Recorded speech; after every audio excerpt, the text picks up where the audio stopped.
Good morning, Moto. How's my brother out on the East Coast this morning?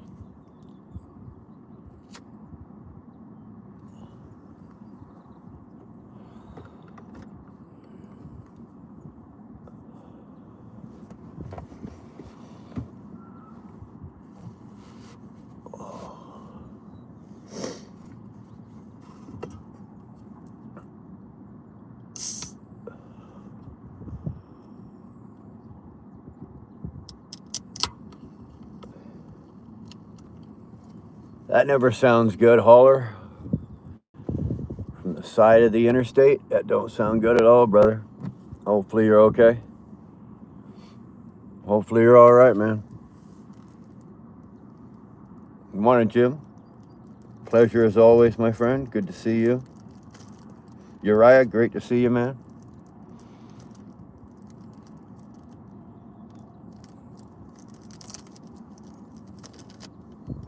Oh, you're making a delivery from the side of the road? From the side of the road?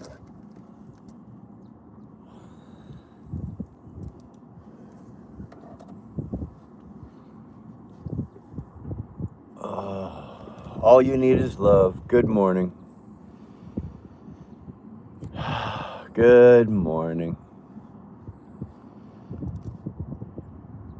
That's not bad, eh, Dean? Pretty good.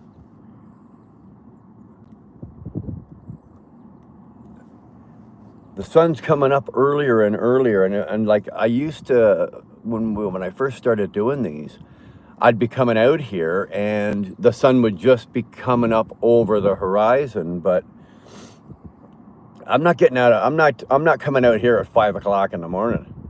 You know,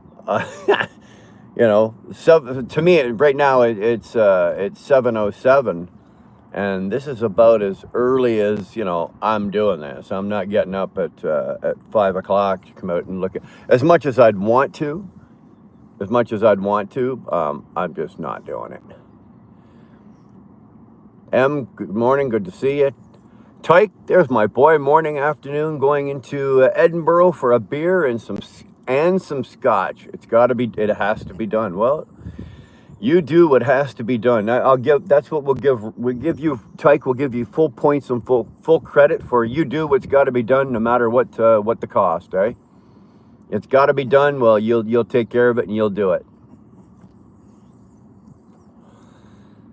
Great to see you, man. Now behave yourself, Tyke. Oh, who am I kidding? Who am I kidding? You're not going to behave yourself. If you need bail money, just call. Robert, if you require bail money, just call.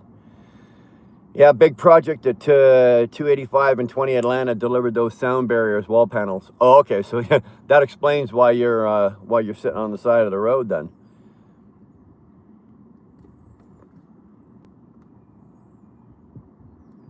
Was that man bear pig in the shrubs? It well could be. Aaron, it may well have been. Who fucking knows, really?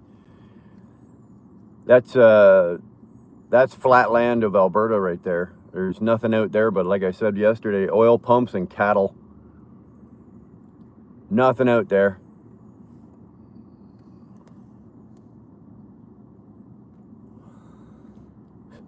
Stroking it right meow. Well, just remember something, Rye. If you're going to do that, that's fine. Remember, though, it doesn't owe you any money. So don't beat the hell out of it. It's not your, it's not some guy that owes you $100 and you're beating it out of him. Dr. Nowhere, how you doing, man? Good to see you. 3-8, do anyone ever lock eyes with their dog while they take a crap? It'll change your life. Yep. That's the weirdest thing to say, but it's actually an ironic and it's a funny thing to say. It really is, I have a dog and, obviously you take it for a walk and it takes a poop. And for some reason, my dog finds it, necessary to look up at me while he's doing it. And it's like, dude, go about your business. Do what you're doing. You're doing great. Keep it going. Like, we don't need a moment here. My dog does that. Loading out tomorrow night, Sunday morning. Attaboy. So you got some time to really get in there and hurt yourself, do you? I hope your awesome channel grows and thrives and keeps up the good content. Gamertag, thanks, man. Appreciate that. I've really, I've really let a lot of the content on the channel go. Like, obviously, I haven't made a video in months, and it's just been live streams and shorts. So at some point, I'd like to get back to making some videos and some content and stuff like that. It's just not on the list of things to do. Solar, are you looking at the sun? Well, it's ironic that your name is Solar and we're looking at the sun. So, yeah, we actually come out here every morning and we watch the sunrise, man. It's beautiful out in Alberta. Sun doesn't, I don't think my opinion, it's just my humble opinion. I don't think the sunrise is more beautiful anywhere else in the world than when it comes up over the prairies. It's absolutely stunning. It's absolutely stunning. It's 6:45 in India. Oh, well, I hope you're enjoying your supper if that's what you're doing. I'm on Ontario. There you go. Well, I am a born and raised Ontarian. Born in Toronto, raised in the GTA area, and I can't stand it. I moved to Alberta. My dog locks eyes when it shits. Isn't it creepy, Ryan? That is very creepy, eh? My dog does it too. Ellie, good morning. Hi, how are you? Good to see you. Hopefully you're doing well this morning.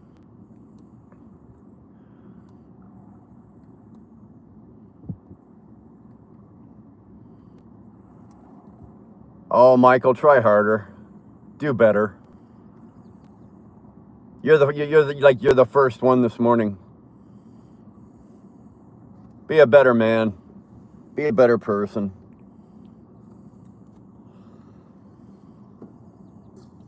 Get some character as a human being. All that does is show the world ignorance.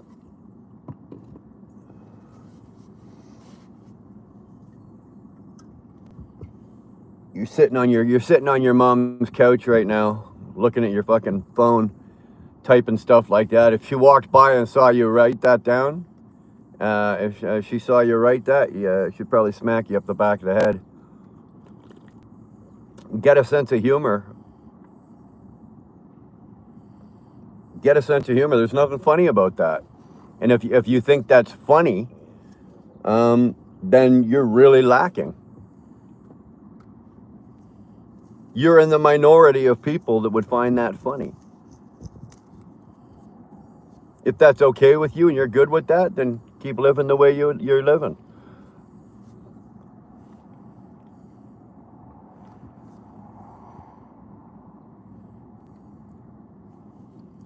Stacks on deck, patron on ice, and we can pop bottles all night, baby, whatever it's like. What the hell are you writing? What are you doing? You spouting off song lyrics? You need some Tampax. Well, let's just disagree on the moment. And now you're gonna sit here and fire shots at me? It just shows even more about how bad character you've got. It shows that you've got poor character, poor judgment, poor education. It shows your ignorance. And it just shows what kind of man you are and to what level of life you're living at. So why don't you bring yourself up a bit, smarten up, get yourself a little more educated, get yourself some education. Oh, look at this. Look at this. Shots fired. Come on now, Michael. We're not 15 here. We're not 15. And all you're doing is showing bad character.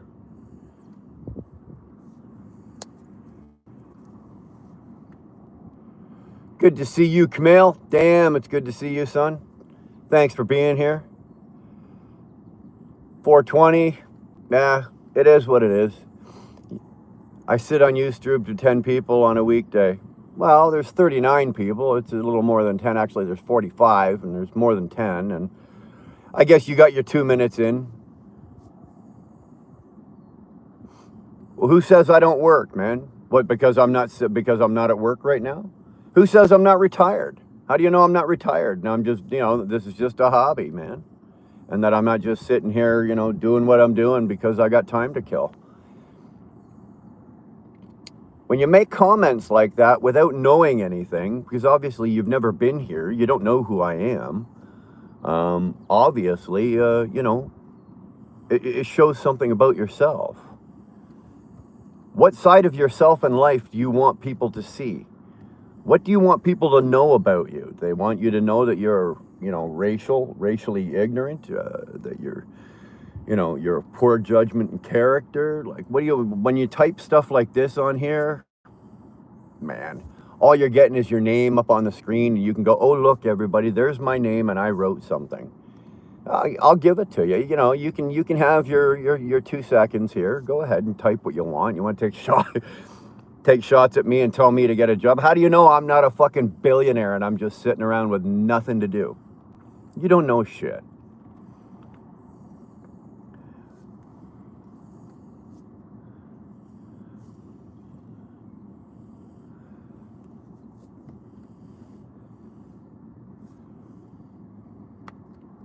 I went off. Does it sound like I went off? Is that the moon near the sun? No, actually, no. I think that's just a reflection. I think it's just a reflection on the glass from the car. That's all that is.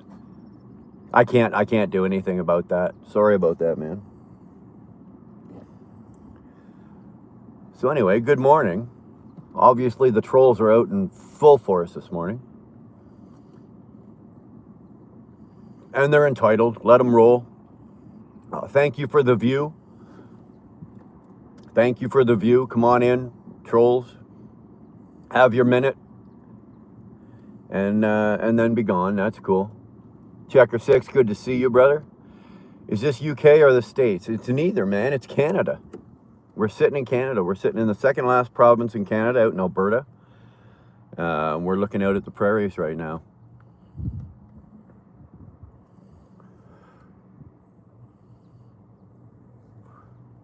What city are you from? I live in I don't even know if it's classified as city.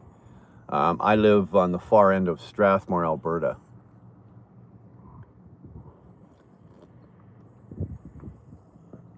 It's a weekday morning and dude not working. How do you know I didn't work already, man?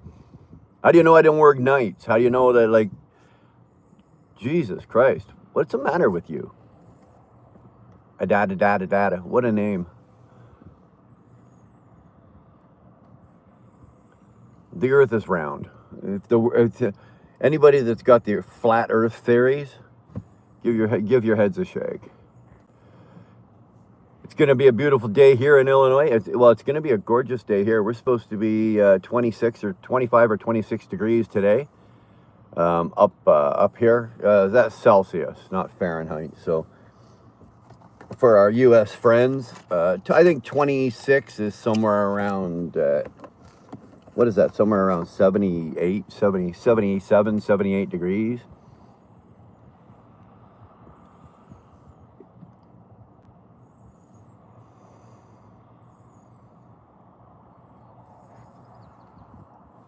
You engage with a smart... Oh, well, you know what? I'll be honest with you. I'll take the view. If they want... As long as they're coming in and typing something, they're pushing my algorithm. And I'll take that all day long. I feel like a lot of these trolls didn't get hugged enough as children. All you need is love is absolutely correct. Absolutely correct. I got a feeling that a lot of these trolls just did not get that mommy hug. 420, is that your ex-wife? She's got 29 troll accounts. It does take a long time before some people mature. Acceptance is a pathway to peace. Moto, you are absolutely correct. Dean, I can't disagree with you a single bit. A single bit, man. Is that an eclipse? No, man. It looks like it is. It really does. But it's just the sun. It's unfortunate that usually I place the camera on the driver's side mirror, but because there's a breeze today, you guys wouldn't hear anything. All you'd hear is the wind blowing by the microphone. So I've got it going through the windshield today, and I think that's just a glare on the windshield. Like if I move see the glare moves if I move the camera like that. So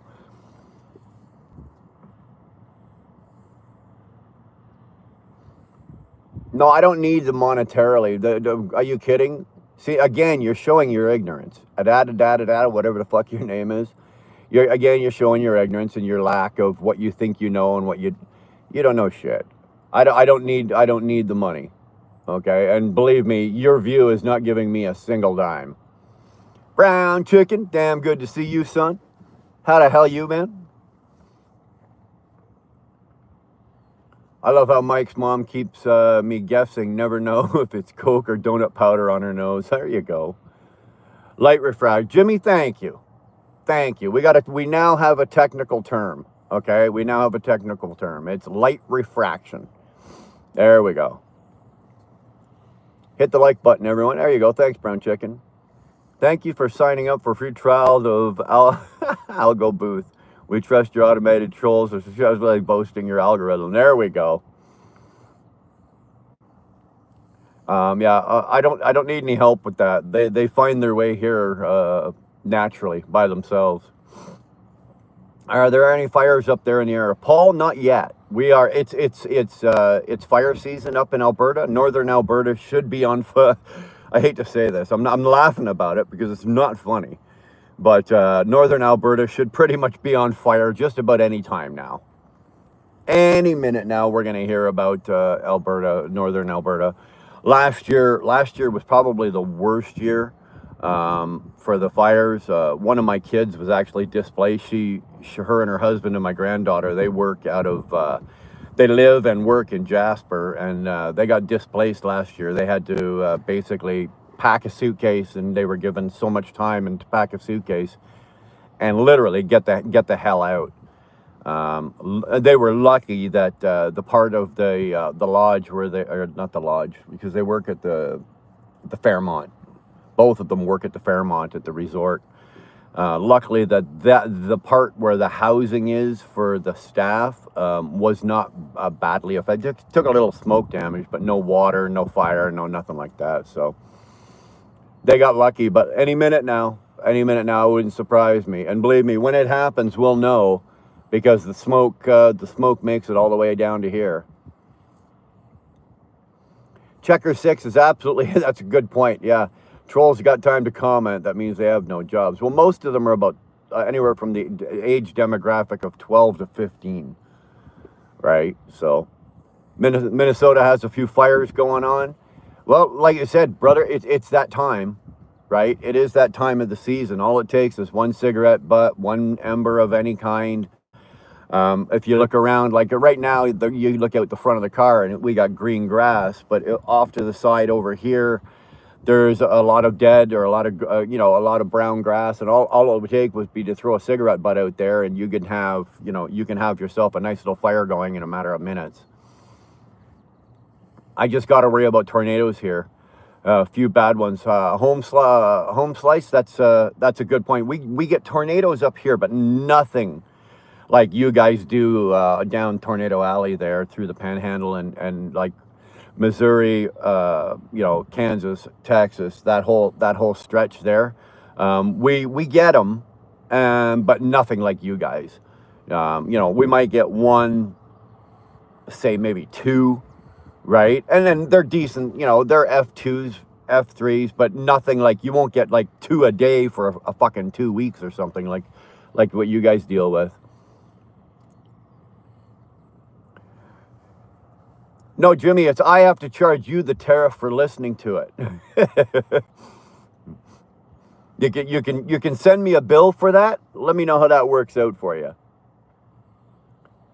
How's the property prices up here? Greg, it depends on where you are. It really does. It depends on where the hell you are. If in Alberta, I would say is probably one of the most affordable provinces in all of Canada. I moved from Ontario, which I think is about the same as British Columbia. They're the highest property values and most unreasonable property values in all of Canada. Alberta, like you get farther west, once you get out of Ontario, you know, you got Manitoba, Saskatchewan, then Alberta. I think personally, now I've never done any kind of deep dive research into this. I'm just by looking around and from what I've seen and what I know, I think Alberta is probably the most reasonable. Like I know what I bought and sold houses for in Ontario over the years, and I know what I paid to buy the same or equivalent house here.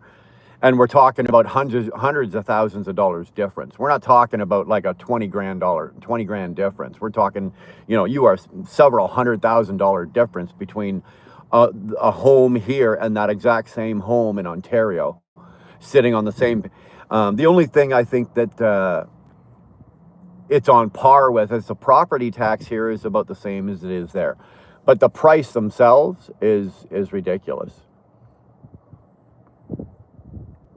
Look, Mike, it could easily pass for Iowa out here, right? Remember, this is prairies. This is the flatlands of Canada, right? So we do everything out here that Iowa does, right? We got wheat fields, we got corn, we got oil pumps, we got cattle, is what you got out here. And it's flat, like literally flat. Look at that. If you keep walking, next stop is like Saskatchewan.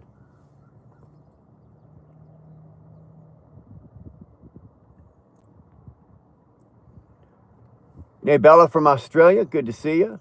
You're a long way away. I got a daughter who lives down there. She lives down in Melbourne. Ballistic, what is this, man? We're just watching the sunrise.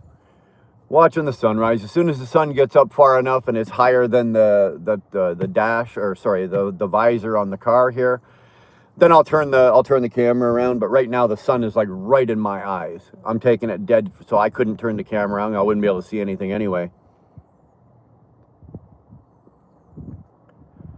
It is beautiful. Like I said, there's nothing. I don't think. Again, maybe I'm just biased, but what's a beautiful sunrise? Well, you're looking at one right here.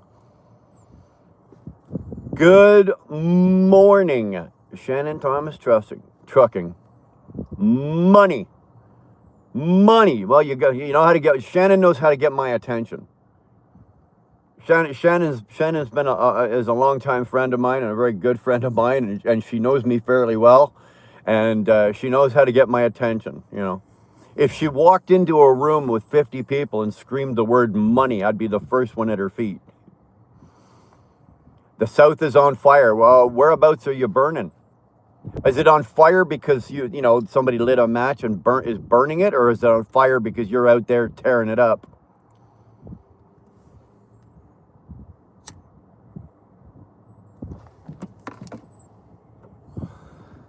Morning, Craig Rack. Good to see you, man. Damn good to see you. You're down in the Carolinas? Oh, well, Shannon, sweetheart, please be safe. Do what you got to do and get the hell out. Don't mess around.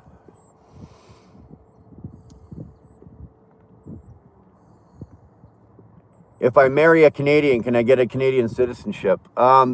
Dude, I'll be honest with you. The way our government works right now, Jimmy, you probably don't even need to marry the Canadian. Just claim as asylum or refugee status. Tell them that there's a bully in your town that's bullying you and you need to leave and come to Canada. Our government will be waiting at the border, they'll have a check waiting for you and some housing available at no cost to you. They'll displace some Canadians for you to come in. So, no, it's not hard. I don't even think you need to marry a Canadian.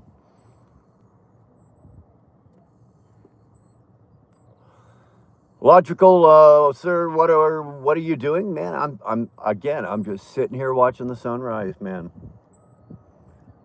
There's no better way, in my opinion, to start your day. Have a cup of coffee. or depending on what time zone you're in, grab yourself a cold beer or a nice scotch, glass of wine. Have a smoke, a cigar. In 420's case, grab a doob, and just sit back and watch a sunrise, baby. Like I can't think of anything else that I'd rather be doing right now. Well, I can, but unfortunately I had to get out of bed this morning.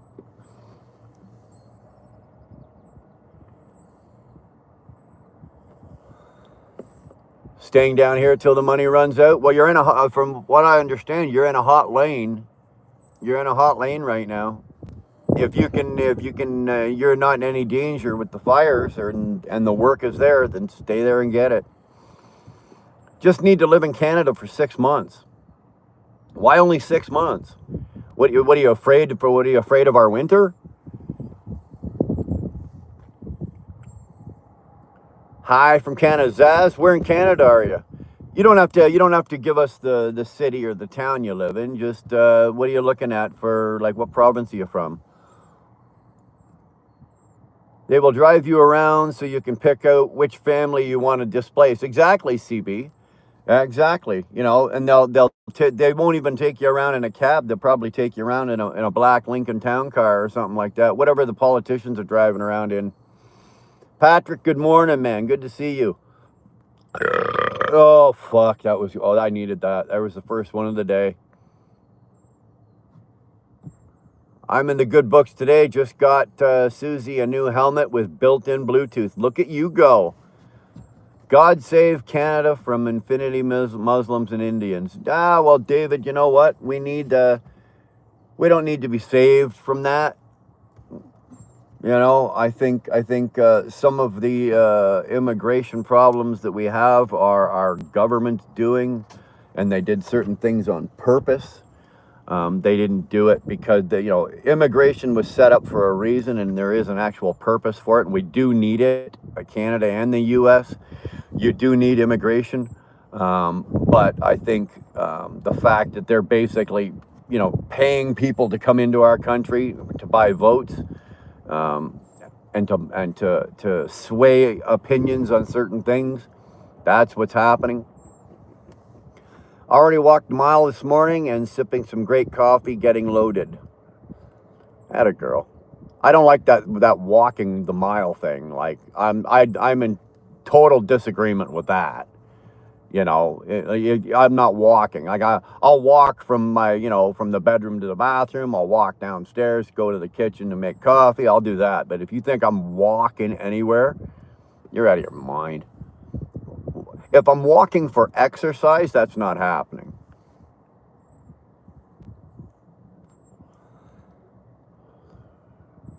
Don't stare at the sun. Good advice.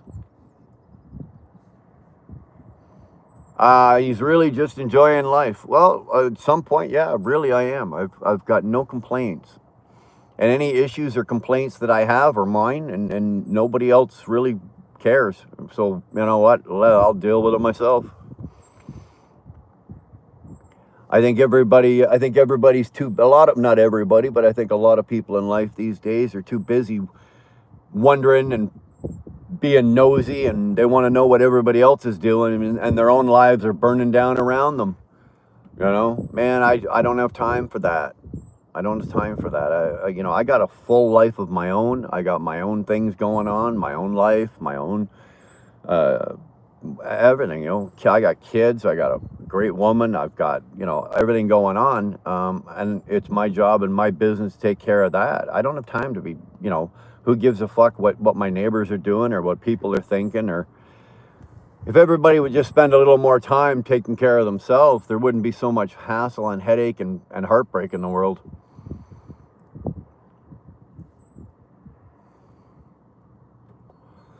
My president is a reality star who claimed bankruptcy twice. That should be a good case for us. I think he claimed bankruptcy more than twice there, Jimmy. I think he claimed it more than twice. No, he may have claimed it two or three times. On top of that, he got a couple of bailouts. So, hey, what can you do, right? Davey Farms, damn good to see you. Good morning. How you doing, man? I remember authorities used to check work permits on every island in Kenora in the 90s. Not now. Are you out of your mind now? They wouldn't even think twice about it, man.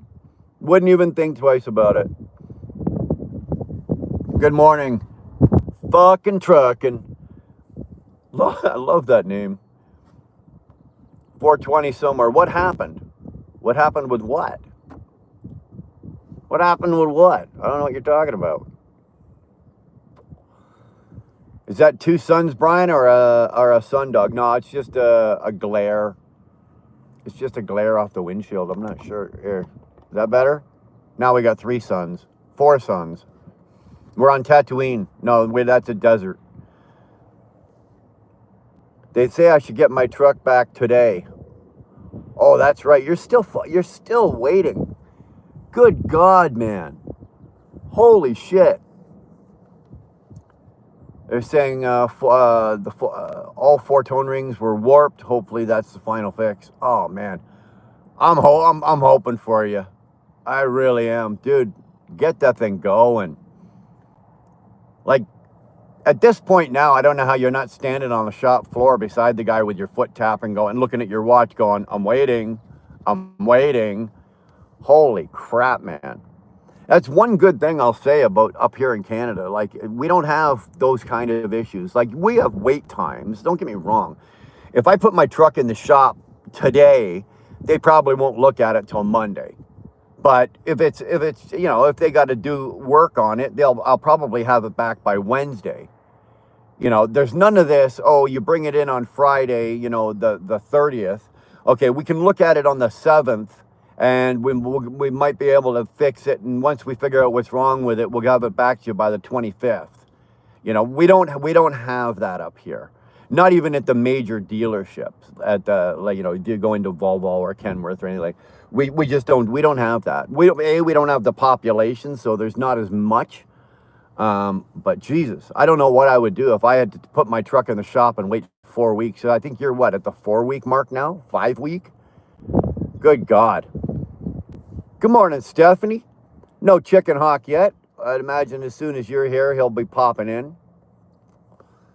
Did you guys figure out how to talk to each other yet? I have 0 minutes. 0 minutes for negative people or situations in my life. Too much blessing to focus on over here. Exactly, Shannon. Exactly. I don't have the time or the energy to worry about what the rest of the world is doing. That doesn't mean that if I see somebody that's struggling that I won't reach out and try to help. That's not what I'm saying. But if you're not willing to help yourself, then I'm not going to help you. You have to be willing to do that. You got to be willing to help yourself and put the effort in, and then I'll help you. But just everyday life bullshit, crap like that, stuff going on around me, negative people that you work with, but negative people that you deal with. Any kind of people that are, self-entitled people, all of that kind of stuff. No, Shannon, I'm totally on board with that, man. I have no time whatsoever for any of that. Happy Friday, Canadian brethren. Good to see you, man. Have a divine weekend, sir. I will do well. I can't plan for tomorrow, but I'm going to work on a good day today, man. Thank you. Davey, I'm doing all right today, man, really. Yeah, I need to arrive closer or the process of delayed negotiation is revoked now.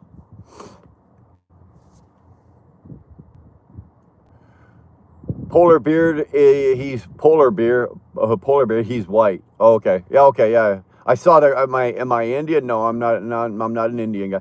Now, polar beard, would it make a difference? Would it make a difference if I was? I'm not. I'm just happen to be a standard white guy, but would it make a difference if I was Indian, or if I was colored, or if I was Oriental or Asian? Or shouldn't really make a difference this day and age. Sun was a crazy orange, color not bright. I think some of that is unfortunately is the glare. It's not as crisp and as beautiful as it usually is. Like I said, usually I put the camera, I mount the camera on the driver's side mirror, And that way it's outside and you get a perfect sun, right? It's absolutely phenomenal. But because it's fairly windy today, and if I was to do that, the microphone would, all you'd hear would be the wind blowing. Polar bears, do you like Iceland? Well, I've never been to Iceland, but my heritage is about 70% Icelandic. I did the ancestry.ca where you take the swab and you send your DNA in, and if you're going to do that, don't do it. Actually, if I don't advise anybody do that, because if you don't read the fine print, it says now they own your DNA and there you can do whatever they want with it. I wish I'd have known that before I did it, but polar bears, I did do it, and it came up that my heritage is Icelandic, Scottish, German, and there was one other one, and I can't remember what it was. So basically means I'm a drunk Viking, right? That's my heritage. I'm a drunk Viking.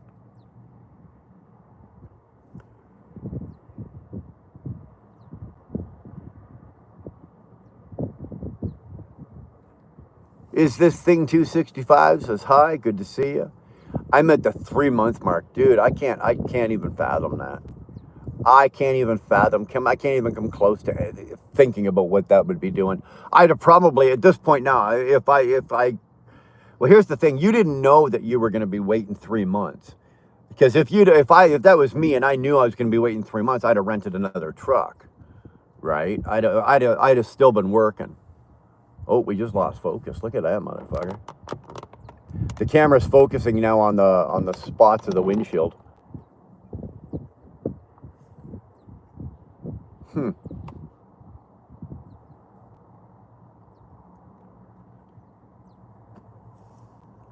The windshield of the car is pitted. I've outstayed my welcome at home. Time to get back to work. I know that feeling. Good morning, Quinn. Good to see you.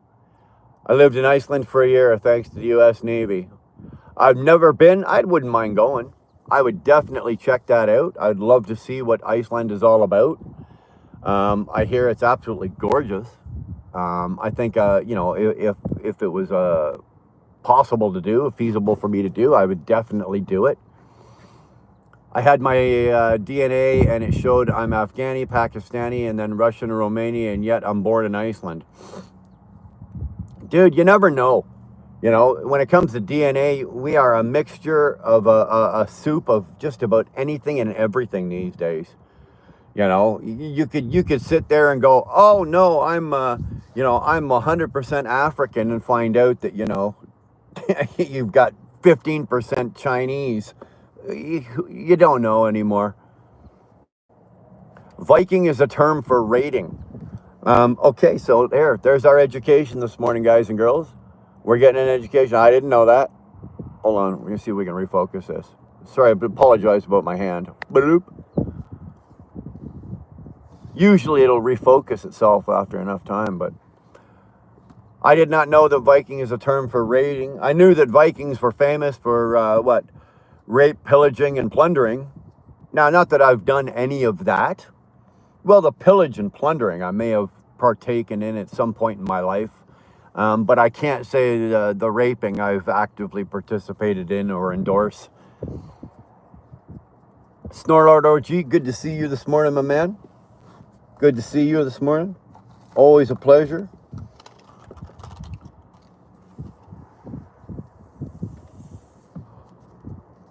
Hopefully, Snorlord, our friends are in good health this morning, and everybody made it through just another day. I've not touched base with anybody today yet, but like I said, the day's still young. I'd like to hope that everybody got through the night okay.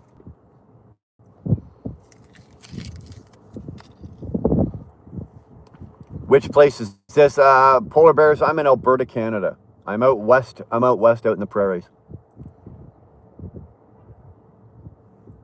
Emma, good to see you, man. Sorry, Emma. Good to see you. I'm Irish, Scottish, and biker. So that means you ride your bike down the highway with your kilt on while drinking Irish whiskey. There you go. Nothing wrong with that. There's Snorlord's other channel. Any truckers in here? we don't have a lot of truckers in here right now at the moment, but any truckers in here, that's definitely worth the check. Well, Shannon's in here, but definitely worth the check out to go see Snorlord the Metalhead Viking Caveman. Decent, very decent channel. Excellent, excellent education. You'll get a real good education on how the market works, how the lanes work, what's hot, what's not hot, how to negotiate here and there on your rates. If you're having to negotiate your own rates with brokers, how to talk to brokers, what maybe to say, what maybe not to say, certain keywords and phrases, and how to get the best rate. You know, if you're interested in anything like that, Snorlord's definitely worth the watch.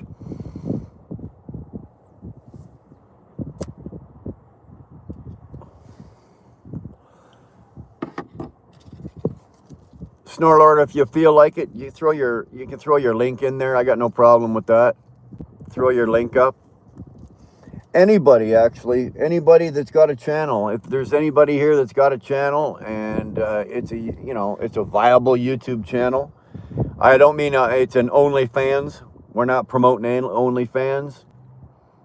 Do that on your own. But if you've got a channel and you'd like it posted, just say so, and one of our moderators will, first they're going to probably go take a quick look at your channel and make sure that there's no boobs or butts, and if everything's cool, they'll be happy to throw your channel up in the link and throw a plug out for you.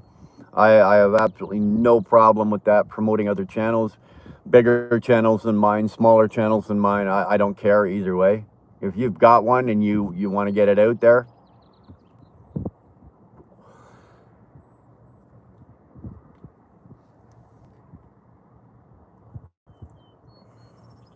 I've raided the fridge.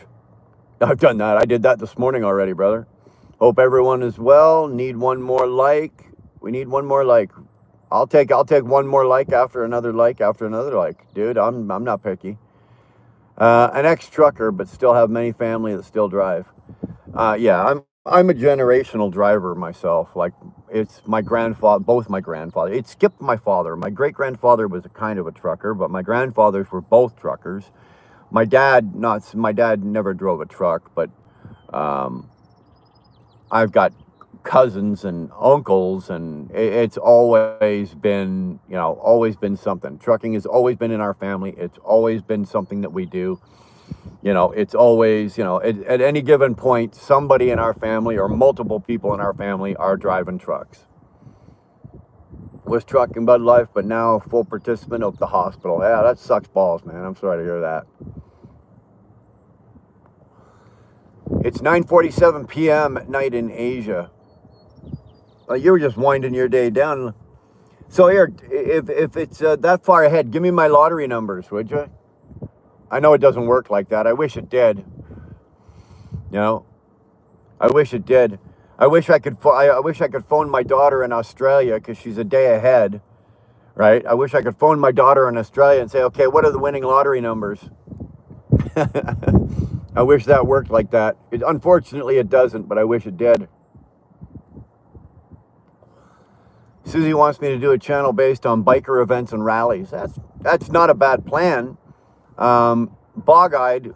The only advice I'm gonna give you is because, I only say this because I fell into this. If you're gonna start a channel, or do a channel, and I know how hard it is to do, but find something that nobody else is doing, dude. Right? Like, I came into this and I had originally this started as a trucking channel. And I had to, I stayed in what was it, 2021 when I started this channel. It was a trucking channel and trucking content and da-da-da-da-da.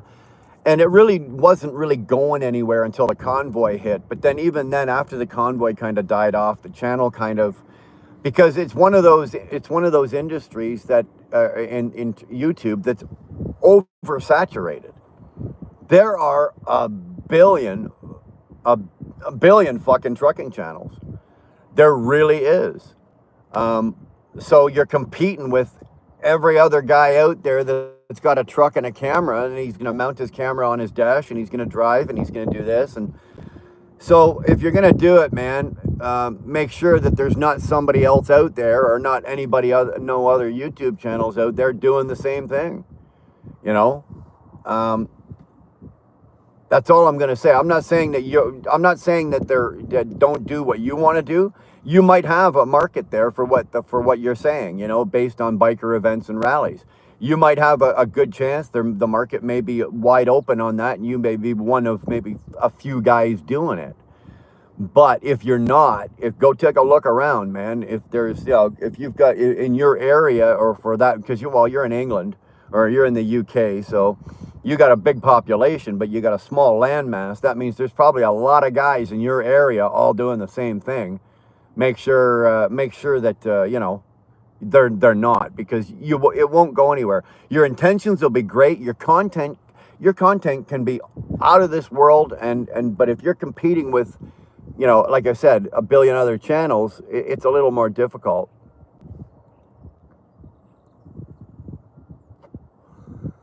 I'm a first generation driver. Rest of the family are horrible, dangerous drivers. Oh man, fucking trucking. It's believe me, I know. I wouldn't get in the car with my mother or any of my aunts. Even a couple of my kids, I wouldn't even get in the car with them. Yeah, I hear you, absolutely. Did you know that you're more likely to get struck by lightning than winning the lottery? Yeah, I think the odds are somewhere around there. You know, really, somewhere around there. Don't mind my fingers. I'm just going to try to refocus the camera again. There we go. I have one cousin that still has a few trucks, but has leased them out now, so he can do time with he can spend time with his kids. S&S, that's a good idea. I've thought about that. It's not a bad idea. My problem is, and I've watched Shannon Thomas do it and seen some of the struggles. It's finding the right person to do something like that, right? Finding the right person to do that.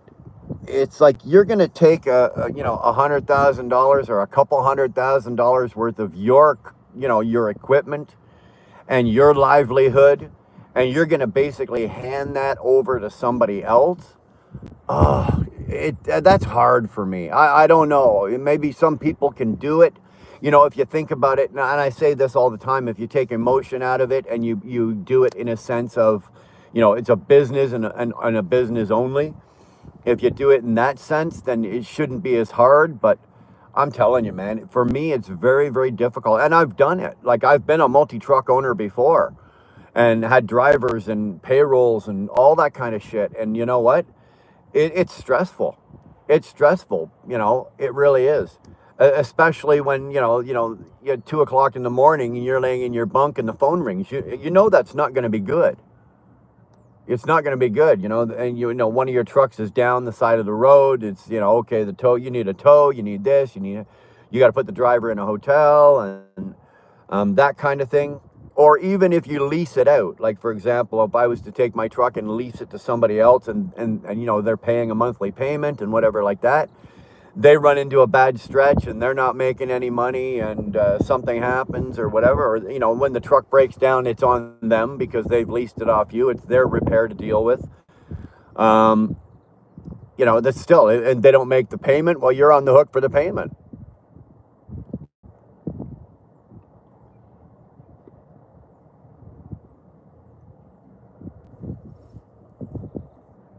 We are looking at the promotion of events and roads where other bikers should know about. It's, again, Craig Red, it's not a bad idea. It's a good idea. Just check the market, or check the market where you're at and see what's around you. See if anybody else is doing the same thing. I want to tell you, did your brother die? Did your brother die? No. Is it because of what? I don't know what you're talking about, man. Dave Edwards, good to see you, brother. Good to see you. I've not checked in with anybody this morning, you or anybody else. It's just been one of those days this morning. I had one of those goddamn days, man. I didn't want to get out of bed. Truly, I just didn't want to get out of bed. Like the alarm went off at 4:45 and I just did the no. And who wants to get out of bed when you're going to roll over and roll back into it and snuggle up to a nice warm body. That was me this morning. I really did not want to get out of bed. My mind was all over the place this morning. It's almost mandatory to have a camera in a truck. Most trucking companies now do have it. They claim it's insurance, and they are right. The insurance companies are definitely pushing for it. The outward-facing cameras and the inward-facing cameras, I am a big advocate of not having. I absolutely disagree with that inward-facing camera. I want no part of that or any company that does do that. I don't care what any company says to you when they say, oh, well, the camera is not on, or it's only activated at times where there's an event, or that's a load of shit.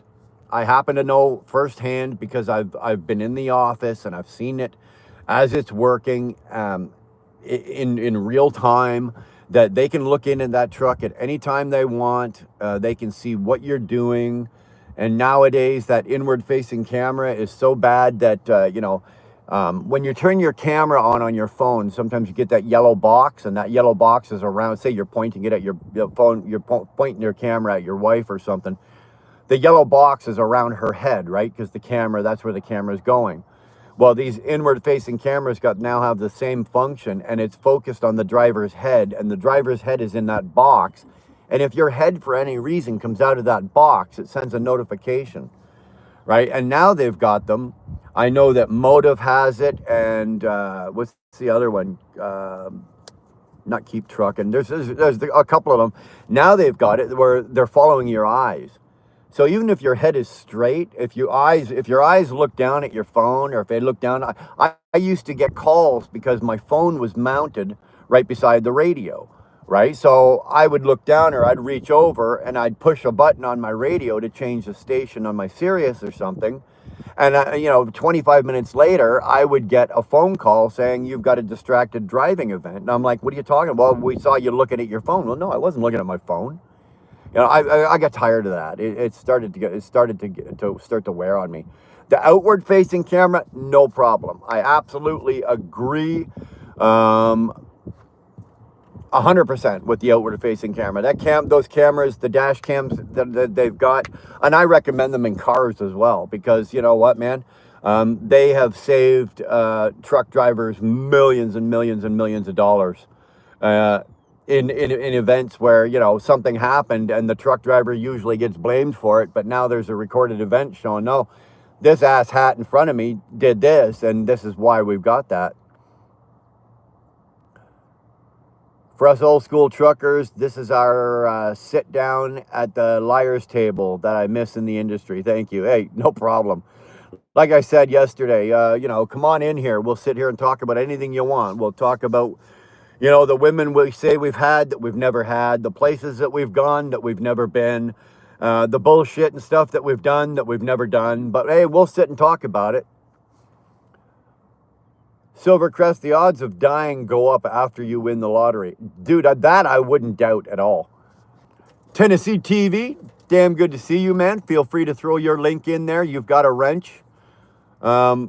Nice live last night. I kind of really enjoyed that, man. It's, just a small little thing. Although, brother, I'll be honest with you.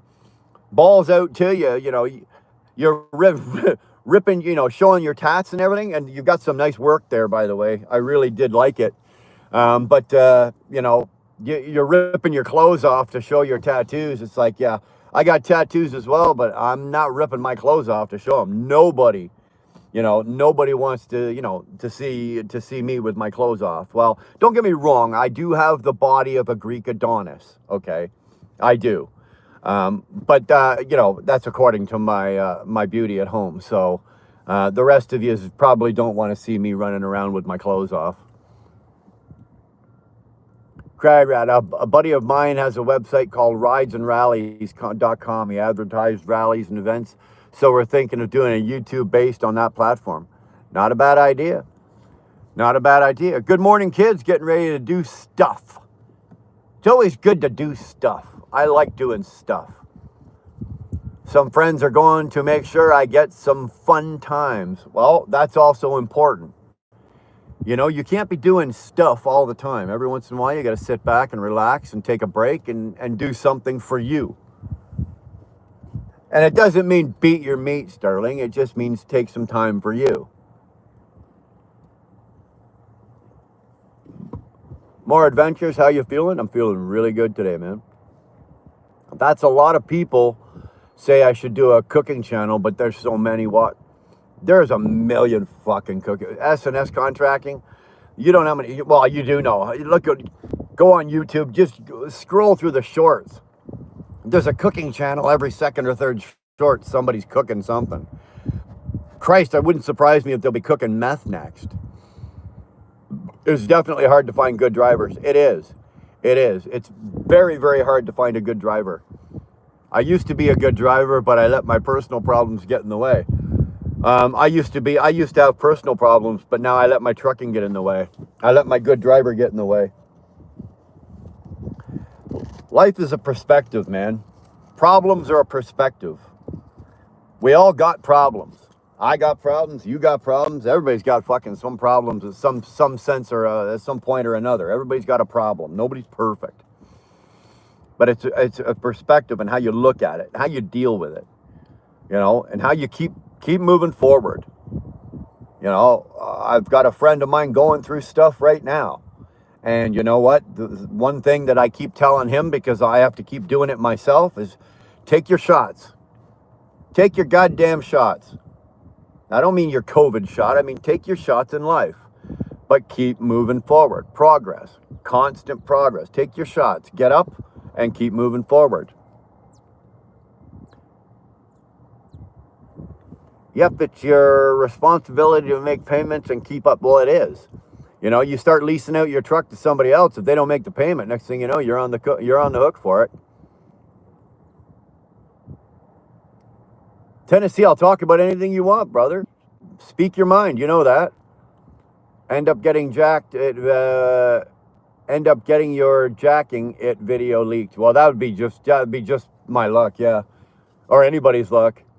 Those cameras are so in what? Look at the footage that gets shown online. Well, I know that, you know, the one company that I was dealing with that, you know, they had some female drivers, and a couple of the guys in the office thought it might be funny to just peek in. And, you know, that kind of shit can't happen. That's, you know, this truck is my home. I live in my home. And the example I gave to the owner of the company when they were talking, oh, we got to have these inward-facing cameras. And I said, well, here, how about this? I tell you what, how do you feel about this?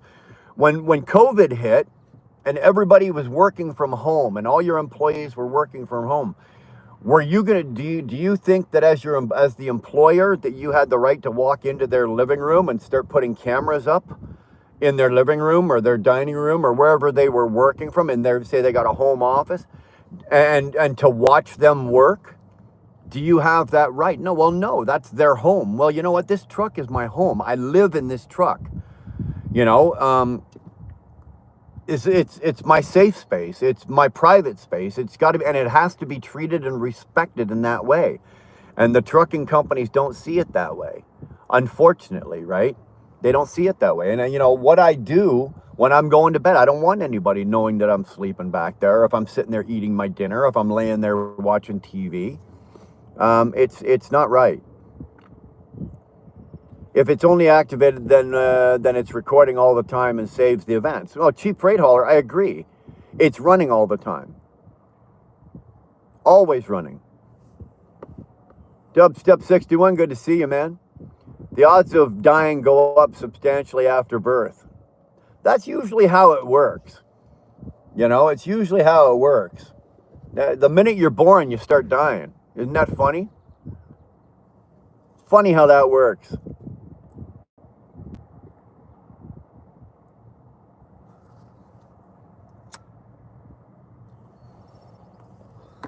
How do you put your link up?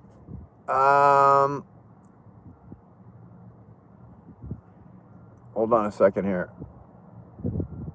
I'm looking for another moderator in here that knows how to do that. Sterling, if you're still here, could you do me a favor? Go to Tennessee TV. He's got a wrench. You should be able to see it. Go. I've already vetted the channel. Can you go throw Tennessee TV's link up? Also throw up your own. We have 3 sons. That's what we're looking at, eh? 3 sons. Yeah, I don't know what planet we're on right now. I love the cooking channels. They're my favorite. Oh, Stephanie, I can't watch them because I end up starving to death, right? You know, I end up starving to death. I end up looking at them. And 90% of the shit I can't even make. I'm going to make a digestion channel. Cooking channels never show the true results. There you go. I was driving home. That's actually funny, Sterling. I was driving home on 81 last night. I pissed off a trucker. He took a spotlight and lit up my cab like the sun. Crazy, dangerous moves out here. Yeah, it's not just 4-wheelers out here doing stupid shit. Just because we're truck drivers doesn't mean that there's not asshole truck drivers. I tell you, there's lots of them everywhere. Rich people keep going that don't even sleep. Well, I know rich people that sleep. I know some rich people that sleep, but they don't sleep very well. And I know some poor people that sleep, and they sleep like fucking babies, man. My brother was driving for a company that had inward cameras, and he was in town. I picked him up for dinner, shower, and laundry. I jumped in the cab to help grab stuff. He got fired because I was in the cab. That's ridiculous. How much would a camera like yours cost me to have a Sony camera? Gotta buy an SD. Dude, everything I do is with GoPros. Right, what we're looking at right now, I'm doing this on an iPhone 16, right? But everything else I do, any camera work, any truck work, any like driving or anything like that, everything's done on on GoPros. I've got GoPro 8s. I haven't updated my GoPros in a few years, but they work fine. They get really good quality, you know, everything like that.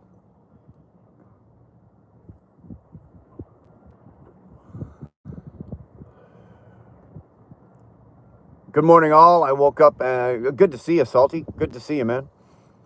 I woke up and checked my toe. All good. You have to live another day with me. I got no problem with that whatsoever, man. No problem with that whatsoever. I'll be happy to live another day with everybody out there. I saw actually, Salty. I saw a. Was it a short this morning I saw of the biker build-off that's coming up? You need to start saturating with that, man. You need to see more.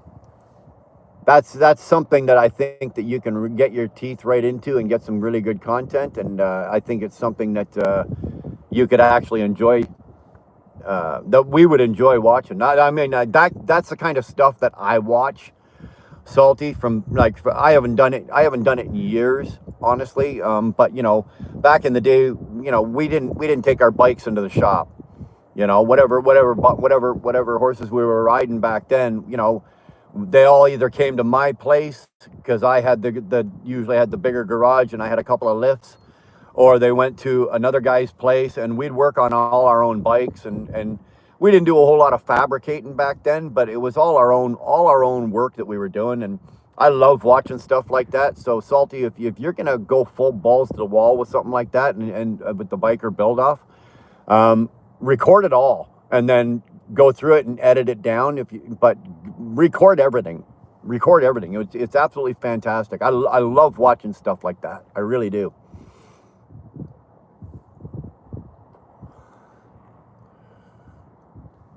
Nikki Lee, good to see you. Thank you for that yesterday, sweetheart. I appreciate the sub, and I found you on Tennessee TV. He's a good man. And if you're associated with Tennessee, you're more than welcome to come walking through my channel anytime you like. Nikki Lee also has a channel, so if there's a moderator that can put Nikki's channel up as well, that would be appreciated. Same with Salty. Throw Salties. I don't think Kamal's still here. Kamal's usually our go-to guy for doing this stuff.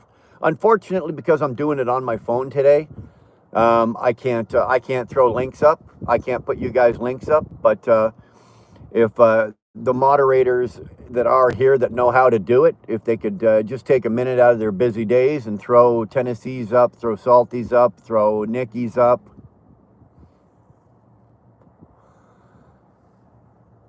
Baden Bacchus. Is that your real name, dude? That's a hell of a name. It's a good name. Can you give me a shout out? Well, there you go. That one was free. The next one's going to cost you a super chat. Just kidding. We do not accept money. Well, we do accept money, but we do not ask for it in any way, shape, or form. And just so you know, if you do, for any reason, feel it necessary to throw a super chat at us, we do not keep it. The channel donates the money to the Forgotten Angels charity. Go to your home page and you can get your info highlight. It's your hit and copy, and then copy and paste, and then bring it into the chat and copy and paste it. But I think you need a wrench to do it, SNS. Like you need to be a mod to do that. I don't think, like SNS, if you've got a channel and you were gonna do that, I don't think you can do that. Salty's doing lives. Actually, did he do a live? I saw Salty the other day. He was I think he was sitting in with Sick and Moto. He was sitting in talking about the build off and everything like that.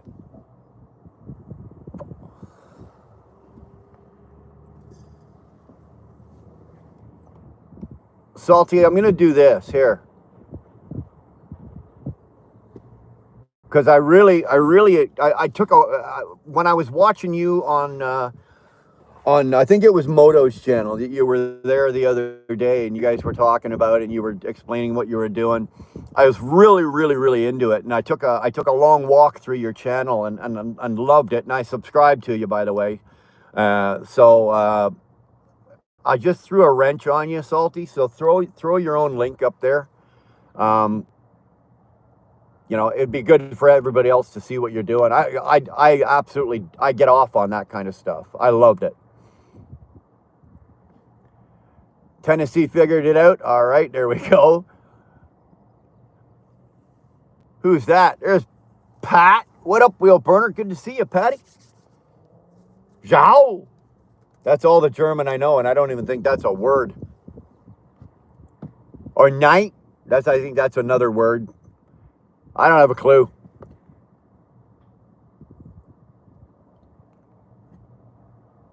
I'm building my way along for it. They are bringing it back to the Smokeout Rally. I will have more content coming. I'm one of 12 builders competing. Like, see, that I want to see. That I want, but I'm a picky bastard, Salty. I am. I want to see the whole process from beginning to end and all the little intricacies in the middle, in between. And I want to see the failures. It kills me when you watch guys that do builds, whether it be cars or bikes or planes or whatever, and they start out and they show you this and they show you this, and then they got a beautiful thing at the end, but they don't show you, you know, the things that went wrong or maybe what mistakes that they made. Oh, so, you know, something, oh man, I screwed this up and, you know, I shouldn't have done that, or that's the kind of stuff I want to see the whole process beginning to end.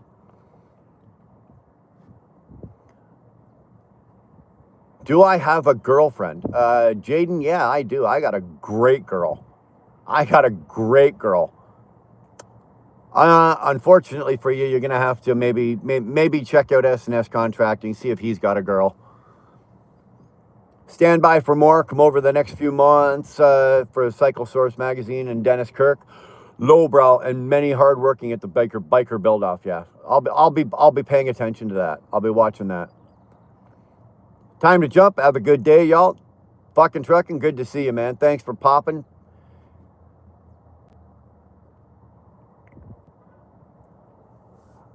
Jaden is in the shower. Well, if you're in the shower and you're watching or listening to me, yeah.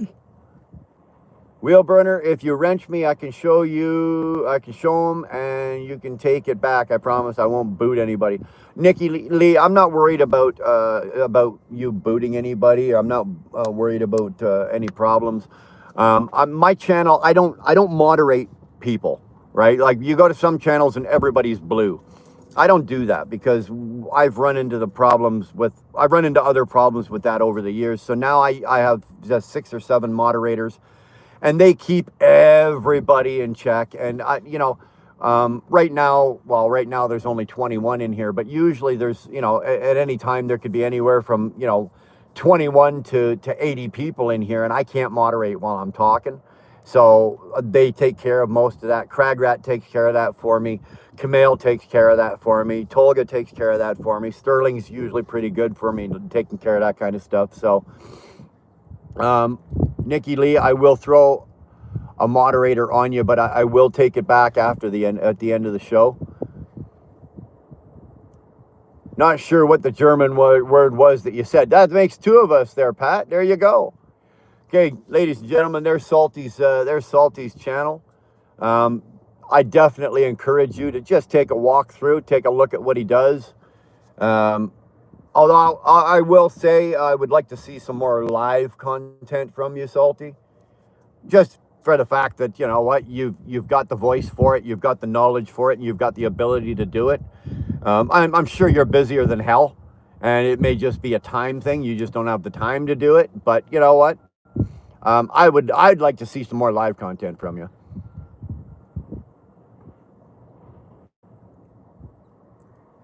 Salty, throw it out, and I'll start promoting you.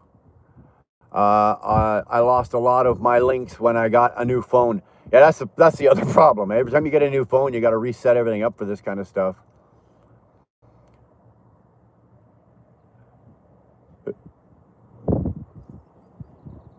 Like and subscribe. What are you talking about? I don't know. My live the other night from the shop is unedited. I'm human. I make mistakes. I learn. I grow from them, and I teach from them. Well, Salty, that's a really good process of doing things. We adapt, we improvise, we overcome, and we carry on. And I live my life very much like that. I make my mistakes. I'm not perfect. I make my mistakes. I do my very best in life not to make the same mistake twice. And that's how we learn. And that makes us better. And that's how you build character as a man or as a person.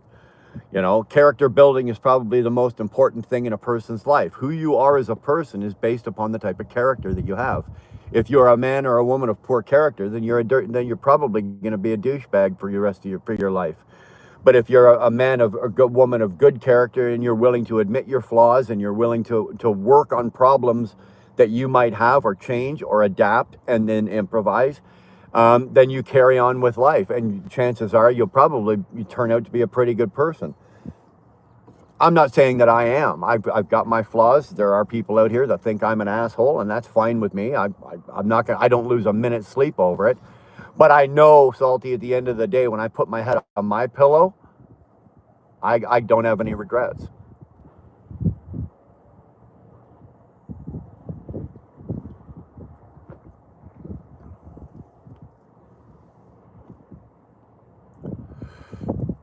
I gave up on relationships.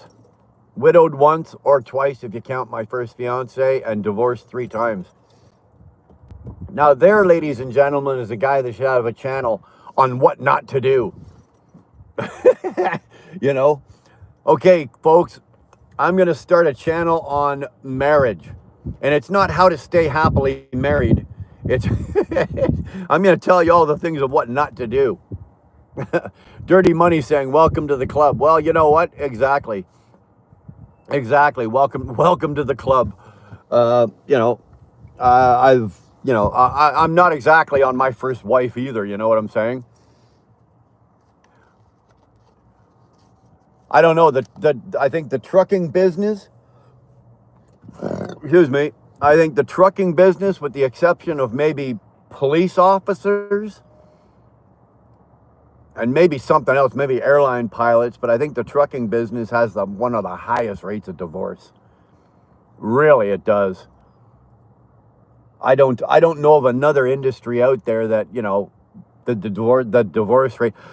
Put it this way, I've got a lot of friends in the trucking business, and I can't think of one off the top of my head that's still working on his first wife. You know, not one. I make a great boyfriend. I suck at marriage. Well, you know what? That at least you're admitting that, you could be part of the problem. Channel name equals Tinder swindler. Tell you what, Pat, why don't you start something like that up? Start something like that up, and that way Dirty Money and S&S, all those guys, they got a place to hit, right?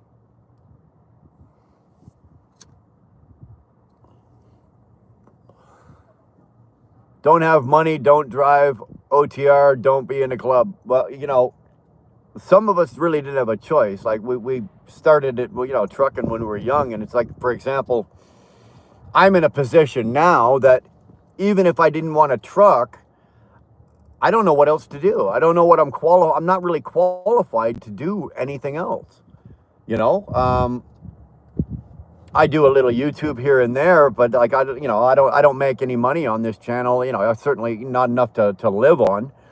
So, what do you do when you're trucking and you've been you're a long time truck driver, guys that are out here for 35, 30, 35 years, they get to be my age, I'm 55. And I've still got a lot of viable years left available to me. I'm not old by any means. So, what do? You got to pretty much reinvent yourself, and to which I have no problem with. I really don't. I have no problem if you can reinvent yourself, but usually in time to do that, you better be a little bit financially secure, because you're going to be taking some time off. You're going to be having to go back to school or get a little more education or something like that. And it is difficult. It is difficult. This business used to be something that it wasn't a job for me, right? You've heard the saying, if you do something that you love, you'll never have to work. And that's the way for many years I used to be. I used to love trucking. I had that fire every morning to wake up in the morning and open my curtains and start my truck and go to work. And it was never a job. It was something I absolutely loved doing, and I couldn't wait to get at it every morning. But now it's to the point where that fire's gone out, and it is a job. And I really, be honest with you, I don't want to. I've done it so long, I don't want to do it anymore. But what else can I do, right? I tried to be perfect once and I failed. I don't like to fail, so I quit trying to be perfect and started concentrating on being human. That's a really good way of looking at that. I look at it in similar sense, in similar ways, and we're all spiritual beings learning to be human, and that's what we are. And in doing so, we're going to make our mistakes. And believe me, I've made some doozies, right? I've just been fortunate in my life that I've had some good people around me that I could draw on for advice or for some help. I've been very fortunate in that way, and part of that is my own doing. I try my best to surround myself with good, positive people that, when you fall down or something's not going well, they're not pointing at you laughing. They're going, okay, man, like, how can we help you? You strive for perfection, Salty, knowing that you're never going to reach it. And that was a little slogan that was thrown at me many, many, many years ago, and it still applies to my life every single day. Every single day of my life, it still applies to my life today. I strive for perfection, knowing that I'm never going to reach perfection, ever. Richard, good to see you. Damn good to see you, man. Find one that no one wants, and you stay married. Well, they say about, always, marry a big, ugly woman, right? She'll always be loyal. You'll never have to worry about her cheating.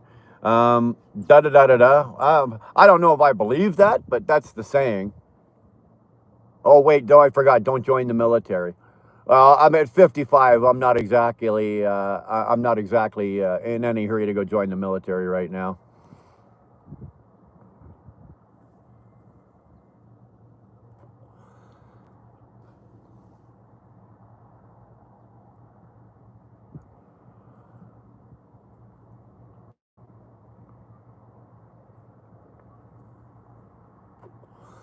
15 years in the military, and I miss it.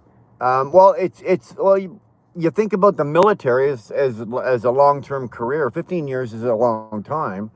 It would be like me if I quit trucking after 35 years, right?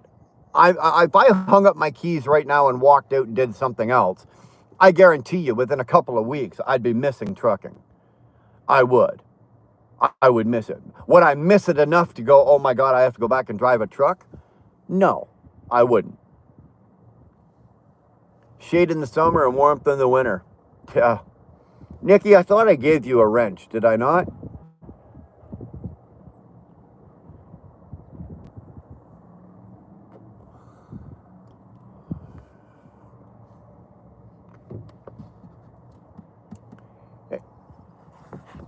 Anyway, here.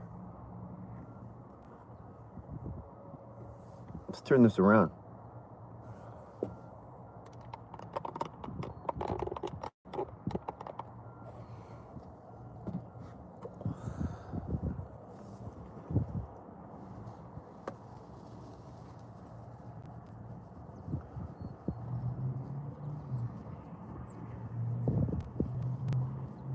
There we go.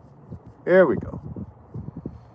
It is windy as hell out there. I don't know. You see the grass out front there moving around?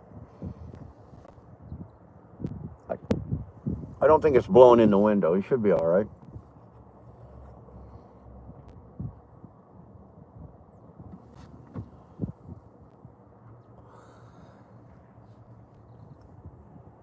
"20 years, I miss it, but would go back? No. Would I go back? No. Love my country, but the BS they go to war for, no." Absolutely. I think my biggest problem with military these days is anybody that's thinking of joining the military for any kind of reason. For example, for, if you want to get, an education, or if you want to, you're not joining the military now like they did back in the 70s, 80s, and 90s. Oh, come see the world. No, there's so much politics in the military. They're gonna put a weapon in your hand, and they're gonna send you to a place that we probably have no business being. Now, how do you live with that? You're not defending your country by doing that. You're not defending, your freedom by doing that. So why would you sign up for something like that? Unless you're the type of person that, you have a great love for everybody in the world and you want, but that's not even the case either, because a lot of these times our militaries are going overseas to do things that don't necessarily have to do with that country's rights or freedoms. It's about money, right? It's about money. It's because there's somebody over there that's threatening something over there that's going to have an effect on Canada or the US, having to do with money. And we don't want our money stream. We don't want our stream of oil money, gas money, fucking produce, whatever it is. We don't want that disrupted, and we don't want anybody getting their hands in our pudding here, right?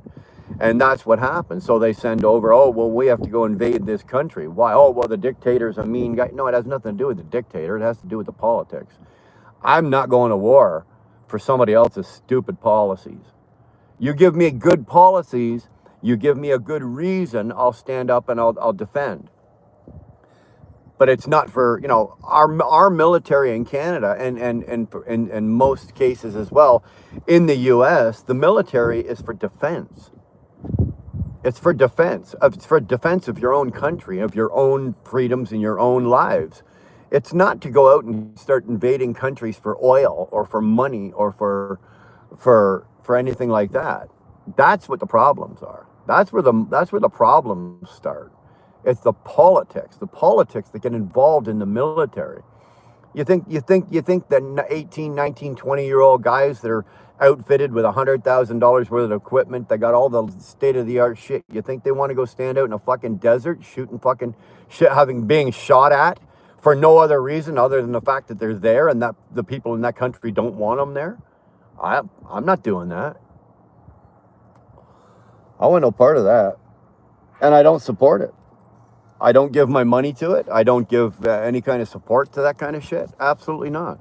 My government's already given away trillions of dollars. Never mind my government, right? I'm Canadian. The American government. Holy crap, man.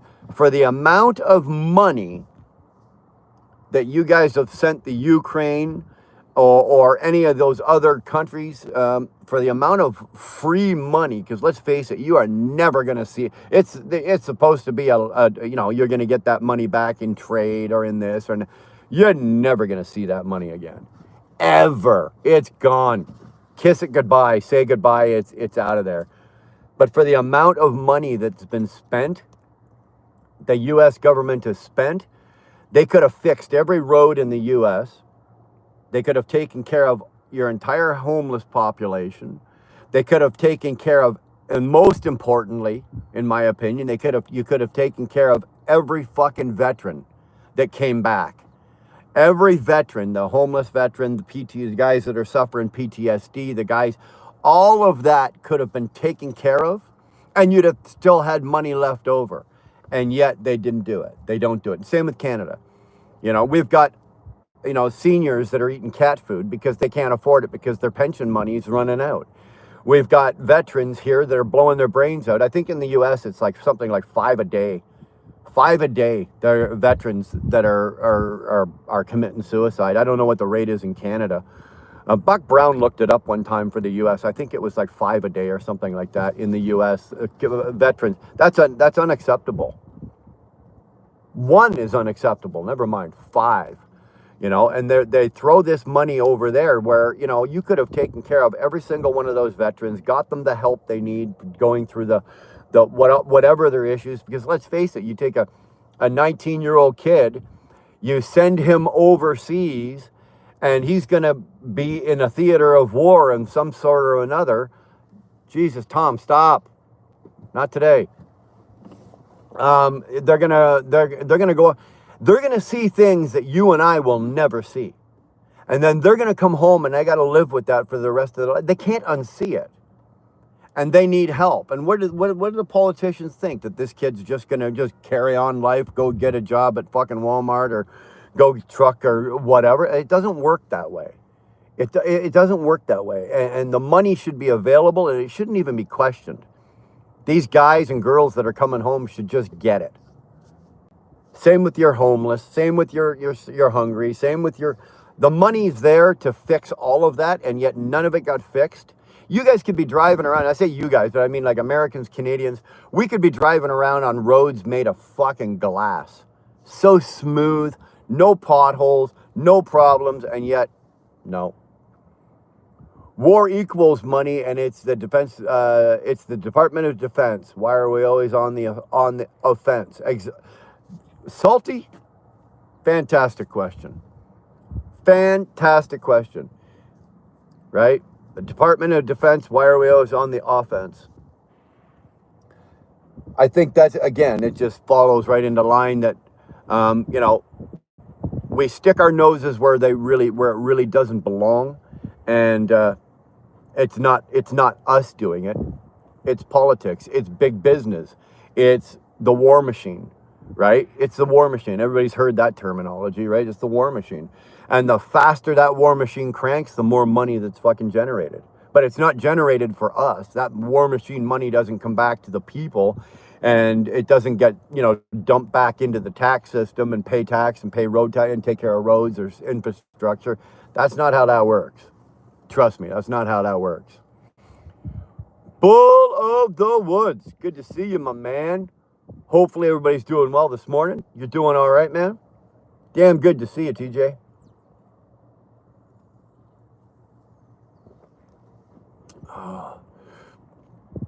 You'll never see, exactly, Stephanie. You will never, ever, ever see that money. It is gone. It's like when you were a kid and you'd ask your mom or your dad, hey, can you lend me $10?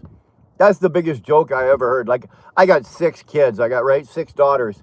And every time one of them would say, can you lend me $20? You want me to lend it to you? Like, I'm ever going to see that $20 again? Never. Never. It's the same thing.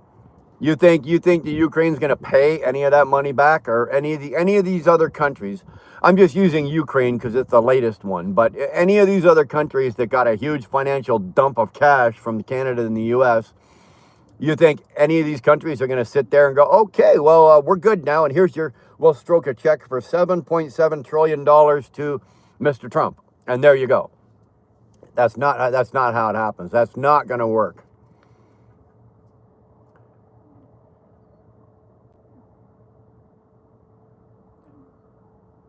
See now how you're speaking, but imagine if your country had forced recruitment.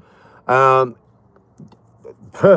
well, that would be like a draft in a time of war for us. But no, I can't see, and I don't think I could. I don't think I could live with or live in a country that had forced recruitment. Or I know there's a lot of countries that do. Like I know, like Sweden, Switzerland, Finland. A lot of those countries. When you reach 18, you're required to do so many years of military service. But none of those countries are at war. None of those countries are sending troops anywhere, right? Those countries are actually doing it for their own defense. Switzerland's never been in a war. Sweden, the last time the Swedes were in World War II. Same with Finland, was World War II. You don't hear about the Swedes, sending troops to Afghanistan. Or the Finns sending troops to Afghanistan. You don't hear about that. Why? Because, yeah, they might have mandatory military service, but it's for the defense of their own country. You do your 3 years, and while you're in there, you get you can get a college education, you can get this, you can get that, and then you come out of your 3 years, and then you know what? You then maybe go on to college or university or whatever, or go out into the workforce, but at least you've done something like that. I would have no problem with. If my country here in Canada forced us to go 3 years of military service, when you turn 18, you had to go into the military. You were forced in for 3 years. And, you go through your basic training, and then, whatever the time is, say 6 months of basic training. And in the 7th month, you're standing over in the mountains of Afghanistan. Hell no. Absolutely not. I want no part of that. I would not support it. I wouldn't even, I don't know what I would do. I'm not in that position. I'm not. I'm not in that position. So I don't know what would happen if it was me. I can only think of what I would say or what I would do, but I certainly wouldn't support it. I want no part of it. Current veteran suicide rate missing roll call as of the 26th of May in the U.S. is at 17. That's 17 too many, all salty. 17 too many. Like I said, man, if you've put on the uniform and you've picked up a weapon and you've stood on that front line in front of me, because basically that's what you're doing when you say that you're going to join the military. You are going to defend your country, which means that you are standing in front of me to take care of me as well. You have my utmost respect. And you deserve every single thing that you first of all, you deserve everything that you can get so that you can live through it, and all the support. And then when you get home, if you live through it, you deserve the utmost. First of all, you deserve our thanks, our respect, and you deserve every goddamn penny and dollar that you should get for any needs that you have. If you are suffering from any kind of problems, mental problems, physical issues, go down to the VA anywhere and look at the veterans, no legs, no arms, this, that, and and they're fighting with the government trying to get their fucking check, trying to get their money. There should be no fight. There should be absolutely no fight. That money should just be, they should be throwing it at them, not making them beg for it. Beer is what made your massive belly, my friend. I do not have a massive belly. I don't know what you're talking about. I don't even have a belly. I'm 6'2", 225 pounds. I'm not a statuesque guy I'm not a Greek Adonis by any means, but I'm not fat, and I don't have a big belly. Only after pizza night do I have a big belly. 17 a day is going the wrong way. 17 anything is going the wrong way, right? There shouldn't be one. What do I think about Republicans? I don't give Republicans a thought. I'm not an American. I'm a Canadian. We have our version of the Republicans up here would be our Conservative Party. And right now, I don't give a rat's ass because as far as I'm concerned, there's not an honest politician anywhere in Canada or the U.S. I don't care what anybody says. It's my opinion, and I'm entitled to it, and I can't be swayed. We just had a vote. Our vote lost. It went the wrong way. Somehow or another, the Liberals won, which would have been like, for the U.S., it would have been like the Democrats. And it's a horrible situation. And when you vote, you don't vote for the person that you like. You don't vote for the party that you like the most. You vote for the party that you dislike the least. You figure out which party it is, or which group of people it is that are going to do the least amount of damage, and that's who you vote for, because they're all going to do damage. They're all going to lie. They're all going to cheat. They're all going to steal. They're all going to make a mess. Which one's going to make the least amount is the one that you're going to vote for. 17 a day is going the wrong way. Absolutely. And at 17 a day, that's not a slow climb. That's not a slow train moving. That's a bullet train, Salty. That's a bullet train. How anybody in any political job, in any political position, can look at that number of 17 a day and think that that's okay? How? If I was in politics, I'd be jumping up, and if I was a politician, I'd be jumping up and down, screaming, yelling, fucking whatever. I just couldn't do it. My 20 years, 81 through 2000, was spend more time out of the country and places they say we never were. Yes, and then I went to a private contract after, wasted my life for someone else to get rich. Unfortunately, even if you're in the military at some point or another, that's kind of what you're doing as well. Somebody else, not a politician either, but somebody else somewhere is making a dollar off you being in the military. Tennessee, you know what? Who knows who's responsible for that? The VA could be responsible. But I think at some level it has to be addressed from somebody that's in a position to do something. The people that are working at the VA, they're just working there. They can't really do a whole lot. Their words don't carry a lot of weight. Somebody much higher up the food chain is responsible.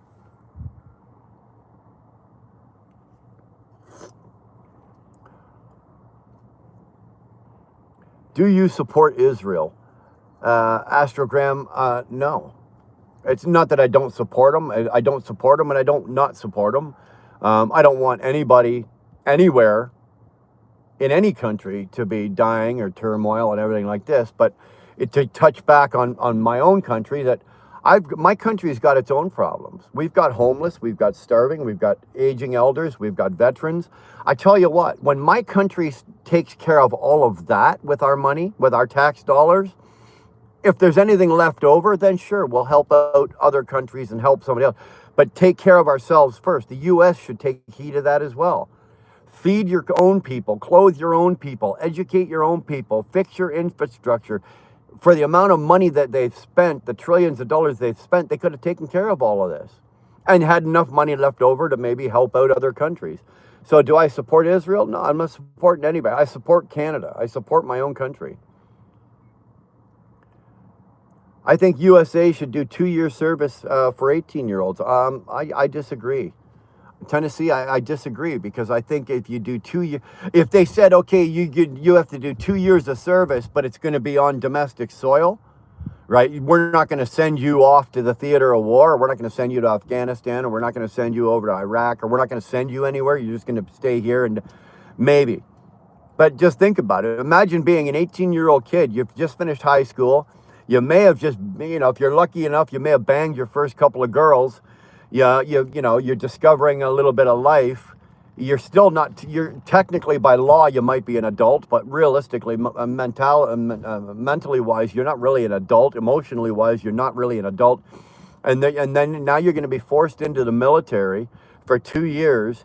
And in the event, something happens, and after, like I said, 6 months of basic training, next thing you know, you're overseas somewhere, standing in an area where you don't know why you're there, what you're doing there, for the reasons, and yet people are shooting at you. I want no part of that. I wouldn't want my kids to go through that. I wouldn't want anybody that I am associated with or their children to go through that. Again, luckily for me, my kids are grown now, or, my oldest daughter is 33, my youngest daughter is 23. So I would never have to worry about something like that. But at 18 years old, being forced to go into the fucking military, you'd have a ragtag military. Because if you're being forced to do something, you will get a better fighting man out of a volunteer than you will out of somebody that's being forced in. That's a fact. If you're being forced to do something, that means that you're going to get pushback. And you're going to get a poor attitude. You're going to get poor. Nobody's going to, I'm not learning this. What do I care? I don't give a fuck about this. Da da da da da da da da. The VA pushes psych meds that have side effects that are more dangerous than any combat tours, making the pharmaceutical drug war the biggest cause of loss of life among veterans. You know what, Salty? I know nothing about that. I'm sorry to say this, but I'm actually ignorant in that way. But that does make a lot of sense.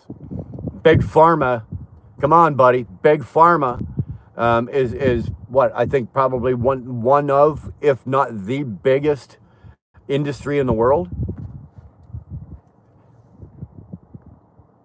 That, just so you know, the cure to 90% of the diseases in the world that we have, we've got the cures.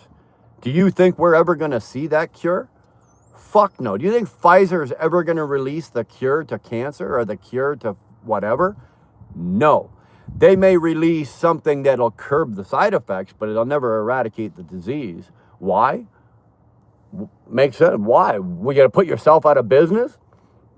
There's stories out there that have been proven true that people have found a cure for something, or they found an end message for something, and that person, 3 months later is, where'd that guy go?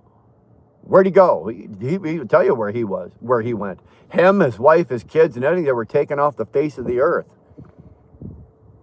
In a way, I understand the forced military education, but I don't think it's right. I don't agree with it at all. At all, 100%. And I don't even know if I see the sense in it. Like I said, like for countries like Sweden, Switzerland, fucking Finland, and that kind of shit, that where it's for defense only. Sweden's not invading anybody. Finland's not invading anybody. Right? If it's defense only and you do your 3 years, you come out with a college degree, fine. But no, absolutely not. Stuart the hobby trucker, damn it, son. Long time, Stu. Long time. How the hell you doing, man? Really good to see you, man. Hopefully things are well with you. Long time. I haven't talked to you. I haven't seen you in a long time. Christ is Lord. What up, wheel burner? Well, we're just sitting here. The sun came up. We had a beautiful sunrise. Now we're just gonna sit around and have a quick pop and have a smoke and shoot some shit. We're talking a little politics. Usually I don't get into politics a lot. I'll talk about a lot of things. Politics doesn't, usually not because of you guys, but politics pisses me off, and then I usually get a little excited. I get a little pissed off, and then I get, next thing I know, you guys have never seen a really good wheel burner meltdown. It's happened. It's happened where, I've had a really good meltdown. It's not because I lose my mind. It's just because there's certain things I'm very passionate about. And when you get passionate about certain things, it's just like, ugh. Afghanistan is actually really beautiful. It is. I have two very, very, very good friends of mine from Afghanistan. And one of them, him and his wife were showing me pictures of, like, their town, right? Not a village, but it was actually classified a town. And the whole background scenery around the town is the mountains, and it is stunning. It is absolutely gorgeous. Beautiful place. Like, visually. As a white guy, like looking like me, would I want to walk around there? Probably not. Truthfully, if I had to choose one, it would be the military.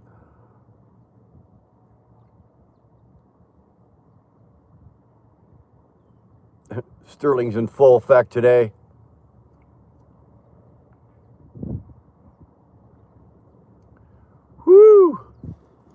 There goes the spam. Look at that there. I just had to scroll like a whole screen and a half to get through that. Good job, Sterling. Exactly. Don't fucking spam. I still fight to get what little benefits I do get, and then that's a crying shame. SNS. Again, I just said it a few minutes ago. None of you guys or girls should be fighting to get your money. Any of your benefits. If you did your time, you lived through it, and you are now home, and you are, integrating yourself back into life, or in your case, you've already integrated yourself back in, but you shouldn't have to stand there with your hand out asking for what's rightfully yours. Absolutely not. Like I said, they should literally, SNS, be fucking throwing it at you. I support an all LGBTQ military division. We could have CLT maybe. All right, Dirty, that's actually kind of funny. Pizza or burger every day? Cart shark, I could do either. I love pizza. I won't get you wrong. Pizza is my go-to. I had pizza last night. Pizza is my go-to, like, crutch food, right? When I can eat pizza for breakfast. I can eat cold pizza for breakfast. I can then eat another pizza for lunch, eat another one for dinner, and take the leftovers from that and eat it for breakfast the next morning. Pizza is that type of thing. But I absolutely love homemade hamburgers, like burgers from home. You make them yourself, you do them, you grill them. God, man, that's so good. Love hamburgers. This week I've had a really good hamburger up in down in High River, and last night I had a pretty good pizza. So I'm batting 1,000 right now for pizza and burger. Huntsman John 3:16 says, "For God loved the world that He gave His only Son, and whoever believes in Him shall not perish but have eternal life." Huntman, thank you for that. Thank you for that. Appreciate that. Love back to you, sir. Not a good politician anywhere. They all say they're going to do this and that, and they don't do half of it. I'm going to mow. Thanks again, Wilbur. Hey, brother, good to see you. Thanks for popping in here. Welcome anytime, man. Keep on with the lives. Get your lives going.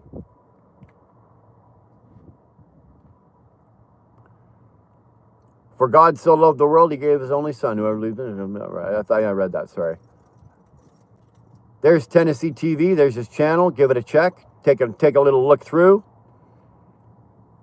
Just curious, what are the biggest issues Canadians are facing currently? Well, currently in this moment, Jestro, obviously the tariffs, like in this moment being today, the tariffs. But I think some of our biggest problems right now is fentanyl's a massive problem up here in some of our major cities. Remember, our country is not as big as yours, or depending on where you're from, it's not as big as the United States. There's only 47 million people in all of Canada. So when fentanyl comes in on something like that, it can be devastating. It really can. So we've got a pretty good fentanyl epidemic going on. Our biggest issues is trying to get our politicians to tell the truth and do the right thing. And Tennessee was absolutely right. A politician will say what he's got to say to get himself elected. And the minute he's elected, you know what he's thinking? He's not thinking, oh, I'm now going to do all these policies. The little motherfucker knows that he's only got so much time. He's already thinking about how he's going to get himself reelected. He's only been in office for 20 hours, and he's already thinking about how he's going to get himself reelected somewhere down the line. We have in Canada, we have all the same things the U.S. has, just in smaller, because it's a smaller population. We've got homeless. We've got our veterans that are suffering. We've got crooked politicians. We've got inflation that's out of control. We've got you name it. We've got it all. We really do.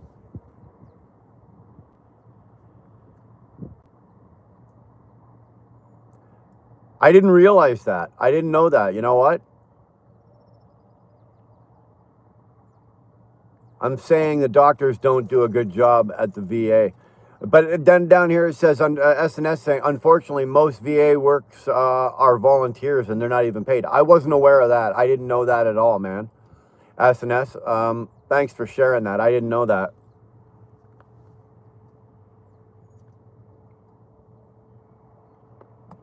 Service Dog Trainer 360. That's a pretty cool handle, man. Nice name on that one, man. Truth speaking, it is ridiculous that I think what is the lesser of these two evils every 4 years, especially when it isn't supposed to be a two-party system. That's a really good point. Like right now, it is a two-party system, right? Because the NDP lost their party status. So, right, well, and you don't really technically count the bloc. I think the bloc actually got more votes, got more than the NDP. Singh actually fucking torpedoed himself. But right now, we are. Service Dog, we are a two-party system where we are supposed to be at the three or maybe even a four-party system. And now we're down to two. So if you didn't like the Liberals and you didn't like the Democrats, you always had another third or a fourth option. Now, it's like I said, you don't pick the party you like the most. If all you've got is Democrats and Liberals, you don't pick the party you like the most. You pick the one you dislike the least. And unfortunately, that's the position we're in. The Americans live by that system. They've lived by that system for as long as I can remember. There's always been just basically two parties, Republicans and Democrats. I just, I can't, it angers the shit out of me that our system is the way it is. And it's, if you think about it, Service Dog, it's a broken system. And it's actually this way now. You're telling me that, that the Liberals and the Conservatives are not both bouncing up and down in their seats, knowing that they just bailed or they just torpedoed or the NDP? Oh. Sam Suri, good to see you. Made with Ron, Canada all the way. Absolutely agree. Homemade with Ron, absolutely agree. You hear all this talk about, Canada being the 51st state. That's not going to happen. All that kind of stuff going on. I would not live that way. Don't get me wrong. It's not a shot at the Americans. I spent more time in my life in the United States than I have in Canada, for Christ's sake. But this is, this is where I live. This is where I was born. This is where I was raised. This is where my parents are from. This is grandparents. My heritage is Canadian. And I'm proud of that. I'm proud to be a Canadian. And it's just like, you hear the Americans saying to us, and they joke about it, and they come in here and go, oh, you guys are going to be the 51st state, and da-da-da-da-da. Now, turn that around. If Canada had 345 million people and the United States only had 47 million people, and we were making comments like that, going, we're going to amalgamate the United States, they'd all be down there going, oh, like, fuck you are. It's the same thing. It's the same thing. They wouldn't want to become part of Canada any more than I want to become a part of the United States. Hi from Kurdistan. Well, man, thank God you're here. What's your opinion on the tariffs? Well, Ghost, right now, those tariffs are absolutely kicking the living shit out of the Americans. Who was I talking to? I was talking to Jeremy about this yesterday. The port of one of the major ports in Los Angeles takes in anywhere from 16 to 18 ships a week, right? Those great big massive container ships, right? Right now they're at 6. They're not shipping. The tariffs are absolutely decimating parts of the U.S. It's not. Yes, it's affecting Canada. Don't get me wrong, it's affecting Canada. Some of our prices have gone up, some of our things have had to change and this and that. But the tariffs, what happens is, let's just say, the sweatshirts. So this sweatshirt, this hoodie was made in China. Somebody in the United States orders $100,000 worth of sweatshirts, okay? Some company in the U.S. So that $100,000 comes in. They have to pay a 25% tariff on that. So that's $25,000 worth of tariff, right, on that. Mr. Trump gets the $25,000 to fill the treasury coffer. But that company now has to charge 25% more for that shirt. So who's it hurting? Is it hurting China? Not really. Is it hurting Taiwan or any of these countries that mass produce all this shit? No. Not really. It's hurting the Americans because you guys are now paying an inflated price for stuff because of these tariffs. So it's not working quite the way I think Trump wanted it to in that aspect. Now, what it is working in a way is that all those companies, John Deere, Carrier, a lot of those countries are companies that took their manufacturing plants and facilities, shut them down, and went to Mexico or went over to China or shipped it over to China or any of those, and because they could make, you could make a Carrier air conditioner for $145 in Mexico and ship it up here and sell it for $6,000. Whereas if it was built in Iowa, or sorry, in Texas, then you know what? That Carrier air conditioner is going to be made for, it's going to cost them $3,500, and they're going to sell it for $6,000. So they make much more profit on it. What's happening now is those tariffs are forcing those companies to come back to the United States, right? They left, and now Trump is like, all right, you can leave, that's fine. But if you want to bring your American products back into, your Chinese made American products back into the United States, you're going to pay the tariff on it. And now we're talking about billions of dollars that John Deere and Carrier and all of these some auto manufacturers, Kenworth, fucking all these places that are building trucks in Mexico, they're now paying fucking tariffs on this stuff because they left the United States. If Kenworth started reopening all their plants around here and trucks were American made again, they'd probably be better off. And that's what Trump's forcing. That's what he's doing. With as bad as the VA is, I'm surprised anyone joins the service. That alone counts as bravery. But if you survive it, you become a better person. Yeah, I would say you become a better person, but there's a personal price you have to pay. I don't know if I'd be willing to pay that price. Military produces structure, teamwork, self-esteem. Kids are too soft and entitled these days. I don't disagree with that. I don't. And like I said, dirty money, if it was a matter of like you have to, like you go into the military and you could serve 3 years in the military, or let's say the National Guard, and you got a university education, you got everything, and you weren't being told, okay, you're going to be over in Afghanistan, I'd have no problem really with that. But that's not the case. Structure and discipline and self-esteem, a lot of times is not gained in the theater of war. That's bravery and guts and a little bit of character, but and yeah, it will toughen you up, but maybe not to the degree or not the way people need to be toughened up. Same with the oil, Nissan, same with the oil industry. Agreed. All our dirty food is closely related to the pharmaceutical industry. It is. A lot of it, not all of it, but a lot of it is. They're going to keep feeding us shit and keeping us sick so that the pharmaceutical companies have got a reason to make a new pill. I hope you have a great day. Can you share is your thought why Canadians like yourself love or respect John Wayne Gacy? Don't.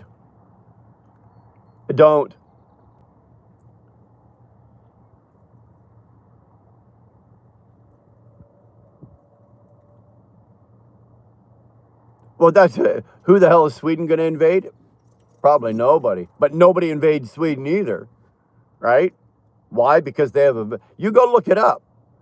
Go look that up, man. Dirty money. Go try to invade Sweden or Finland or Switzerland. Good luck with that. It was tried, and they failed. Does Stephanie like seafood? No, Stephanie likes chicken. What's going on, Fantastic 1C? Just drinking pop and talking shit. That's all we're doing.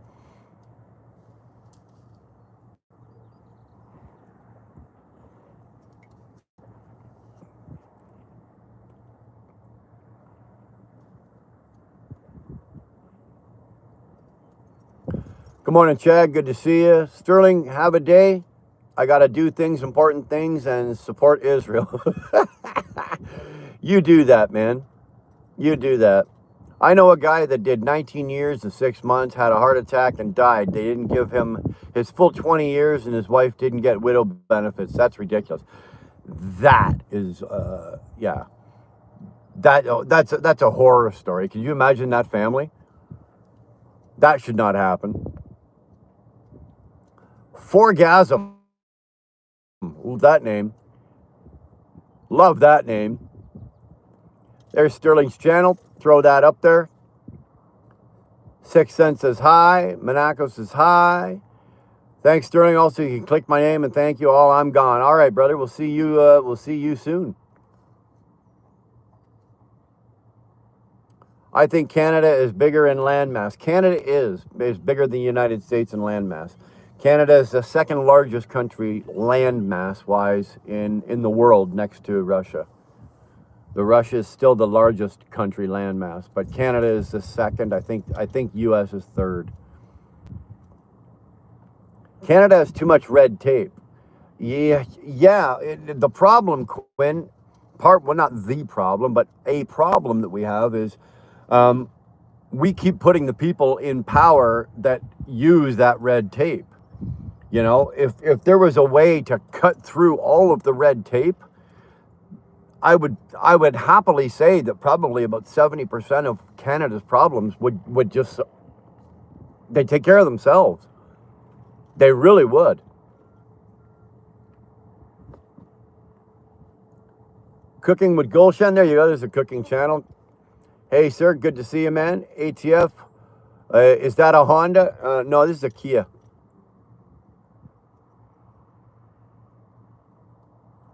Sorry and hate to leave y'all, but I have an obligation to mod a different channel. SNS, go get at it, man. Thanks for being here with us. I appreciate that. BMW, I'm back, man. How's it going, dude? We're just killing a little time, drinking a little pop. I've got a little bit left in there. When this one's, I'm going to do this one, probably have another smoke. And when this one's done, I think we'll call it a day. I do have a list of things to do today. It's not going to be just a a hangout, do this, do that. I've got some obligations today to take care of, so I got to get on those shortly. Stephanie has stepped in, and she is the new sheriff in town. Did you play Spider-Man 2 for PS5? No, I have not. 51st State was Don throwing bones for lub-turds to chase. You mean lib-turds or lub-turds or libtards? Up here we call them libtards. Are you a fan of Trudeau? No. The only way I would save Trudeau would be, well, I can't say that because I got myself in trouble with YouTube saying how I would save Trudeau's life if he was drowning in my swimming pool. So I can't tell you the punchline on that because I got in trouble with it. What I could stay here and turn on my old phone. It doesn't have to. That doesn't have the links. Brother, do what you got to do. Brother, I appreciate the fact that you're here. I appreciate the fact that you come in here and you hang out with us. And man, if you got to leave, that's cool. Just come on back tomorrow. Sean Nudd, hi from Rochester, New York. Oh, man, I've driven through Rochester, delivered in Rochester, picked up in Rochester. I think when I lived in Toronto, you could damn near look across the lake and see Rochester. Trudeau was okay if you're a Nazi. If you're a Nazi or a communist, Trudeau was good. Buck Brown, good to see you. How the hell are you this morning, brother? Good to see you. Do you live in Canada, Riser? I do.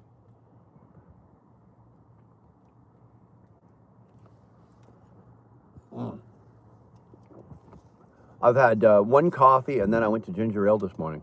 I don't know, just craving it. Just craving it. Tariffs are lovely. About time someone does the right thing. Hey, you know what? I'm not in a position to criticize because, I'm going to assume, and that's a pretty fucking sketchy word to use. I'm going to assume that, they know what the fuck they're doing with these tariffs. All I know is the result of what I'm seeing as a person that lives in this, that lives in this world that has to deal with them. And especially in the trucking industry, right? I see the result of what these tariffs are doing. And I talk to all the people that I know and friends that I have in the US, And here, I'll give you, here's a simple example, okay? This is going to be the easiest example, okay? My brother works for Dodge, okay? Now, let's just, the example he gave me, I'm going to give you the exact same example. Let's take a Dodge Ram 3500 one-ton, right? That truck up here lists at 125 to 130,000 bucks, listed out, okay? Now, because the parts to make that truck have bounced back and forth across the border 7 or 8 times and paid tariffs, and now the tariffs on that truck are $14,600. So now you have a truck that say retails at 130. The dealership is now charging the MSRP on the window sticker is now $144,600. That $14,600 is in tariffs. People are not buying new trucks. They're buying 1-year-old trucks, used trucks, 2-year-old trucks. He's not selling a whole shitload off his lot. He's not selling a whole shitload of new trucks, but he can't keep the 2-year-old Dodges on the lot. He's got people walking in and buying one and going, okay, I'll take 5 more. He's going, I don't have 5 more. He goes, well, you go find 5 more and I'll buy them off you. That's what the tariffs are doing, right? Imagine a $14,600 in tariffs. At one point, I could have bought this fucking car for that much. They're putting enough tariff, the tariffs are high, it's so high that you could actually buy other things with that tariff money. Canadians are used to getting screwed. Well, it's the nice man mentality, Lion's Eye. It really is. Trudeau sucked. He did. He sucked this. He sucked that. He sucked off Klaus Schwab. He sucked off Krista Freeland. He sucked off a lot. Zelensky. Oh, he took a mouthful from Zelensky, and smiled. Let me tell you. You guys were all disarmed and say thank you. More government, please. Here's the thing. Nice name, by the way. Dildo Shenanigans. Were we disarmed? Yeah, to a degree. They took, our auto, our semi. They took the list. They came out with this ridiculous list of weapons, and we were banned from having them. But do you really, in all honesty, Dildo, do you really, in all honesty, think that we just willingly handed them all over? Really? Would you? Would you? If you didn't have your Second Amendment, right? If you didn't have that, and you didn't have, and all of a sudden they said, okay, here's the list of weapons, and if you've got it, you have to turn them in. Would you willingly do that? Just because we're not supposed to have them doesn't mean we don't have them. And that's the misconception about Canada. Just because we're not supposed to have them doesn't mean we don't. We're not stupid enough to go waving around going, oh, fuck the government, I still got my gun. No. Prices here where I'm at hasn't changed. If the tariff hasn't changed the tariffs haven't changed anything there. Well, you know what, man? Maybe, Chad, you're just lucky. You're just lucky. The tariffs have hurt everybody. What are your listings as example right now is exactly why we're doing tariffs. Okay. You know what you guys have to do for your own country, do what you got to do. Your government can do what it's got to do. My country, unfortunately, has a weak government, and they're going to bend to whatever Trump wants. Later, I got to go do the nasty and make some money. Oh, that's a horrible thing to do. To fund my chopper addiction. And holding this sign isn't working. Yeah, well, standing on the corner saying I will work for money doesn't work. Have a great day, Salty, man. We'll see you around. Keep doing what you're doing, brother. I love it. I love it. China has a 62% GDP acquired from the American purchases. Yeah, well, Here's the thing. I want you to think about this, dirty money. Okay, and it may require you to. It might hurt you a little because it hurts me if I have to think too hard. But think back about what the United States used to be. Okay, think about what it used to be. Back in the 40s and the 30s, 40s, and 50s, okay, America was a fucking powerhouse of manufacturing. You guys built, and Canada to some degree as well, but you guys built everything. Big, bold, fucking strong, powerful. You guys built everything in the world. Everybody in the world wanted U.S. goods. They fucking, because nothing could top the U.S., the might of the old U.S. building. And when World War II kicked off, it threw you guys into overdrive. You're manufacturing. Next thing you know, Ford's building airplanes and tanks, and then it kicked off the manufacturing world industry in the United States, and you guys became even a bigger fucking powerhouse. And then all of a sudden, the war ends. And then, in 1945, World War II pretty much ended. And then through the 50s, there was some coasting. But then what happened from the 60s, 70s? There's still manufacturing.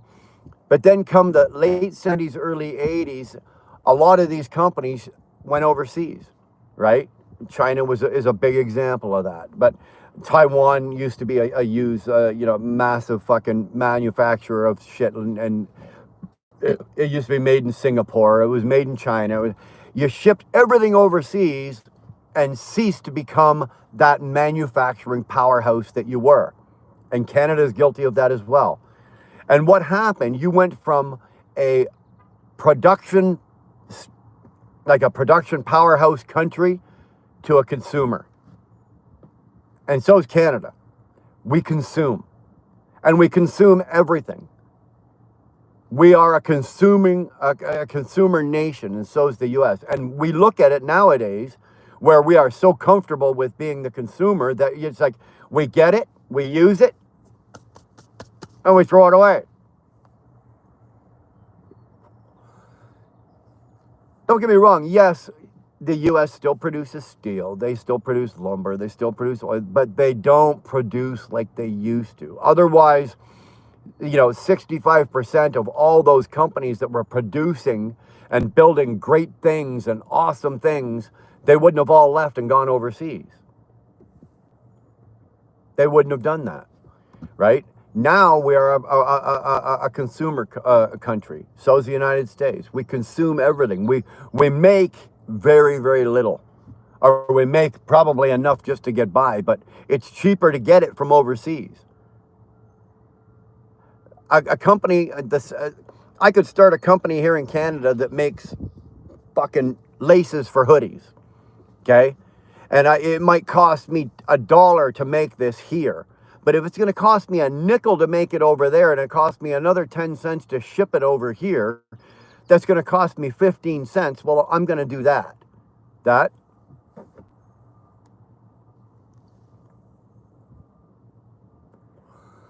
The older 3500 were good trucks. The newer shit, I wouldn't buy. That was just an example that my brother was giving me, S&S. That was just an example. Just the model that he happened to use. Well, where am I from? I'm in Canada, man. Hi from Italy. Good to see you. I want to read the 300 subscribers. Everyone be warned, his beard is not real. He's trying to trick us. Is it peeling off? I hope that glue sticks. I put it on. I put my beard on this morning. I think I got it straight. Did I get it straight? I'm not sure.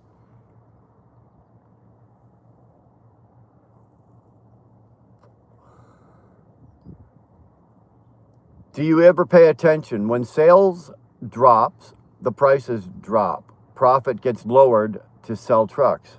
On new trucks, yeah. On new trucks, yeah.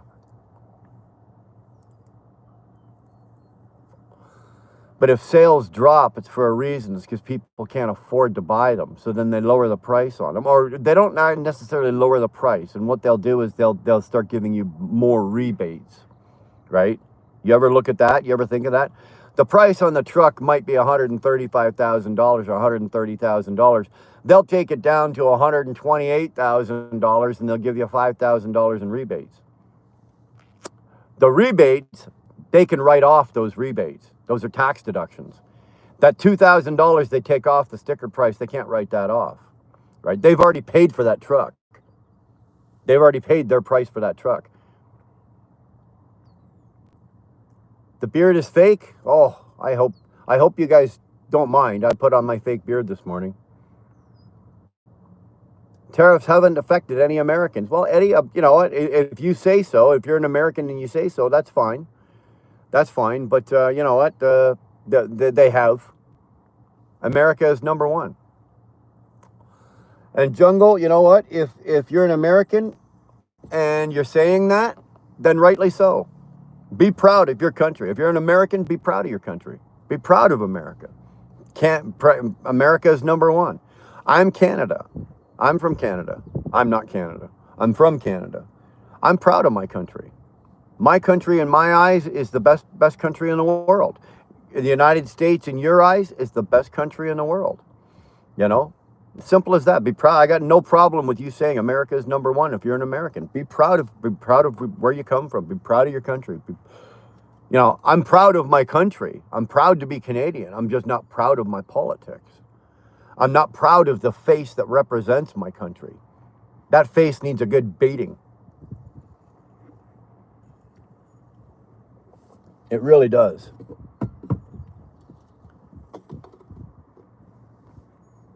I don't care if I have the second anymore, which is a joke anymore. Take it from my cold hands. I'll still find a way. Yeah, exactly. Just because we're not supposed to have them doesn't mean we can't. Doesn't mean we don't. Do you hunt or would you like to hunt? I actually do it. I do not hunt. Believe it or not, it's fairly odd for a Canadian. Funny enough, listen to this, okay? I don't hunt, I don't fish. And considering I've got so much country to hunt and fish on, right? We've got lakes in Canada that have never been touched by a human being. That's how we've got the largest freshwater lakes in the world. No other country has more than Canada does. And a good portion of those lakes have never been touched by human hands. So I don't hunt, I don't fish, and I don't play hockey. I have to question my own Canadian ability right here, right? I don't hunt, I don't fish, and I don't play hockey. Jesus. Looks like the Sheriff Stephanie's in town. Yep, Walmart screwed everything up. Well, but look at it from a business standpoint. If SNS, if you were in a position to start a company and it took off and went the way of Walmart went, from a business, not a personal standpoint, not from a society standpoint, but from a business standpoint, fuck, man, the richest people in the fucking world are over there.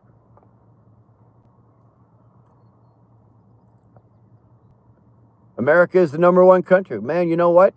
Speaking of America, I got a question. Oh, America is not number one, bro. Well, you guys, you know what? You guys can agree or disagree or whatever. All I'm just saying is whatever country, I don't give a shit what country you're from. If you're from Philippines, you know, be proud of your country. Be proud of everything. Just because we have number one military doesn't make us the best. That's a good point. You know, military power doesn't necessarily make you the best country. It might make you a very strong country, like militarily wise. But you would think about for the trillions of dollars that, you know, the country sinks into its military, some of that could be going other places and be used for other things. Finland is better, number one happiest country. Yeah, but I don't necessarily believe all those polls. You see, the best country for the happiness, people the happiest is Finland and Sweden, and maybe. But go to Finland and Sweden and ask them if they're all happy. You know, they've got their gripes and things too. 25% sales tax is better. I don't know about you, man, but I lived in Ontario and our sales tax was 13%. I think you get out to the maritime provinces, the sales tax is 15%. Here in Alberta, I think we only pay 5% sales tax. It makes a big difference when you're buying big ticket items, right? When you're buying a car or you're buying like washers and dryers or furniture or any big ticket items, that makes a big fucking difference, man. You go from 13% down to 5%.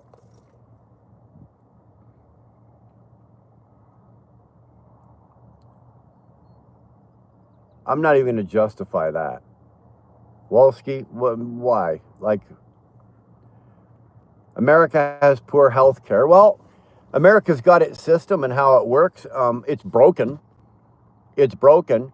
Canada has, as you know, you guys all think that Canada has free health care. We don't have free health care. We do pay for it, but we pay for it through our tax dollars, which means that, you know, if I go to the hospital and I need like heart surgery, they won't give me a bill, right? I don't get a bill for that. Whereas when I was in Ohio and I required the eye surgery and emergency eye surgery in Ohio, you know, they handed me a bill for a 5-hour surgery of $42,000. Now, luckily, they let me leave before I had to pay the bill, and I had out-of-country insurance that paid for that, so I didn't have to worry about it. I didn't have to pay that bill. But it is unrealistic that, you know, people will bankrupt themselves because of medical bills. We don't have that problem in Canada. 114 million given to Finland in aid from America. I don't know anything about that. You guys can go tit for tat back and forth, Finland, US, whatever like that. The number one country, there's way too many fucking things to filter or to factor into that, to what makes a country number one, right? The fact that you can take your military and roll over any country in the world, probably pretty much unopposed, doesn't mean that you're the number one country in the world. You know, what is your health care? What is your education? What is a lot of things? What is the infrastructure of your country? How is the country run from within? What are the politics? That doesn't necessarily, you know, all of those things, a lot of those things need to be factored in to make you like the number one country. No country is the number one country in the world. I don't care what any poll says. I always join this live when I'm sick. Well, Lily May, try coming when you're healthy. Michelle Hitchcock, tariffs won't have an effect till the second quarter. Well, like I said, they've already taken some effect here in Canada. If you're not feeling it in the U.S., you will. You will. It will eventually. You cannot get around it. I'm not saying none of them, because there are a couple of companies that have eaten that tariff and not passed it on to the consumer. But at some point or another, the companies are going to have to, they got to pass on that 25% tariff. Now, if you're talking about a fucking chocolate bar, so your dollar chocolate bar is now $1.25, that's one thing. But when you're talking about, again, big ticket items, you know, cars, trucks, big trucks like Freightliner, Kenworth, washing machines, dryers, all that kind of shit that's, you know, brought in, big ticket items like that, lumber, steel, all of those that are necessary to keep your economy running. When you're talking about tariffs like that, the trickle down effect is eventually going to happen. You will feel it.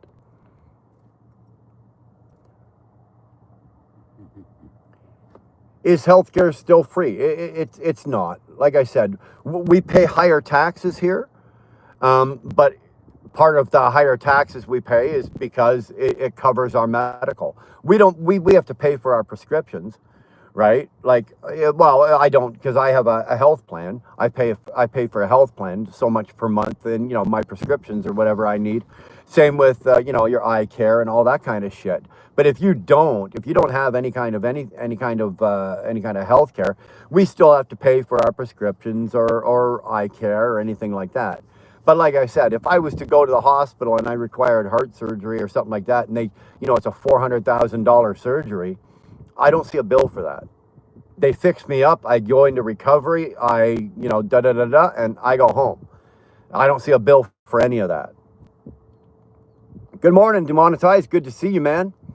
Thanks for popping in here. You seem to have popped in at a really good time. We've got some really good chatter going on in here about what is the best country in the world.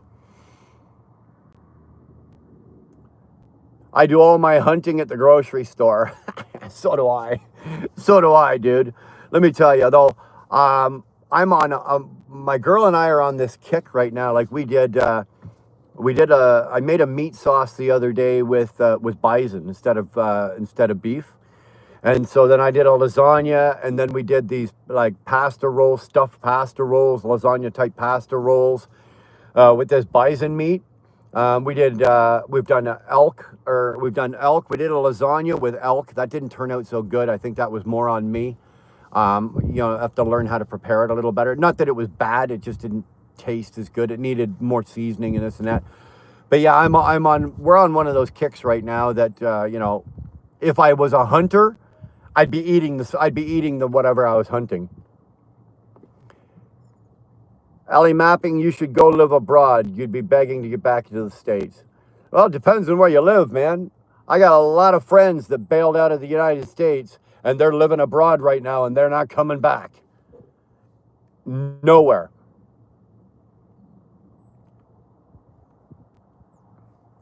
Yeah, you two keep your piss and match to yourselves.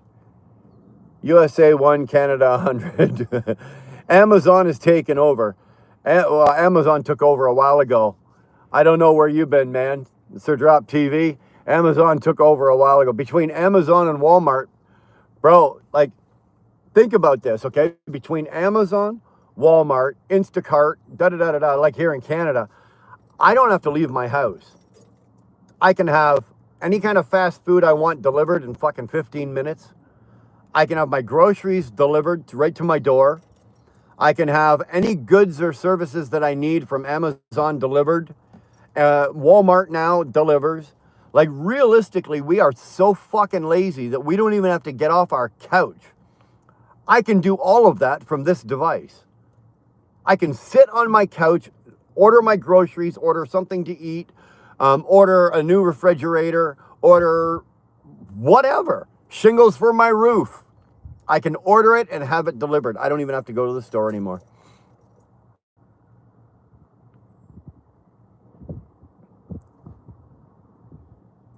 I will sub if you order food right now. I can't do it on this phone.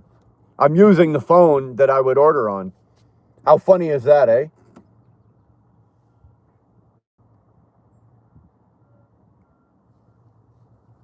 Any recommendations for a dark cigar? No way, Jose, and a dark cigar with the smoothest taste.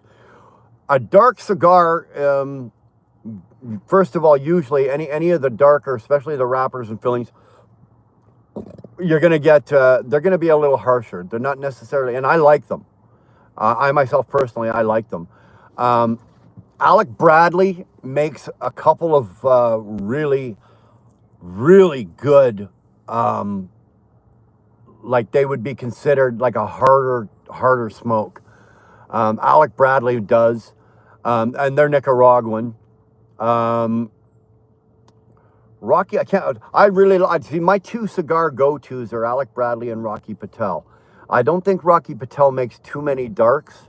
They are more of a mid-grade to a light with smooth when you get into like the darker cigars, are you talking No Way Jose? Are you talking like you like the hard earthy flavors like I do? I like the hard earthy flavors. I like the charcoal, like the charcoaly type flavor smoke that comes through. Like sometimes you get like that oak or that like a wood, like a burnt wood flavor type come through. Are you talking something like that? That's what I like. When I'm smoking a dark, that's what I like. The smoothest taste, just if you want to go dark cigar smooth taste, probably go with any of the Alec Bradleys. Damn, the effective tax rate in Canada has to be well over 50%. I don't think we're over 50 yet. I think we're still in the high 40s. I don't know what happened, but I can only see my comments. I can see everybody. We're still talking. You're still going. Sir Drop TVs from Akron, Ohio. Can you show your teeth? I would if I had any. People need to stop using the word free unless everyone's delivering the service or volunteers. Putty Cat, that's very well said. Very well said. Nothing is free. I don't give a fuck what they say. If you see a deal that says buy one, get one free, somewhere down the line, that free one, get one free is not free. You're paying for some of it or part of it. But how long do you have to wait to get that heart surgery? That's the issue. In Canada, it's not as long in the U.S. as it is in the U.S.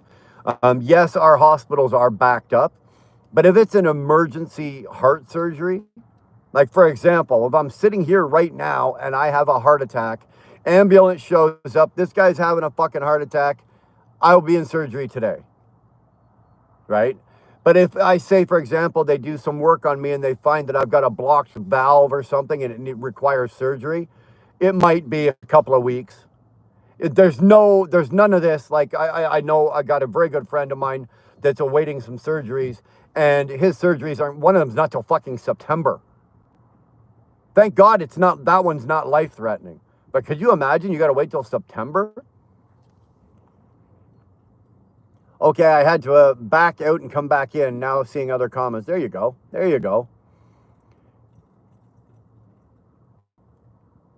It's like insurance that actually pays for procedures, unlike America, where we pay insurance and still get slapped with the bill and the price of a small house. Yeah, you know, I can't fathom the fact that somebody would give me a hospital bill that will bankrupt me.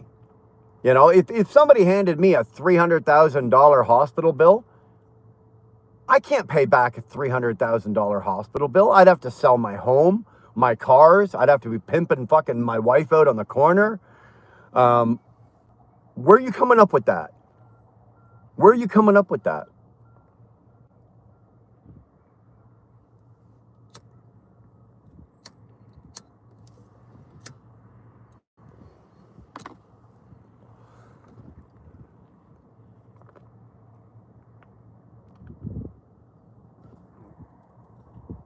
Dirty money on LE mapping. You guys, I don't give a fuck if you want to talk back and forth in the chat, but if you're going to start insulting each other, don't do that.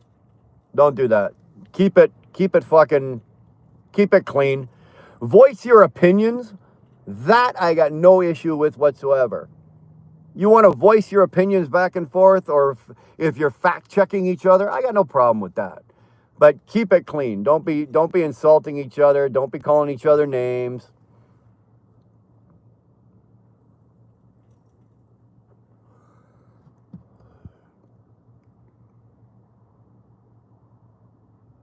From Southeast Asia, don't know what y'all are going through, but God bless. You know what? Karate chicken chop, we're going through life, man. We're going through life. We are trying to sustain ourselves through some bad political decisions made by ignorant people. How's that? That's what we're going through.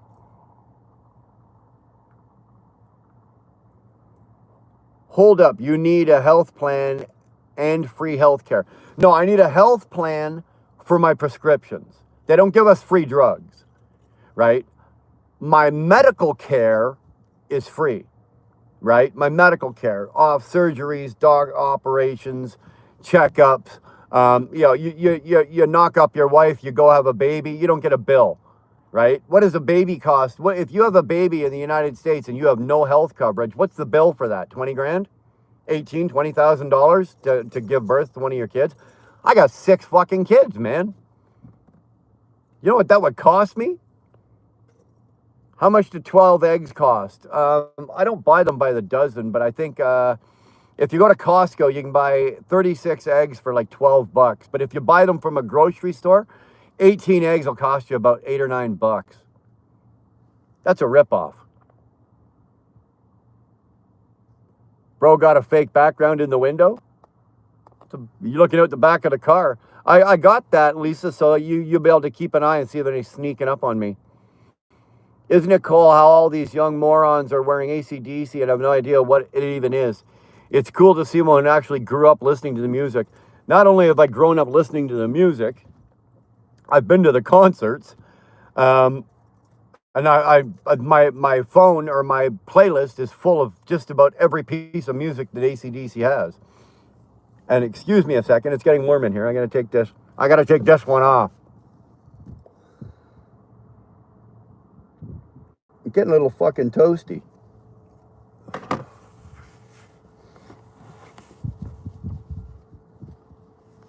Oh, we're not getting naked. And I do this for effect, because not only did I go to the concert, but I got the fucking shirt to prove it.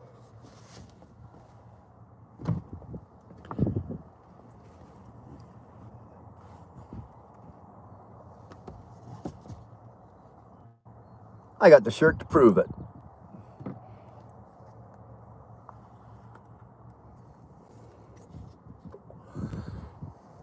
I would definitely say, Donger, that AC/DC is probably in my top 5 or 6 of my favorite bands. My go-to bands when I want to listen to good rock and roll and I want to get jacked. You put on any piece of AC/DC. It doesn't matter if it's Bon Scott era or Brian Johnson era. I don't care. I listen to them both. Is rehab also taxpayer funded in Canada? No. But a lot of companies up here will subsidize that. If you're working for a company and it might be part of your benefit package with the company that you work for, a lot of our companies have that. But for example, if you don't have that and you have to check yourself into a rehab, say you go into a 30-day program or a 90-day program, no, you're on the hook for that.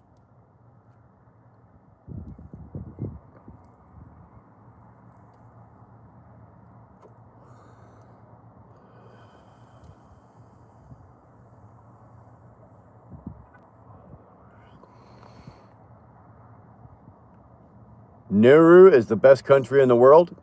It must be, because I've never heard of it. There isn't a best country, I agree. Read out text, you lazy. I'm working on it, man. You guys chat a lot faster than I can read. A good Dominican. Dominicans are making good cigars.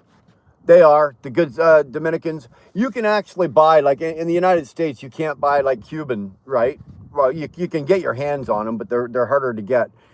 So you can't buy like Monte Cristo, the Cuban Monte Cristos, or the Cuban Cohibas, or the Cuban Romeos, but you can get the Dominican version of those, and they are good. They are good. The Dominicans do, like if you get a Monte Cristo number 2 that's from the Dominican Republic, it's still a good cigar. It's technically the wrapper is different. It's a Dominican wrapper. The filler in the inside, the tobacco, I guess tobacco, whatever you want to say, is it's comparable. It's different, but it's still good. They're not bad. Dominicans make good cigars.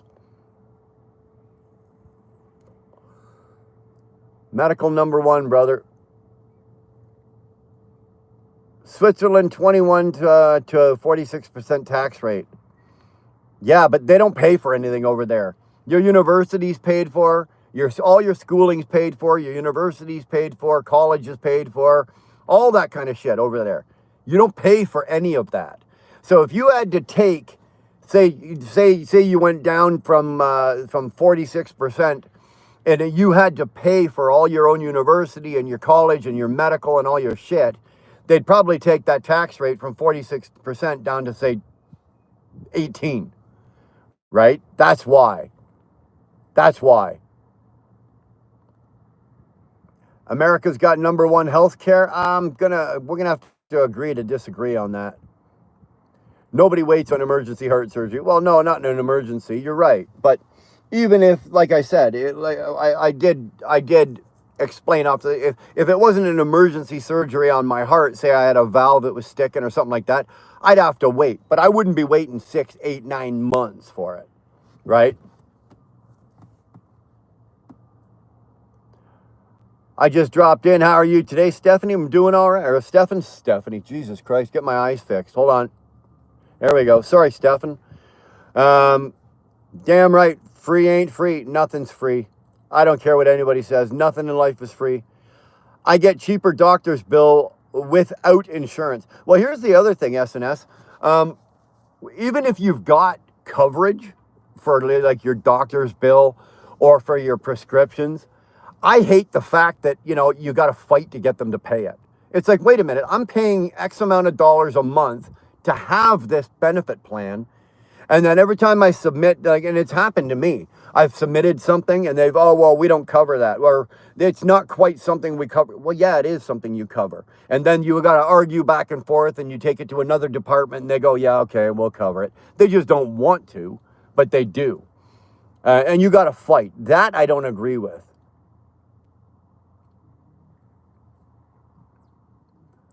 Bro, is the Golden Dome is true? I couldn't tell you. U.S. has U.S. has highest spending, lowest positive outcomes of healthcare system, by far not the best. It's not that it's a bad system; it's a broken system.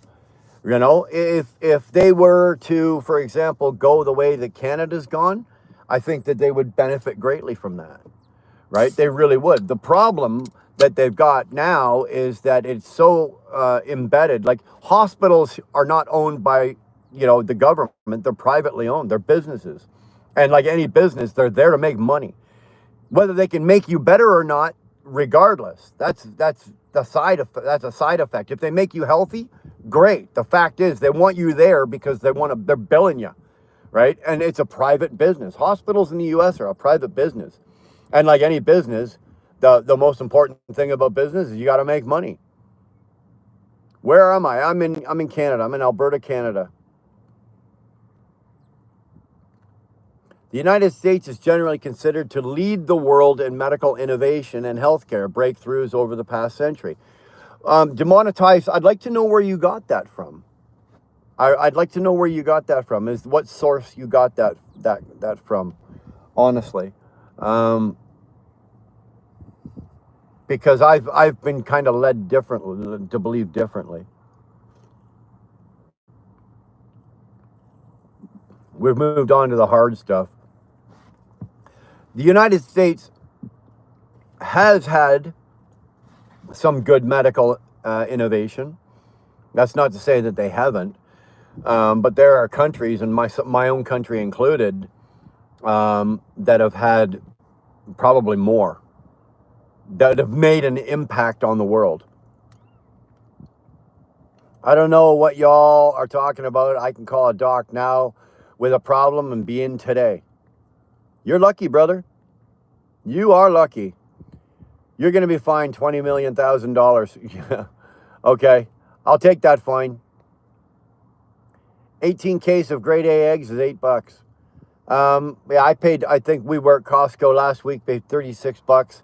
Or it's not $36. For 36 eggs, we paid $12, which is good.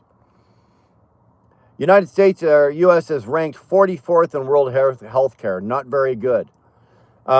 Yeah, when you look at it in that sense, that's 44th is nothing to be writing home about. The NFL called you and told you multiple times to join back in the NFL. No, we're not playing football at my age. What are you going to do back in the NFL? Become a cheerleader. What are you talking about, music? You're supposed to be talking about football. Tom Brady, get back. I'm back. Oh, thank God you're back. Stephanie was getting overwhelmed. Just listening in the background while heading north for a wild camping weekend away with the Tasmanian haggis. Loving the conversation today. It's not bad. Not bad. We got a good deal going here. Naked and tied, and what?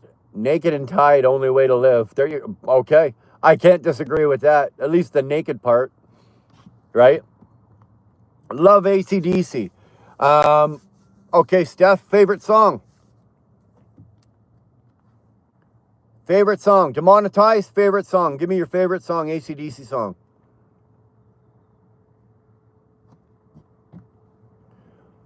What, you smoking old timer? What do you call an old? What do you call an old? It's funny that, like, when I was 20, I used to think a guy that was 45, 50 was old. Then when I was like 40, I used to think that somebody that was 65, 70 was old. And now that I'm 55, my version of what I think is old is, well, fucking people are living for almost forever these days. You know, if you're in your 80s or 90s, I would consider that you're pretty old. But Jesus, I'm only 55. I'm far from being an old timer. Mike Tyson, 2001 boxing. Nice name, man. What do you do? I'm an owner-operator. I'm a truck driver. Do my comments appear? Yeah, they appear. Hey, bro, what do you know about healthcare with no teeth? Who says I don't have them? Maybe I just don't put them in. Switzerland's best university costs about $1,000 a semester. There you go. Some things are free, 99 cents. Well, here's an idea. Go to the dollar store and buy something for a fucking dollar. Right? Go to the dollar store and buy something for a fucking dollar. There's nothing, not that I've seen lately at the dollar store, that's $1 or less than $1. There's Tyrannus. He's entered the building. That means the sneaky bastards, he's fucking around somewhere. USA is #1 in obesity, fast food, and school shootings. I don't have those stats in front of me, but it could be. I had neck surgery, replaced 3 discs, 3 plates, my screws. I was in 25 days after my first surgeon visit. I was out $1,800. Dude, you know what? I'm not saying that every single fucking person in the United States, you know, you might have something going with something, who fucking knows, whatever reason. For $1,800, you had all of that. Dude, I had a 5-hour eye surgery on my left eye in Ohio, and that was $42,000. 42 grand. Dude, I could buy 3 of these cars for that. For a 5-hour surgery. And I guarantee you, it was an emergency surgery, mind you, right? They had to bring the eye surgeons in. They were, you know, blah, blah, blah. It was late at night. But by 9 o'clock the next morning, I guarantee you that surgeon was sitting on a fucking golf course with my $42,000.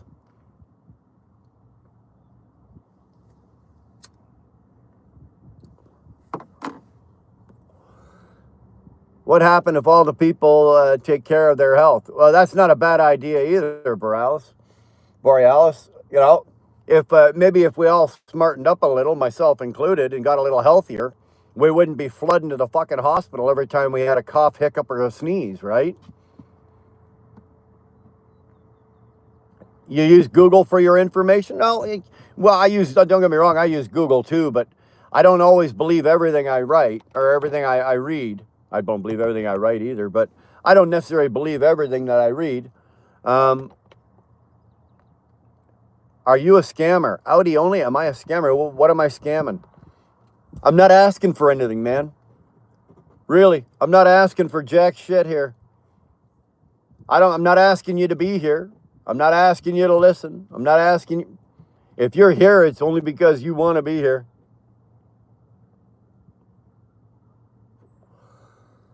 What is your favorite Star Wars? The first 3, right? New Hope, Empire Strikes Back, and Return of the Jedi. Those are my favorite ones, honestly. Now, I do enjoy the other ones. I have enjoyed the other ones only because the technology, like what they do now with the technology is absolutely phenomenal, right? They're not doing it like they were back in the 70s when the first Star Wars came out. It's so much better to watch visually. But my favorite Star Wars are the first 3.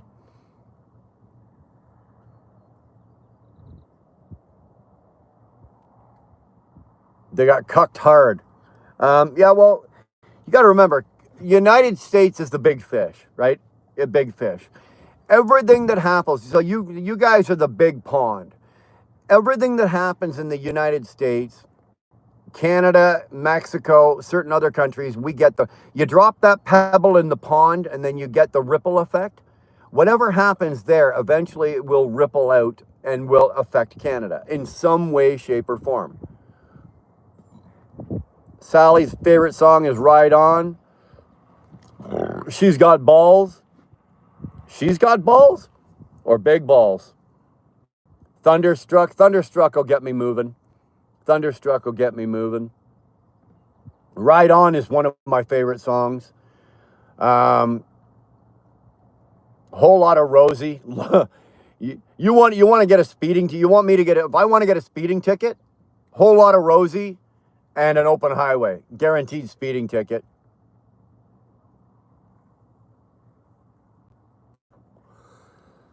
Old man is meant to be a relative term. Old should never be an insult. Oh, believe me, I wasn't insulted by it at all. America supports 149 countries with handouts. Now, dirty money, that's nothing to be proud of. As an American, that number should piss you off. You should be furious with that number. America supports 149 countries with handouts. And why does America support them? Why? Because America probably has an interest in that country, and it's a dollar interest in that country. That number should make you fucking angrier than hell. 149 countries with handouts? Yeah.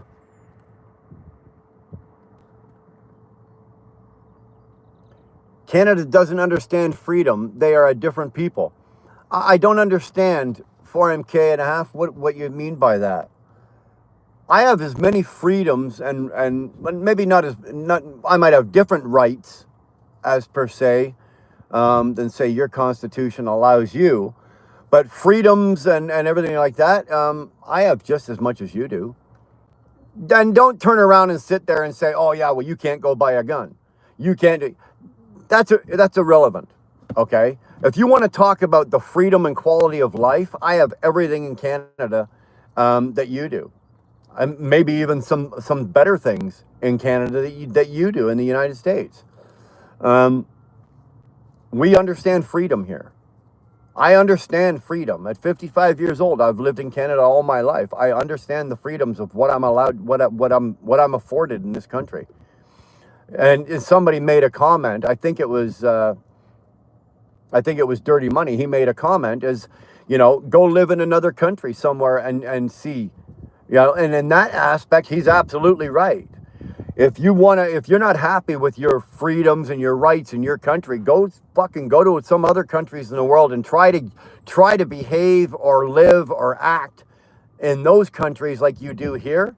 You'll be locked up, shot, or fucking buried. Tom says favorite AC/DC song shook me all night long. And anything off that Back in Black album. That whole album was absolutely a genius.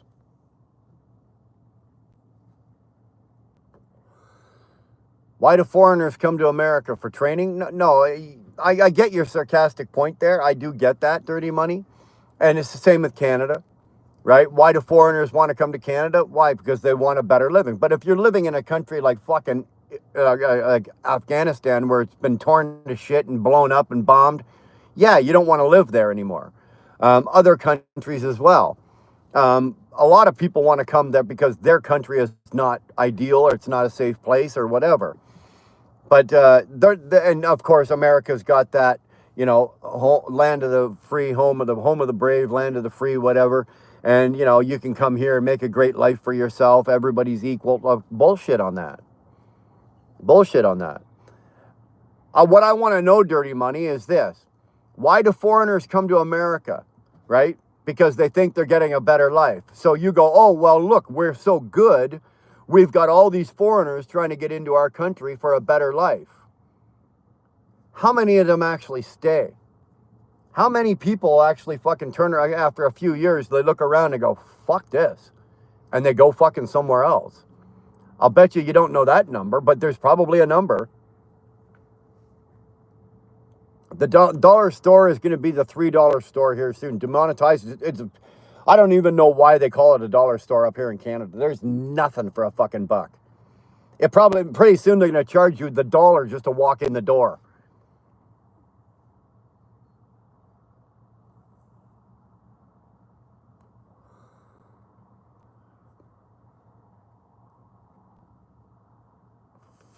Yeah, exactly. The cashier will tell me the price. I would say, what did you freeze for 99 cents?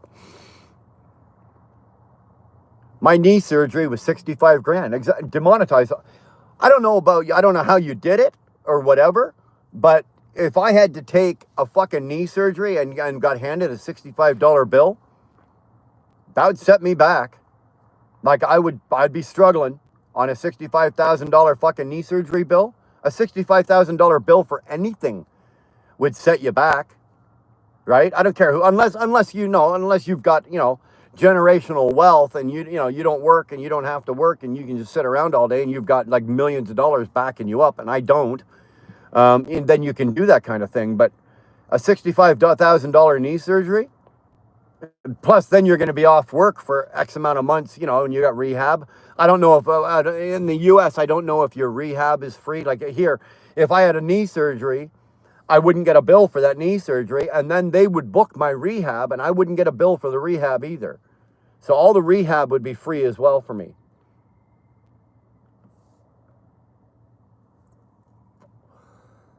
Beanie Man 27, can I ask you a genuine question? You go right ahead, ask me anything I want. Should I donate $200 because I got $400 in my bank account? If I was you, Taylor, I'd be sitting on my $400. Nigel, yo pops, how you doing, man? We're doing okay today. The sun's coming in and it's getting warm in here. But other than that, I got nothing to complain about. Having a good day, man.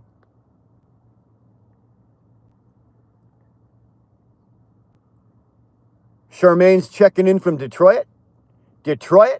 I'm probably one of the only Canadians in the world that says it properly, right? Every other Canadian calls it Detroit. Right? Why do they call it Detroit? I don't know. It's Detroit. Tell me if I'm saying it right, Charmaine. I know I am, but so make sure. Detroit's in the house.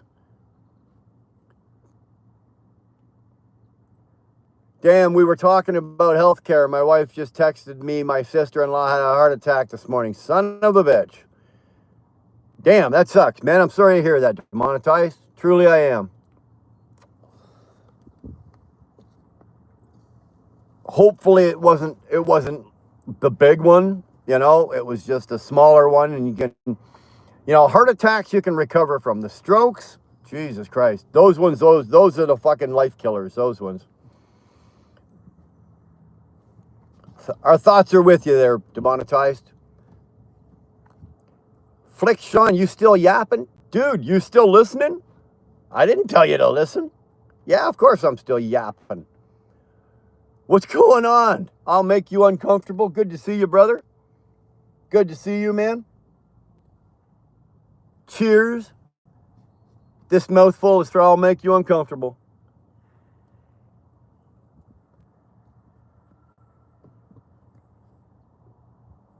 Always good to see you, Robin.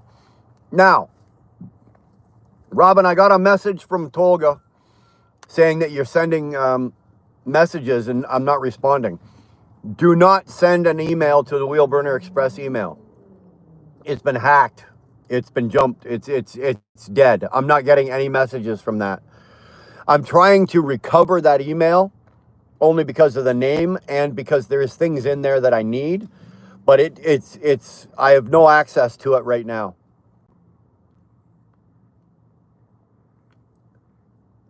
We get nothing from 138 of them. Well, that must piss you off even more. Dude, you must be working yourself into a pretty good fucking lather over there. 140, you support 146 countries and 138 of them give you nothing in return? Jasmine, I like your shirt, bro. It's not bad, eh? This one's actually, I think this one's a genuine. Where did I get this one? This one was from their last concert in Toronto. BS, the U.S. does not support 149 countries. There are only 195 countries in the world, so this is impossible. You know what? Christian, I don't know. Be honest with you, I don't know how many countries there are in the world. People are only as free or oppressed as they think they are. Yes, in Canada and the U.S., there are countries that definitely are, they are a shithole. because the people are forced to be oppressed, or there are countries that you have more freedoms than even we have here. And that's because, a good government is running them. But I can agree with that.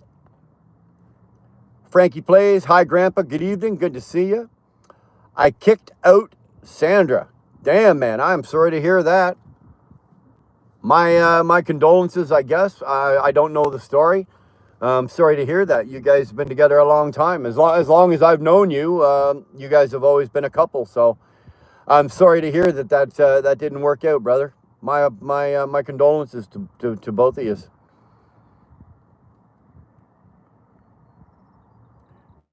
At Chris, go Google and come back to apologize. Okay, you guys are Biden 2026. Yeah, he'll be dead by then, if he's not already. They've got him in a room somewhere, hooked up to life support. The brain is gone. The heart just doesn't know enough to stop.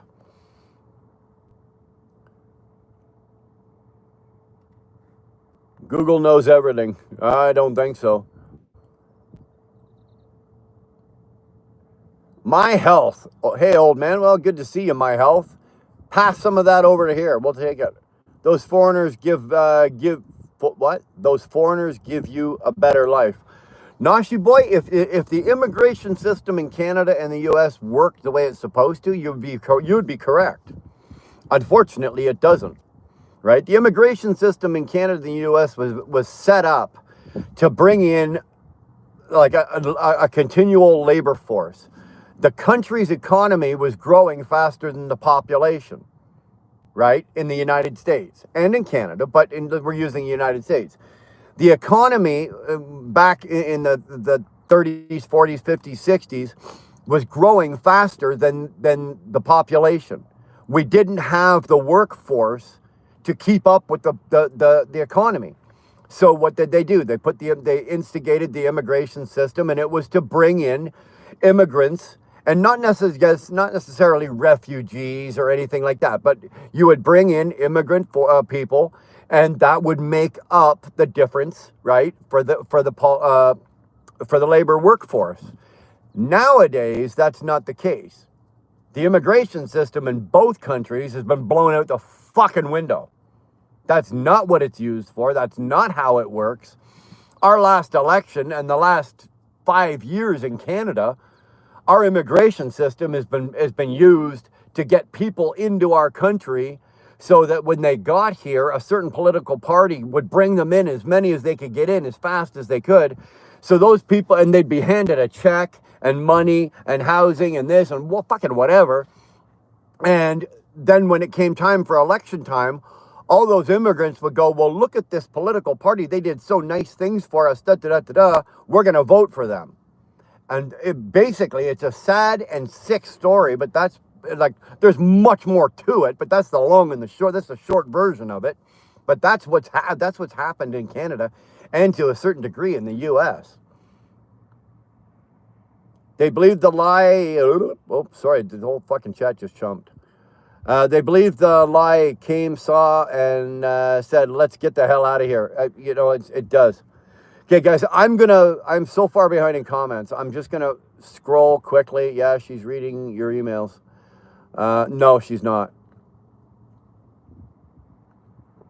They aren't falling for that trick again. Yeah, okay, hold on. Eric the Great, good to see you, man.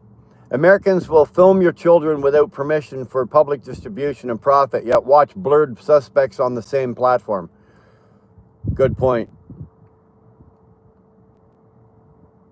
Oompa Loompa works for Ooga Booga.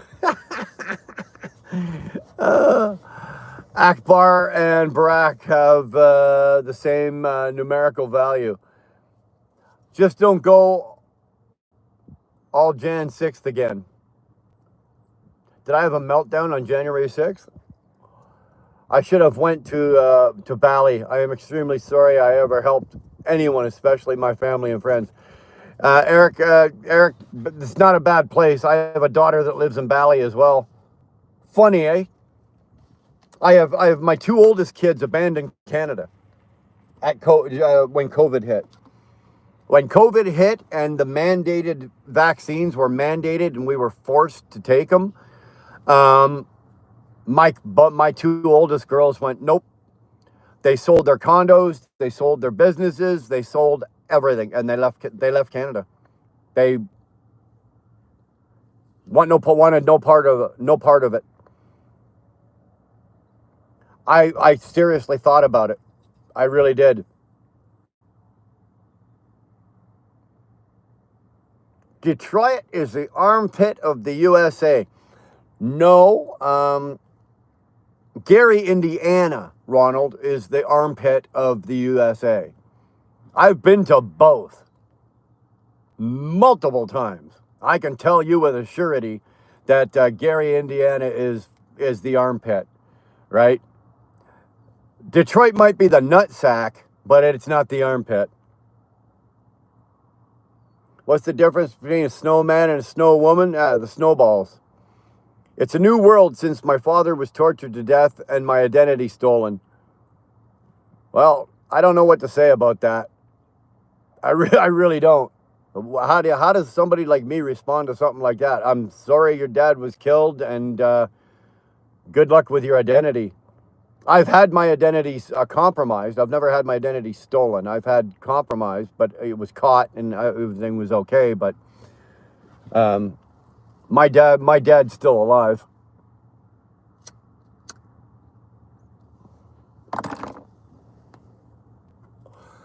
You like Parliament?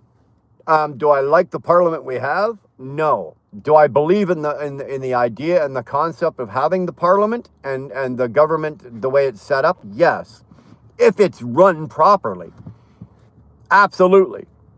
If it's run properly and Parliament was run the way it's supposed to be run and things were supposed to happen and go through the House of Commons and this and that in Parliament, yes, I believe in the concept of it.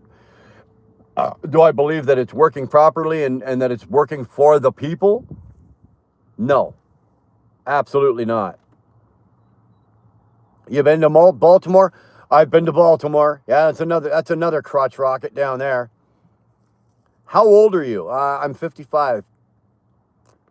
You've been? Yeah, I've been to, like I said, I've been to Baltimore. I've actually been down to the port of Baltimore multiple times. Got loaded out of there and had to go around, through and around, or up around Baltimore lots of times. I'm not a fan of it. Really, I'm not. Go to New Orleans. I haven't been down to New Orleans in a few years. It's been a few years since I've been down in New Orleans. It's pretty greasy down there. Christmas ended in 2019. Dude, I think Christmas ended long before 2019. Do I smoke cigars? Yes, I do. What are your thoughts on Pakistan? I don't have any. Pakistan's never done nothing to me. I don't have any thoughts on Pakistan or the people. What do I care? I've always wondered who I'm supposed to be if someone steals my identity. Exactly. One armpit is Detroit. The other is Gary, Indiana. Okay, we can agree on that. Edison sacrificed Topsy the elephant with stolen intelligence and nobody cared. Elon sacrificed me with stolen intelligence and nobody cared. But don't touch a squirrel. That's actually really good. That is actually really fucking good. Eric, that is agreed. Don't touch a squirrel. Yeah, or tip over a solar panel. Whatever you do.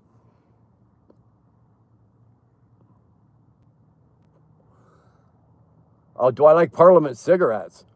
Never smoked them. New Orleans is the crotch. Okay. Hey, geezer. Hey, Chess, how are you?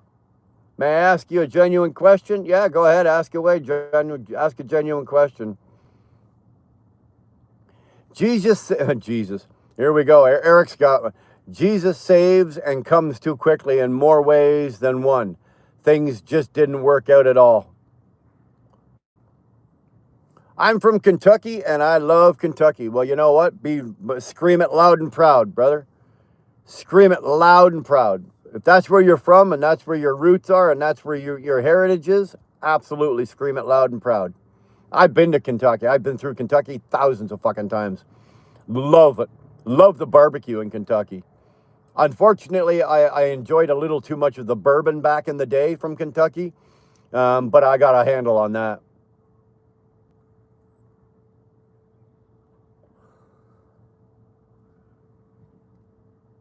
Paul recommended being, but you can import your women like, well, dude, Eric, think about it, man. Okay, from this from this device on my phone right here, I can import anything I want. Cars, trucks, food, health products, women. I can go online right now and like order a woman. You can order a fucking prostitute online that would probably come to the car, take care of business, get out of the car and fuck off. You can do anything online now. PGS, hi, I'm new. Well, welcome in, man. Sit down, relax, light a smoke, have a drink, do whatever it is you do to make you happy, man. How will Northern Passage change Canada's future? No time for trade routes, no ice. Well, there is still ice. I don't know if it's going to affect our trade routes or Canada's future. The Northern Passage, Sean, you know what? That's an area, I'll be honest with you, man, I don't know a lot about. I know what the Northern Passage is, and I know about the trade routes, but I don't know how it would affect Canada or not affect Canada. That's a really good question, man. Thanks for your question. My answer is, my friend, I don't know. I don't know. You do 4 packs of cigarettes a day? Holy shit. I bet you your lung feels fantastic, doesn't it? Black and mild cigars for the win. Oh, you're out of your mind. Rocky Patel and Alec Bradley cigars for the win. Even Ghost makes a good cigar. Romeo, Monte Cristos are still top of the line cigars.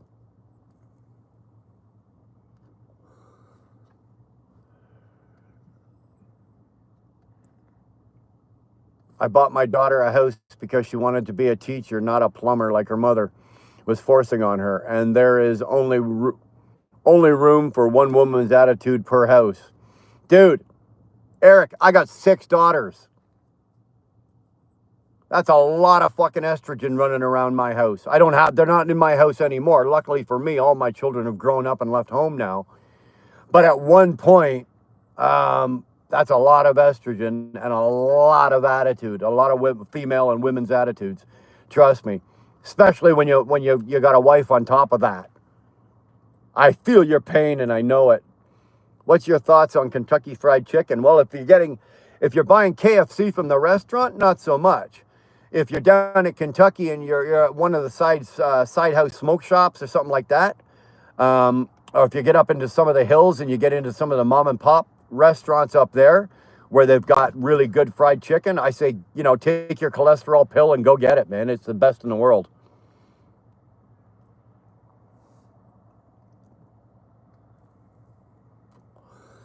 Eric, I don't know if I can agree with that. It's not always the woman's attitude.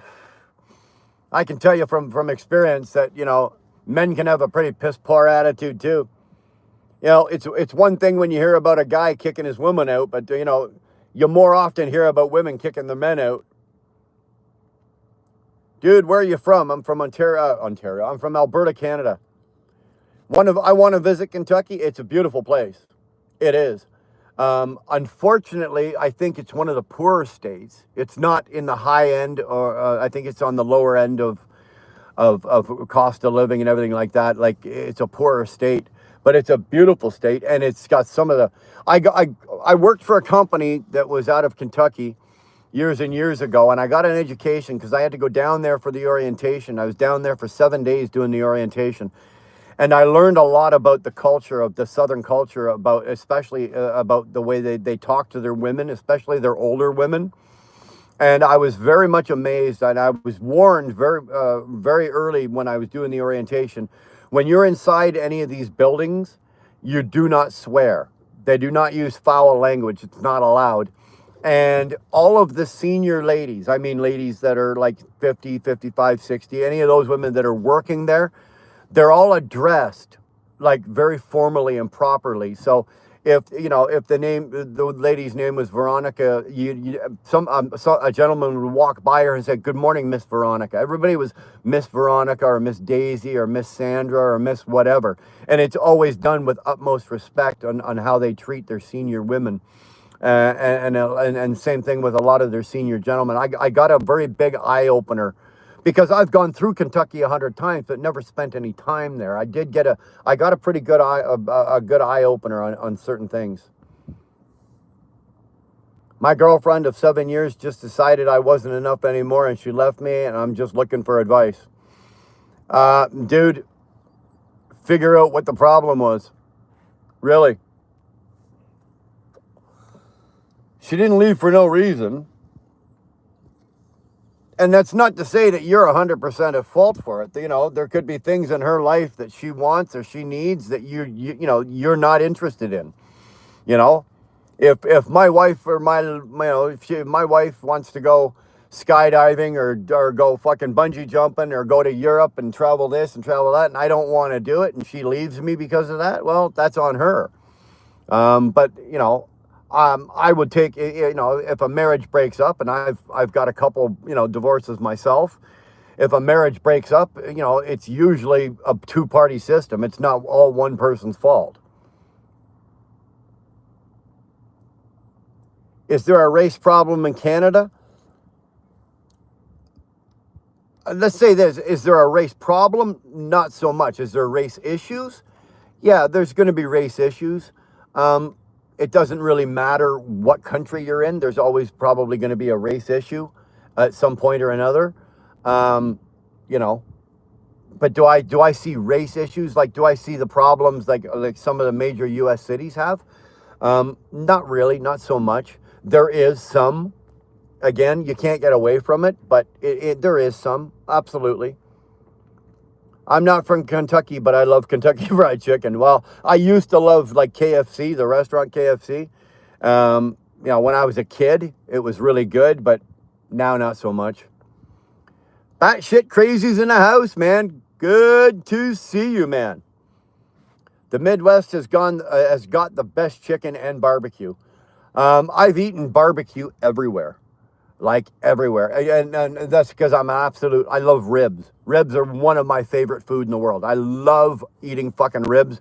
So it doesn't matter what state I'm in. If they say, oh, we've got the best barbecued ribs and we've got the best ribs. I've always found for smoked barbecue or barbecue,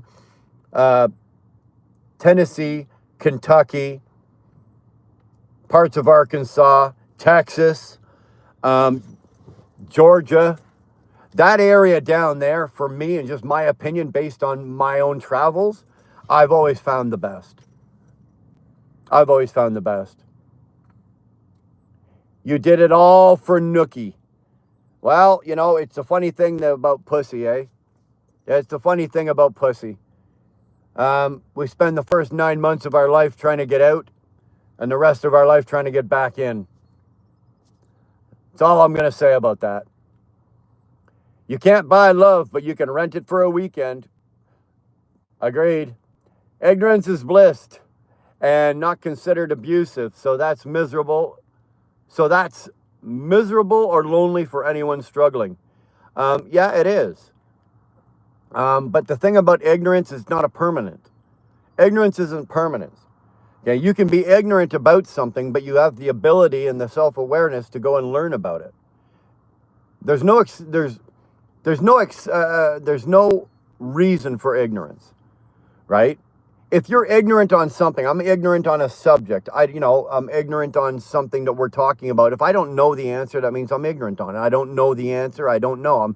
But if it's important enough to me, I can go get the answer for it. I can go find out what that is, what the answer is. Some people say ignorance is bliss, but that's just being lazy, right? Ignorance is bliss. I don't live like that. If it's important to me, like I really don't give a flying fuck. Like I don't know how this card was made. I'm ignorant in the process of how to make this card. But is it important enough for me to go find out? No. So I guess in that case, their ignorance would be bliss. I don't give a shit. But if it was something that was important to me, I can go find out. I can rectify that.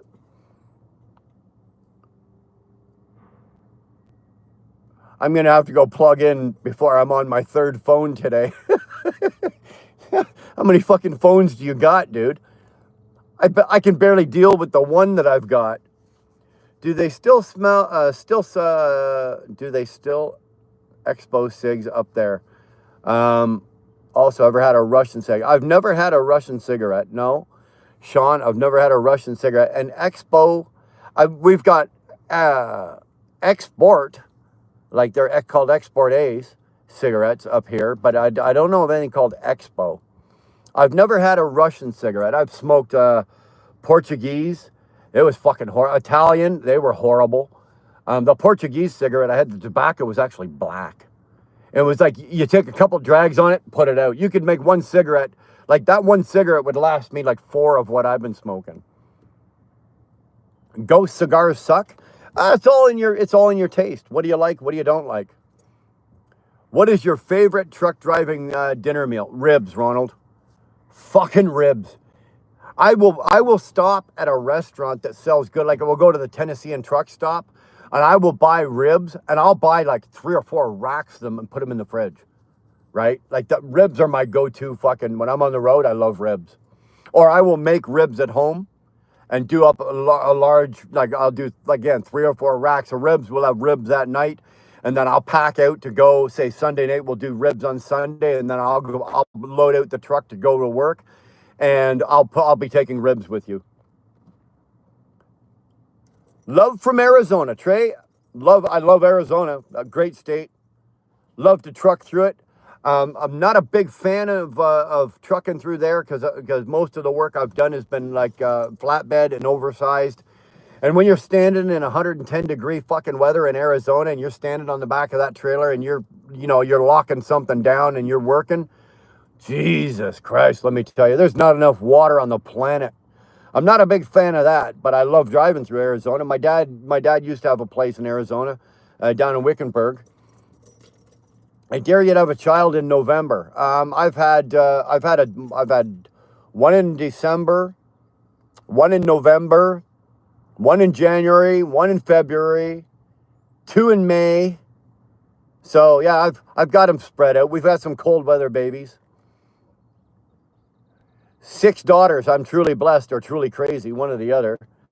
I've earned every gray hair on this face. Let me tell you. You look like you need a good cry. Don't look okay, bro. No, man, we're having a great day today. Eat more bacon; it'll save your life.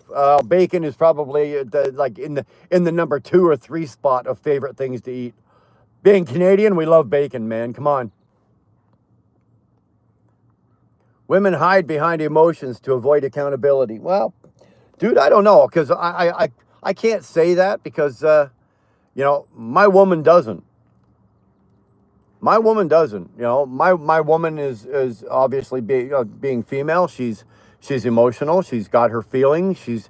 But she's got no problem of taking accountability for her own feelings and actions, and she's got no problem discussing with me what she's feeling. And I don't mean discussing with me in a way like she just stands there and screams and yells and no, nothing like that. She's got the ability to process her thoughts and pass them on to me in a way that I understand how she's feeling. And then you work through it. But we're not here to give, man, woman lessons in life, believe me. Virginia is prettier than Kentucky. Virginia is I've said this 1,000 times. Virginia, the stretch from West Virginia, North Carolina, South Carolina is probably my most favorite drive in the world, right? Getting through the hills in Virginia.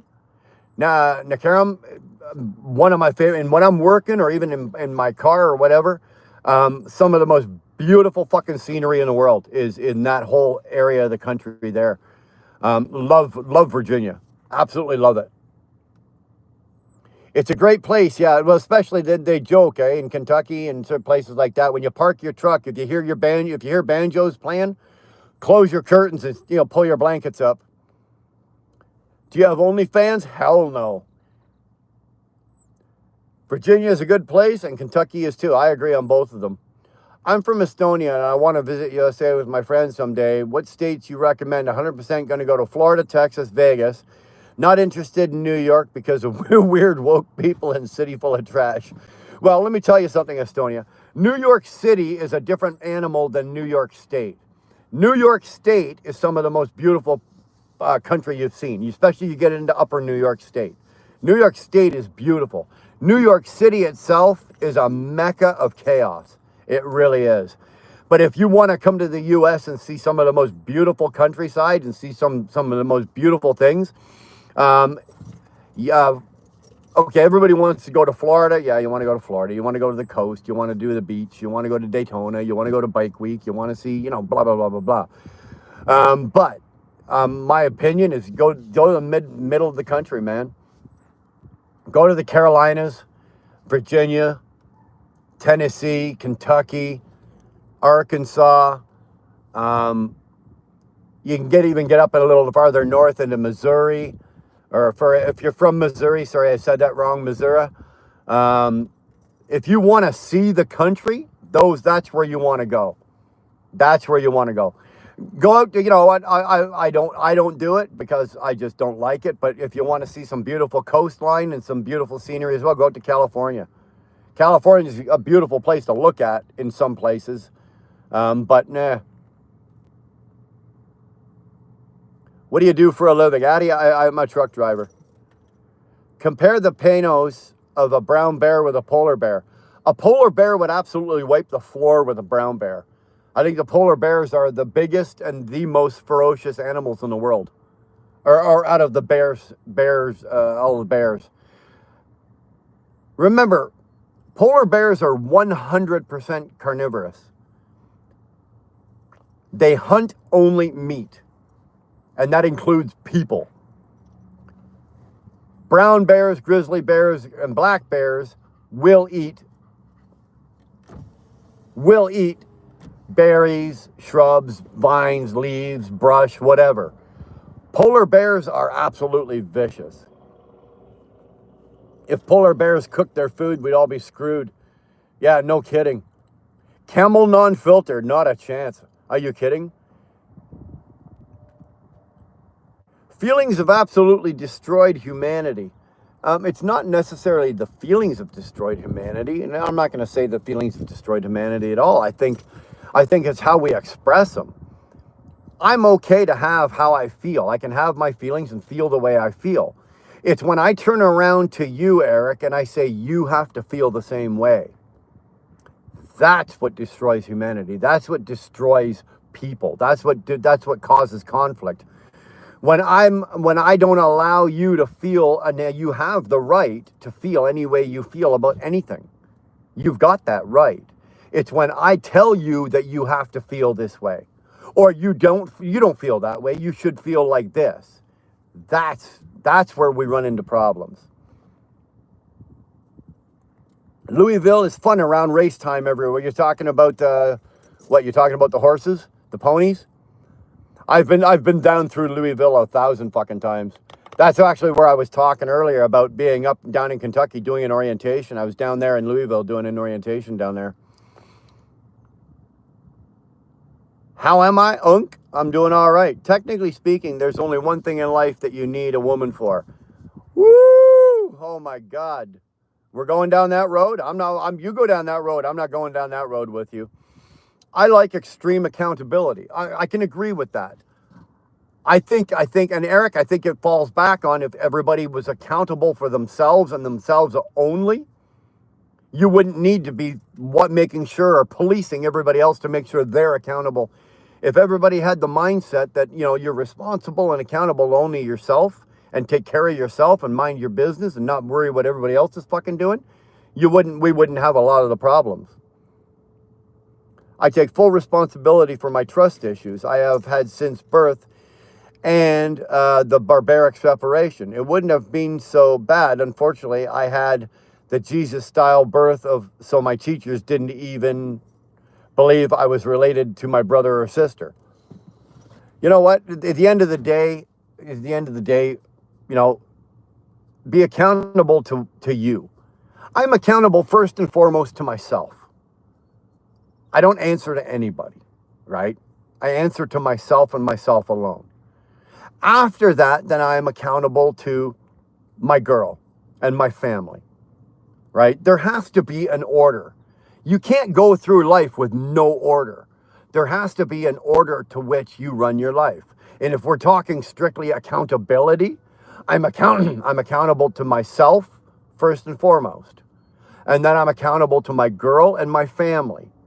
And then I'm accountable to, say, whatever professional obligations that I have, whether it be work or business or anything like that. I'm accountable for that.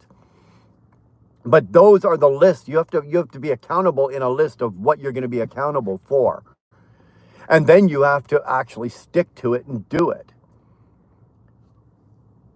Do you smoke non-filter Camel? No, absolutely not. NASCAR has race issues. Okay, I don't watch NASCAR. I used to years and years ago. I kind of lost it after Dale Sr. died. Only wild animals have the largest in charge and have feelings with a failure to communicate. Unfortunately, it describes women most accurately. I'm going to disagree, man. I really am. How do you rent love for a weekend? Well, you dial 1-800, lot lizard, and you pay whatever it costs for the weekend, and then on Sunday night or Monday morning, she goes away. You just rented love for a weekend. Honestly, I don't think we've ever had a bad barbecued rib. I've ever had a bad barbecue rib. I've had some that weren't great, right? Either sauce, prepared, smoke style, whatever. But I've been pretty lucky with when I eat ribs.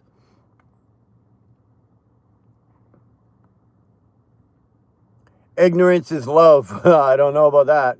Somewhat better than others, but they are all delicious. I agree. I will eat ribs pretty much from anywhere. I love them. Dolly Parton said women don't need to explain themselves. Yeah, she also said that she will always love me, but it didn't happen.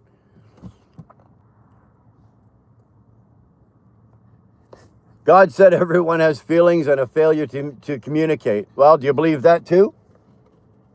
Depends on what you believe in love or believe in God or what your version of God is. I want a U.S. visa. Well, go get it. Saying have a happy wife and have a happy life, but the men are in control of the men in control is psychological torture. Dude, I don't know where you're drawing this from. Like, either a woman or some women have absolutely fucking jilted you to no end and taken you right to the end of your rope, or there's something else. I don't know, because I can't sit here and I can read what you're saying and I can understand what you're saying, and if that's where you are in your life, but I'm not there. Dude, trust me, I've burnt through my share of fucking women. I really have. I've got divorces, I've got breakups, I've got all that kind of stuff. But I would never in my life sit there and say that women are unemotional or emotionally fucking retarded or anything. I can't go there. I can't go there. I can't necessarily. Maybe I'm not in your shoes. Maybe let's just call it that way. I'm not in your shoes. I can't know what you're feeling. I think Baltimore is like the taint, more like a taint than an armpit. I can agree with that.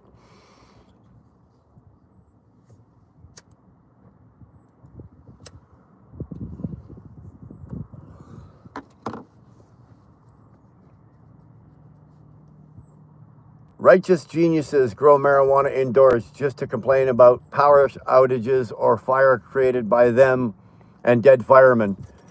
Okay, we'll agree with that. I'll agree with that one. Ingredients is bliss. Ingredients is bliss only if you're two ingredients to get off your ass. No, let me try to paraphrase this for S&S contracting. Ignorance is bliss only if you're too ignorant to get off your ass. And I absolutely 100% agree with that. Absolutely agree with that. Learn better, you can get a U.S. visa for $5 million. I tell you what, my $5 million's in my other pants.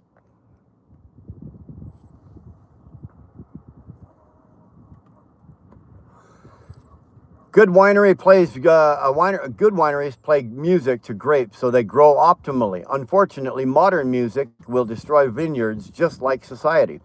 Well, what it depends. Like if I was walking through a vineyard, Eric, and there was like music playing, I may not consider that good music. It's what do you consider good music? This to me is good music. Other bands along this line are good music to me.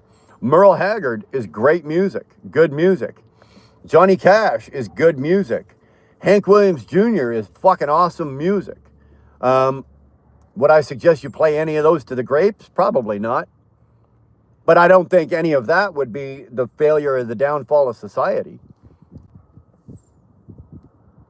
Ingredients are bliss. Yeah, I know. It was. He's working 3 phones at one time. He's moderating another channel, and he's got 2 other phones going on top of that phone. So it's probably just a typo.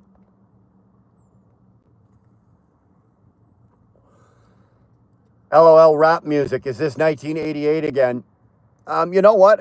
I've got certain rap artists on my phone as well. I have to be in the mood for it.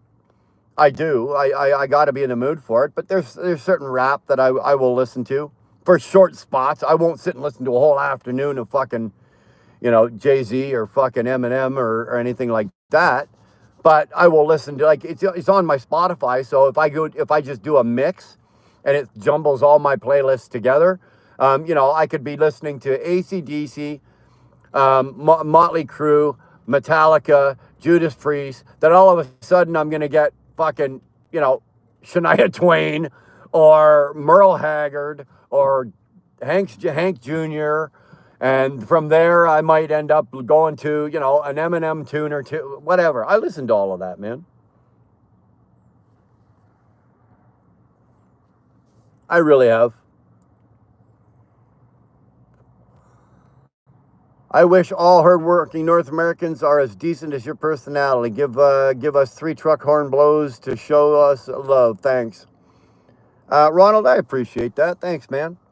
I don't have answers for everything, and believe it or not, a lot of the things that I pass along, it was things that were given to me freely. These days, I don't really have a lot of original thoughts. I don't have a lot of original thoughts on life and everything like that. It's all been what I've lived and what advice has been passed on to me that's worked that I can pass on to somebody else. It's as simple as that, man. Simple as that. I'll make you uncomfortable is out. See you later, Robin. Hopefully everything turns for you. Things start looking up for you. Have I ever been down the Blue Ridge Parkway? Beautiful. I don't think I can take a truck down the Blue Ridge Parkway, can I? I'm not sure. Love Mexican Marlboros. They have vanilla in them. Probably worse for me than the originals, but taste great. Well, eventually, you're going to do something that's not good. Oh, we're walking around doing 100 things a day that aren't good for us, but whatever. It tastes good. I got no problem with that. Jesus is king. God so loved the world that he gave his one. I think we've read this one a couple of times. Thanks for piping that in there, man. Appreciate that. No, you don't need to worry about the dentures. They're already paid for and they're done. We don't need any money. Thank you very much.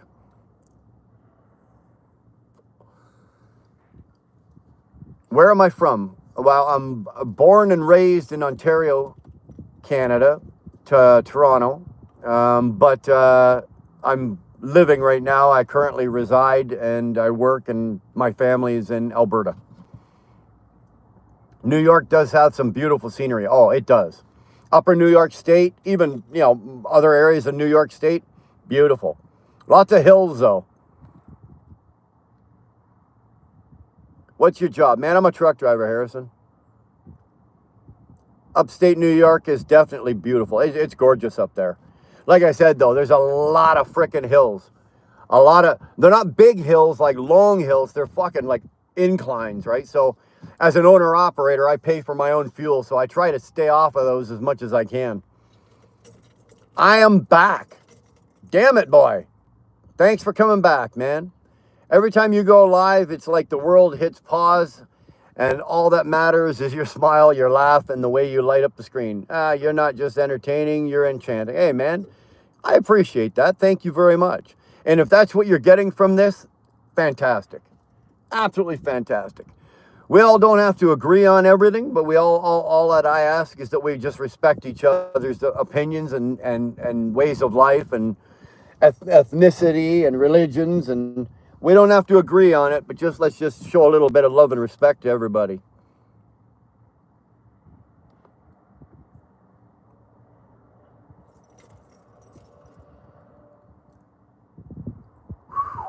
Travel is lethal to ignorance and prejudice. What? I don't know about that. I'm the coolest person in the world. I wouldn't go that far. My girl's pretty cool. I'd say she's probably the coolest girl and coolest person in the world. I got a pretty cool chick at home, man. Deny your selfish desires, reject our ways, and follow God's. It all depends on what your version of God is. See, that's kind of what I was just mentioning about. Let's respect everybody's opinions, and that not just opinions, but ways of life, and that includes religion. Too many people on this planet have been killed in the name of God, right? These people over here have this religion, and this village over here has this religion, and they're going to kill each other because they don't believe in each other's religion or their version of God. You know, too many good men and women have been killed in the name of God. They've also been killed in the name of government as well.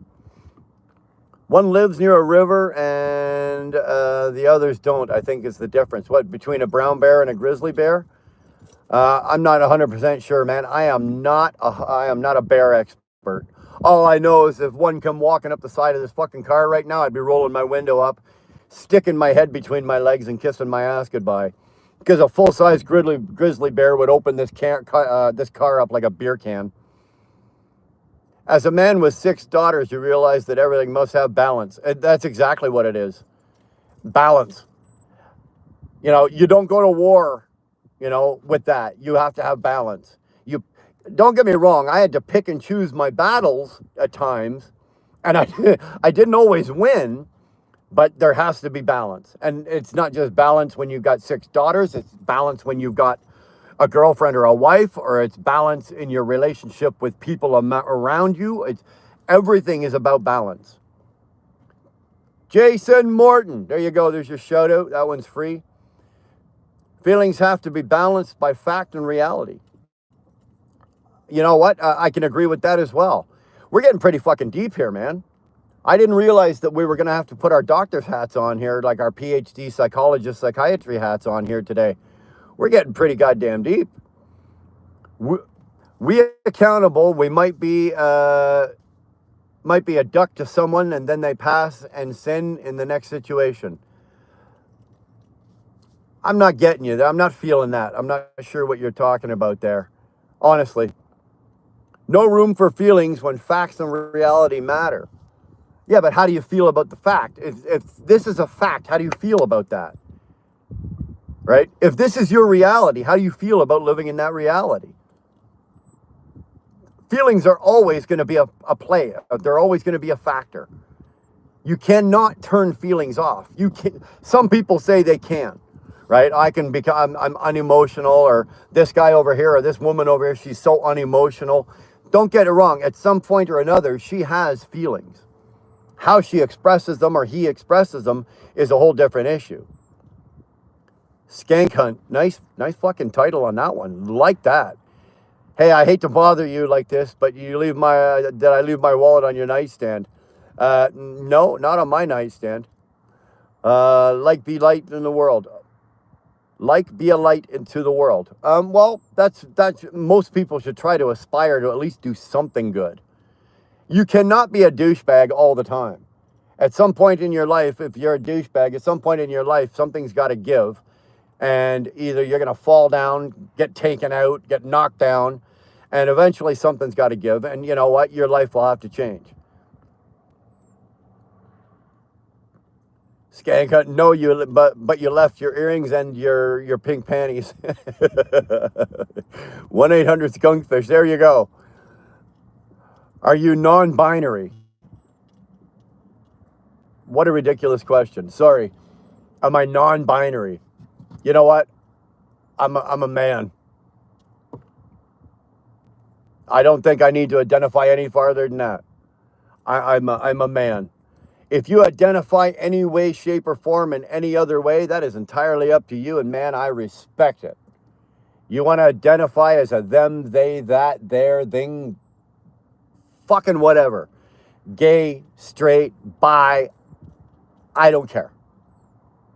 I don't care what you are, what you identify. You want to identify, see that bush right there? Right there, see that line of shrubs up there? You want to identify as a shrub? You identify as a shrub. I will respect your right to identify as a shrub. All good, man. Light that dart. Well, I'm so far behind again. I probably already smoked that dart.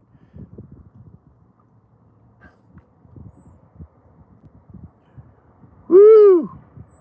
Stephanie's busy again. Chicken Jockey, how you doing? This is an adult channel. Yeah, well, you know, there's nothing else I can do. When I go into my settings and I start the live, you know, it's one of those that I have options that this is not child friendly. This what I can click another area where it doesn't go out to kids, and anything like that. But there's only so much you can do.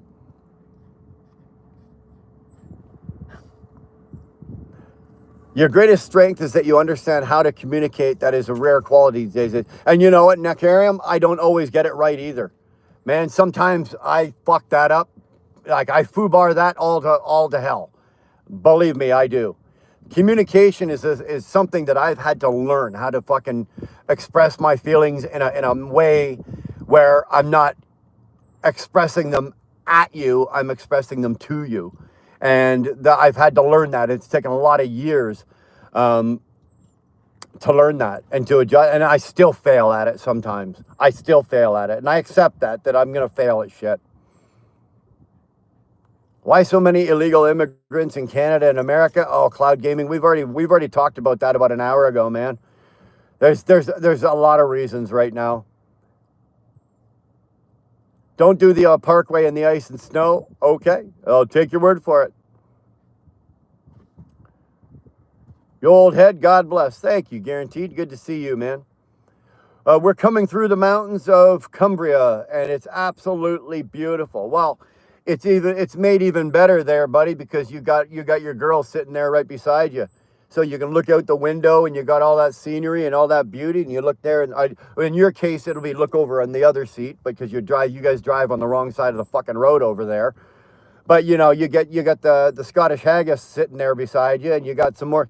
Dude, you're living the dream right now. We all should be as lucky as you. I think Toronto is awful. What do you think? Banter bus. I'm a Toronto guy. Like, I'm from Toronto. I was born in Toronto. I'm like, do I think it's horrible? Like an awful place? I think it's not the greatest place to live anymore. It's a conundrum of mixed shit is what it is. Overspending in the wrong places. It's got, don't get me wrong, Toronto's got some nice places. You get down into certain districts in Toronto.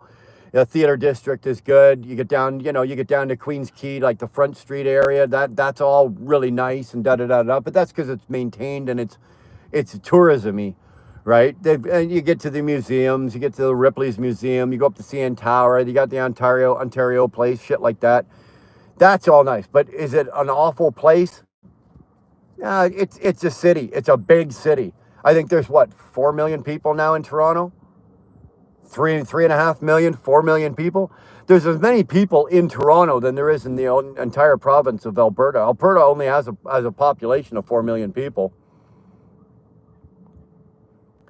How old is she? How old is my girl? Oh, you don't need to know that. My dad used to say that God created heaven and earth. Everything else is made in China. Go tell your dad he was probably right. Tom is taking you to a trucking cafe. Well, just make sure he takes you when he leaves, right? Many a man has taken their woman into a truck stop and left empty-handed. What's your view on peace then? It's something that should be aspired to. Peace is something we should aspire to. It's sort of like perfection. You strive for perfection knowing that you're probably never ever going to get it. Peace is similar the same way. You know, aspire to be for peace. Aspire to be a peaceful person and put out peace, you know, be peaceful, and for the world around you to be at peace. Aspire for it, knowing that you'll probably never ever see it in your lifetime. The more you travel around, the more you see and learn, which kills ignorance and prejudice. It is an eye-opener. It is definitely an eye-opener. Does it kill ignorance and prejudice? It may kill ignorance, because the more you see, the more you learn. Does it kill does it kill prejudice? Not necessarily. Prejudice is something that, you know, you don't get. You can't kill it like that way just because you went and saw it. Ginger, have a great time. Ginger's going to have a great time. I didn't come up with that. Samuel Clemens did. Mark Twain. I haven't read a good Mark Twain novel in a long time. My sis used to live in Khmer when Bon Scott was born. No shit. Did she know Bon Scott? Facts don't care about feelings. Sorry, boxing life? Exactly. I agree with that. I do 100% agree with that. Facts don't care about feelings, and emotions destroy intellect. I believe in both of those. So how you carry your feelings and how you express your emotions are important. It's important. Fox Girl, there you go. Can you shout out my name? That one's free. Red Lady, great to see you. Thank you for popping in and saying hi. You are always appreciated here and loved, by the way. You are very loved here as well. You know what I'm talking about. Sorry, had to kill that one. Different music is like different flavors of ice cream. One person might love one kind and think it's the best. The next might try it and say, it's what the hell is this crap? Maple walnut, gross. Well, I'll agree with you that. Maple walnut, gross. Butterscotch ripple, fantastic. Can you pray for me? Had to lay my pastor to rest this morning. My thoughts are with you. I'm not a praying man. But my thoughts will be with you. I'm sorry to hear that. My condolences. Batshit crazy Steely Dan. Oh, go away. Go away. I don't know if Steely Dan could try to figure out if they wanted to be a rock band or a disco band. Like, no. No. Batshit crazy, try again. That's a good point, Dirty Money. Zach, we should be praying for the pastor, not you. Yes, for example, on an issue of trans women are still biological men. Sorry about your feelings, but that's a fact. Dude, I agree with you. I agree with you. Facts are facts. If you're a trans and you're biologically a man, then I guess biologically. But if you identify as a woman, I will respect the fact that you're identifying as a woman. I know for a fact that you are biologically a man. But I will, I will respect the fact that you're identifying as a woman. I don't have a problem with that. I don't have a problem with that. Okay? What I do have a problem with is being told that I have to. I respect that if you're a trans and you're biologically a man and you're identifying as a woman, I will respect that, but that's my choice to respect that. I will not be told by a trans woman or a trans man that I have to respect it. I do, because that's the type of person I am. But if I'm not that type of person and you're cramming that down my throat saying you have to respect that, you have to call me she, you have to, that's when people's backs go up. Nobody wants to be told what they have to respect or what they have to like or not like. I just happen to be the type of person that if you're trans and that's what you identify as a he or a she, and that's what you want to be identified as, I'll respect that. That's fine. I got no problem with that. Without feelings, life would be worthless. They would. We'd all just be, you might as well have robot. You'd be a robot, right? Again, you got to have that balance. Agree. I agree. Hey there, what's going on? Carl talks? Start talking, Carl. Anything you want. I'm going to identify as a Democrat and not go to work today. Democrat and not go to work today. That's pretty good. That's pretty good. See how that works out for you. I asked my garden, Guillermo, if he's ever had to deal with bigotry. He says, no, only a little tree. Only a little tree. Big O tree. Okay. That was actually fucking good. Boxing life. You've got the one of the day. That's actually pretty good, man.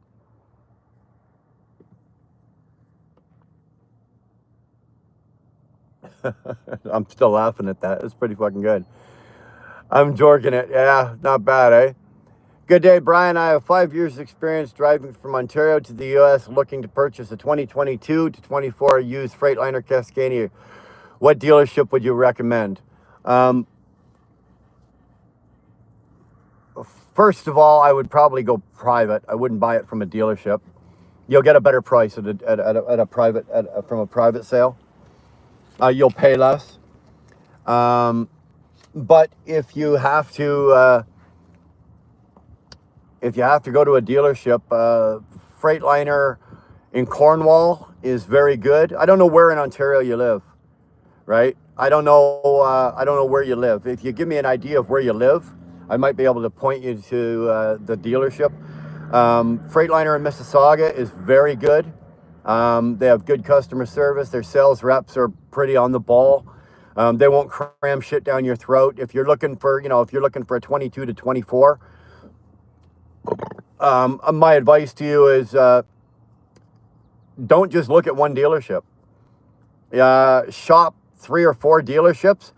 Find the same truck that you want at 3 or 4 different dealerships, and then shop them off each other. Bounce them off each other. I've done it multiple times when buying trucks, right? I pay the least amount I possibly can for a truck because I shop them, right? So I've got this deal over here at this dealership, and this I've got the same truck, and so you're talking to the sales guy. Well, this guy's going to do it for 125.9. You're charging 137. Like, can you get close to this? Like, I bounce them. I make them work for my money. So first and foremost, look around to multiple dealerships to find the truck that you're looking for. Make sure it's got everything all the specs you're looking for. It's spec'd properly. It's got everything that you want it to do, and know what you're going to be pulling in the area you're going to be pulling, and the area of the country that you're going to be working in, so you know that your truck is spec'd properly to drive that area. If you're going to be sitting out and pulling nothing but mountains and big hills, you're going to want your truck spec'd a specific way for that. If you're doing mostly flat or open country, blah, blah, blah, you want a different spec. But, dude, check around. All the dealerships nowadays, all the dealerships talk to each other. They do. So if you can find the same truck at 2 or 3 different places, maybe a different color or whatever, definitely do it and shop them and bounce them. They right now they want to sell trucks.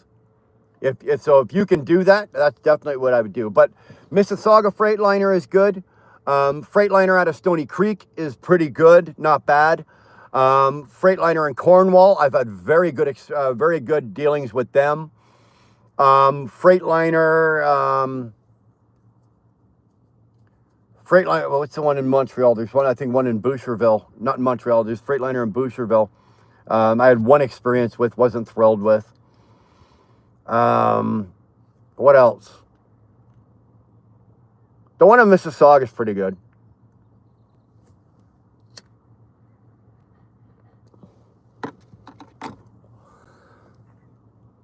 Demonetized says Iron Maiden. I love Maiden. I've probably got 2 or 3 Maiden shirts. Love them. Seen them a couple of times. What's your daughter's name? Which one? I've got 6. I've got 6 daughters. And I am by no means putting any of their names out here. Are you crazy? Are you a Timu version of Angry Grandpa? I could be. Anonymous fella? I could be. I don't know. You need a haircut. No, I don't think so. I think we're good up top. And I'm getting a little fluffy here. I'm going in on the weekend on Saturday, probably tomorrow, and get this all cleaned up to my guy and get this all taken care of. So, what car do you drive, sir? This is just a little lunchbox. It's a Kia Soul. It's actually a cool little car. 6-speed manual transmission. It's pretty cool. What are your favorite boy bands? Don't have any. I identify as Odin. There you go. Dude is hardly angry at Cal. There's not a lot of anger here.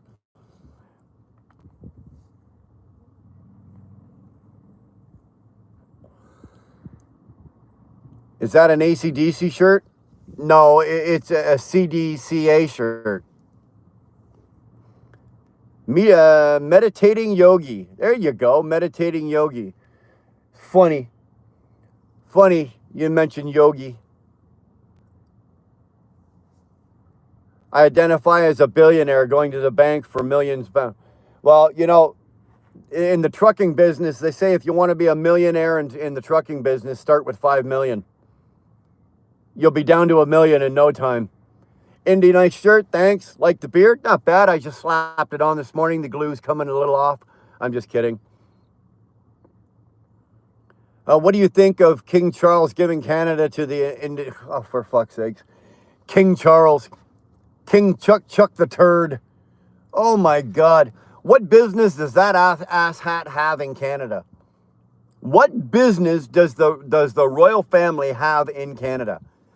Fucking zero. Zilch. None. Nada. Nothing. Mind your fucking... Stay over there. Sit on your throne. Put your crown on. Wave to the people. Whatever. Mind your fucking business. Stay the fuck out of Canada. What's the price for a 2020 Ford truck, man? Dude, I don't know. Well, $25,000. I don't know. A 2020 Ford truck? I don't have a clue. I'd have to look it up just like you would. If the return on investments is more than 100 annual, the return on my investments comes back at more than $100 annually.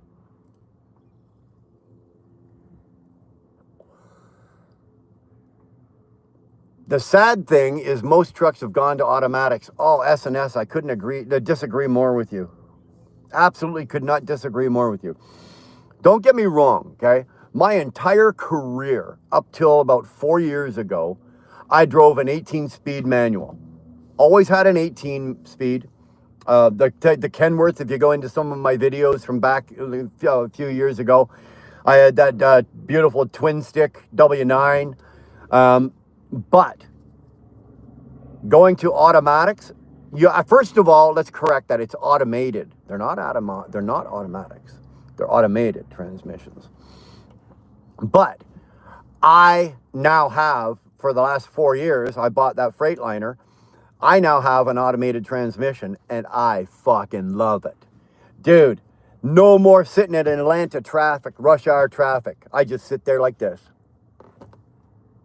Love it. Music's playing, looking out the window, looking at the skirts, looking at the bare legs. I got shit to look at because I got time to do it. I don't have clutch leg. I love it. The second but most important thing is my fuel savings. Okay?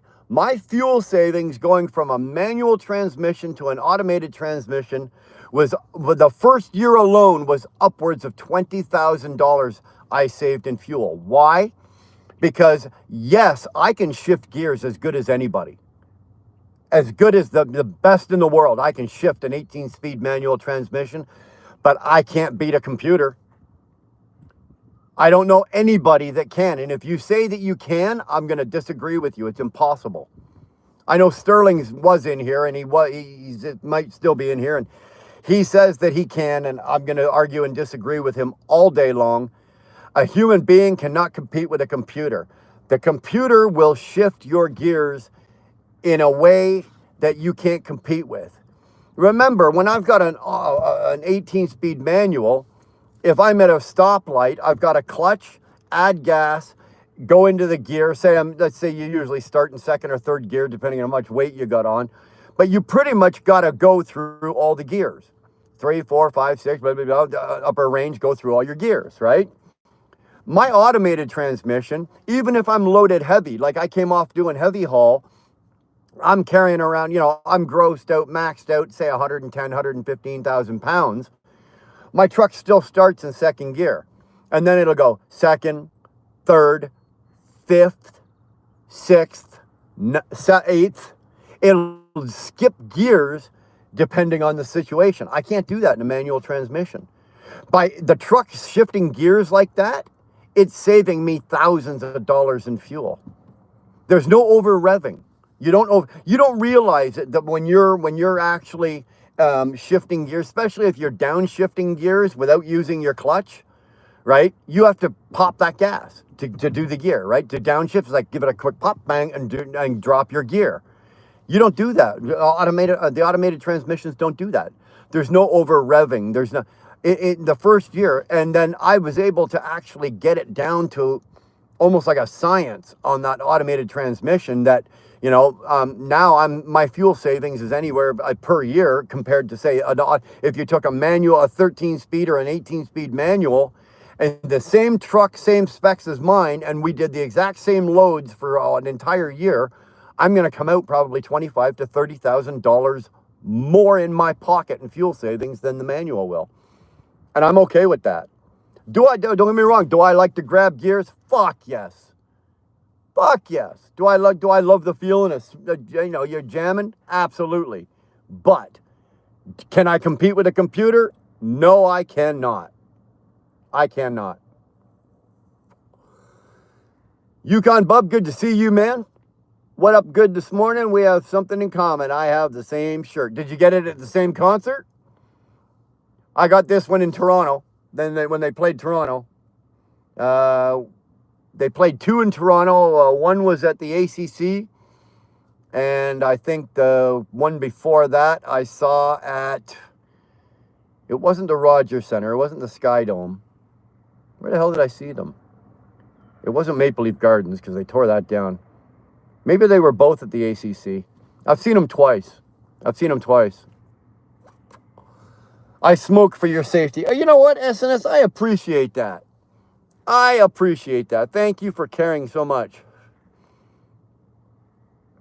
You better, I'm going to tell them you're being naughty. You go right ahead and tell them, man. I'm in Toronto. I appreciate your advice. I'll be checking out Premier. That's where I got my truck from, Premier. Freightliner later on today. They have a decent amount of equipment available. I'm in the dry van reefer field. So this is probably what you're going to want to be looking at. You're going to want the 12-speed automated, right? You want the automated transmission. I think that's all you're going to get offered anyway. You want the 308 rear ends. You want the DD15 Detroit engine. They come out of the plant. They're at 505 horse, and they're set, I think, at 1780. Is it 1780 or 1820 for your torque settings? I tuned mine down. I took my horsepower from 505 down to 465, and I took my torque settings from whatever they were at 1820 or 1780 down to 1720. And dude, my truck is 4 years old. It's a 2012. It's 5 years old now. It's a 2020, and that truck is still running me better than 8.5, 9 miles per gallon. So, and I was running better than 7 pulling heavy haul. So watch what you're looking at when they're offering it to you. If you're getting a 22 and a 24, you might actually still be able to pick up some warranty. And if you do, definitely grab it. If they offer you the extended warranty, make sure you take the extended warranty offered to you through Freightliner. Do not take the aftermarket to, fucking what is that one? There's one that was fucking something 2000, and there's 2 or 3 out there that offer the third party extended, do not take it. You take the Freightliner. Go in, talk to the sales rep, and when they're, because he's gonna offer it to you and talk to you about it, and you make sure that it's offered through Freightliner. You will jump through a lot less hoops. Okay, you will jump through a lot less hoops. My warranty, obviously, there's the factory warranty that comes with the truck, and my extended warranty was all done through Freightliner. I never had any problems. I roll it into Freightliner, and the problem was taken care of. What's your favorite story based on what's your favorite movie based on real story? Argo was actually a really good movie based on a real story. Argo, it was about getting the embassy people out of Iran back in the, I think it was 80s or something like that, and how the Canadian consulate hid them and got them out of the country. That was a really good story. I don't know. There's a lot out there. There's a lot of really good stories out there. That's the one thing I hate about it most of them, is they still bow to the crown. Oh, fuck the crown. The crown could go jump off a bridge. If I hear any more lip about the great, godly, most loved royal family, you'll be getting a visit from a guy on a horse with a large hat. John, that's awesome. That's awesome. I could care less about the royal family. I think the only royal that I actually gave a shit about was Diana, because she's the only one that actually did any good with her fame and her name and whatever. And she wasn't even a fucking true blood royal. She married into it. But other than that, the rest of them, go suck a bag of dicks. Suck a bag of dicks. You're correct. They are automated. Yes. New York, New Jersey traffic. It is nice.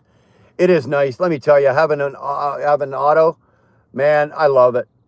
I love it. Like I said, for that factor and for the fuel factor, I can beat a computer with a bat. Yeah, that's a lot of good that's going to do you while you're sitting in the truck. Alexa going to get an ass whooping. Yeah, well, I beat up Siri this morning. He wanted an extra hand available for his cross-dressing a lot lizard's lollipop. And I'm bad, God bless. You're not bad. You're all good, brother. Mind melding. Dear God, so glad you invented the YouTube to guide us through these times. Honestly, where would it be without cat videos and DIY fails? There you go. Say hi to Kenny. There you go. Golden Aladdin, hey, bud, are you going back on the road? No. Always someone trying to justify why they drive automatics. Just make money. Yeah, but why just make money, Chris? Why just make money when you can make more money? Why leave money out on the table for somebody else? The way I look at it. If you're getting, Chris, you want to leave money out on the table, I'll take it. All day long, I'll take it. All day long. I don't like leaving money out there. So if that includes my fuel savings, I don't know where you come from, but $30,000, that's still a decent chunk of change, man. Why would I just willingly give it away so I can shift gears? Why would I do that? Patrick Jarvis, how's your day going? What's the quote of the day? Quote of the day. Patrick, this one's just for you. Don't let your dick run your life. In all aspects of your life, don't let your dick run your life. I'm filing a harassment claim on my union rep at work. Do you have any tips on how I address it in my email? Dude, I don't have a clue. I have never worked for a union. I've never dealt with it. Well, I've dealt with unions because of the business I'm in. Like, I've dealt with people who are union workers, but I've never had to. You are, my friend, you are asking the wrong guy for that. I'm sorry. Even though I don't believe in licenses, unless you're in commerce, I think everyone that gets a DL, a driver's license, needs to do a ride-along for 3 months to understand what driver goes through and respects the due. Absolutely. And I think the same should be for dispatchers and coordinators and planners and, Just people that work in the offices that at the trucking companies. You take a dispatcher and stick him or her in a truck with me for a week, and I bring them back. I guarantee you they will have a different outlook on how we do our jobs, and maybe how they do their jobs and how they ask us to do our jobs. Right? They really will. We're back. Dude, you've been back 3 times. Me and the Tasmanian Haggis stopped at 2A truck stop for dinner. Steak, eggs, and chips are getting demolished. Oh, wow. Alf, what kind of question is that? Old King Charles is going to be in Susie's town soon. You want to hear her shout something? I'd love to hear her shout something. Absolutely. And tell him, and make sure you tell him I told her to say it. Make sure. Ashley Duplessis. Nice name. Hi, Grandpa. Unless you're in commerce, are you a Soviet? No. I'm right, you're wrong. Again, nice name. Nice name. I'm related to the crown. I don't claim it. Hell, my aunt is Lizzie Cheney, and I don't claim her or her dad. Dude, I wouldn't be advertising that. I'd be keeping that to myself. Absolutely. You skipped my question. No, I just don't want to answer it on here, Rick. I don't want to answer it on here. I'm not skipping it. I'm trying to figure out the way to phrase it. I didn't skip your question. Jesus loves you. Not trying to force religion. You're entitled to your own opinion. Well, Bree, I appreciate that. I really do. And I appreciate the fact that you say Jesus loves me. If that's where you go, if that's where your spiritual awakening comes from and your spirituality it's with Jesus, then I absolutely respect that. And I hope it's working for you, and I hope you're having a great life. For me, myself, not so much. I don't mean I'm not saying I'm not having a great life. I am, but Jesus is not my way. Do I have a spiritual life? Do I have a spirituality? Yes. Is it with Jesus Christ? No, it's not. Appreciate that, Brian. I took note of that with the spec and everything you said. Should I take financing from them? No, absolutely not. I'm also looking at other dealers like Target Truck Sales and compare them all. Absolutely. Do not take your deal. Do not take your fucking financing from the dealer. Are you out of your mind? No. You are going to call. I want you to call.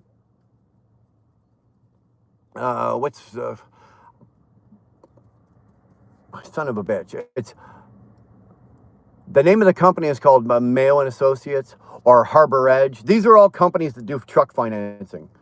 Okay, these are all companies that do truck financing. Harbor Edge is a good financing company. They have very good rates. They have very reasonable people reps that you're going to deal with. Another one is called Mayo and Associates. They are out of Toronto. They're a Toronto-based company. They do strictly truck and equipment financing. So write that down. Mayo and Associates and Harbor Edge are two of the better ones. Okay, you can go and you can get like fucking financing anywhere. Don't go to your bank, and you don't want to be written out. You don't want your terms to be written out as a purchase, because you are purchasing the truck and you are financing it, but you want it written out as a lease. You want on a 22 or a 23, you want a 3 to 4 year lease with a $1 buyout on the end. That way it's your truck, right? Because if it's written out as a lease, you can write off 100% of your lease payment. It's the exact same terms. It's the exact same setup as a purchase, like a loan, like you would get from the bank. But if you take it as a loan from the bank, in the first year of your term of your loan, you can write off, I think it's like 60% of the price. Then after that, it goes down to, I think, 32%. Then it goes down the third year, it goes down to interest only. You can write off. If you have it termed out and written up as a lease, and just because it's a lease doesn't mean that you can't move the truck. My truck is my financing every time I finance, it's always financed as a lease. I still have the ability to move that truck wherever I want. You guys have been, any of you that have been with this channel long enough, you've seen I've moved from one company to another to another. It has no bearing on the company. No trucking company. You're not doing a lease op deal like from a company, from a trucking company. You're just doing it through a finance company. When you take the financing as a lease, you can write off 100% of your lease price every single month, and you have a $1 buyout. Do not ever fucking take financing from the dealership. First of all, you're going to pay about 3 points higher on your interest because 2 other people got to be paid. The guy doing the financing, like the finance company, which will probably be Hitachi, will be most of the dealerships deal with Hitachi. So Hitachi has to get paid. The finance guy doing it at the dealership, he's got to get his 1.5%. And then the owner of the dealership itself, the Freightliner dealership, that motherfucker's making a cut. So you want to cut these guys out and just go with the lease, or go with the finance company alone. Do not deal with the dealerships. Don't let them talk you into it. If you are smart, call Harbor Edge right now and call Mayo and Associates right now. Tell them that this is what you want to do. This is what you're looking at. This is how much money I've got for a down payment. And get your financing already set up. That way you can walk into the dealership, haggle your price, and they're going to go, okay, how are you financing this? And you're going to hand the guy a phone number and a name and a phone number and say, you're going to deal with this person right here. This is my financing, and you will be out the door much faster. I've never seen you before. What's your channel about? Dude, it's about anything you want. We talk about anything out there. We just talk about shit. We really do. Women don't fight for men of intelligence like Jesus Christ, Nikola Tesla, Rudolf Diesel, and the inventor of nylon. Put Jesus in your life, you'll get better for it. Thank you for that. Thank you for that. Anyway, you know what, boys and girls? I'm down to the last pop. I'm just about all smoked out. Do me a favor and hit the like button if you don't mind. I would really appreciate that. But I got to take off. I got to take the pup home, and I've got things I got to do today. So I got to get on it. Hi from New York City. Good to see you, man. Fight night, Frank. Nice try. Nice try. Anyway, we'll see you guys tomorrow morning. My time, I'm in Mountain Time or Central Time. I don't know the fucking time. Where I am, it's 11:30 where I'm at here, 11:27. So wherever you're at, man, hope you're safe. Crag Rat, take care of her. Treat her well. Show her a good time. Not too good a time. And with that, man, guys, I'm out of here. I'm going to take off. I got things to do. We'll see you tomorrow morning. Weston, I'm not marrying you. My girl would have something to say about that. Anyway, later, guys.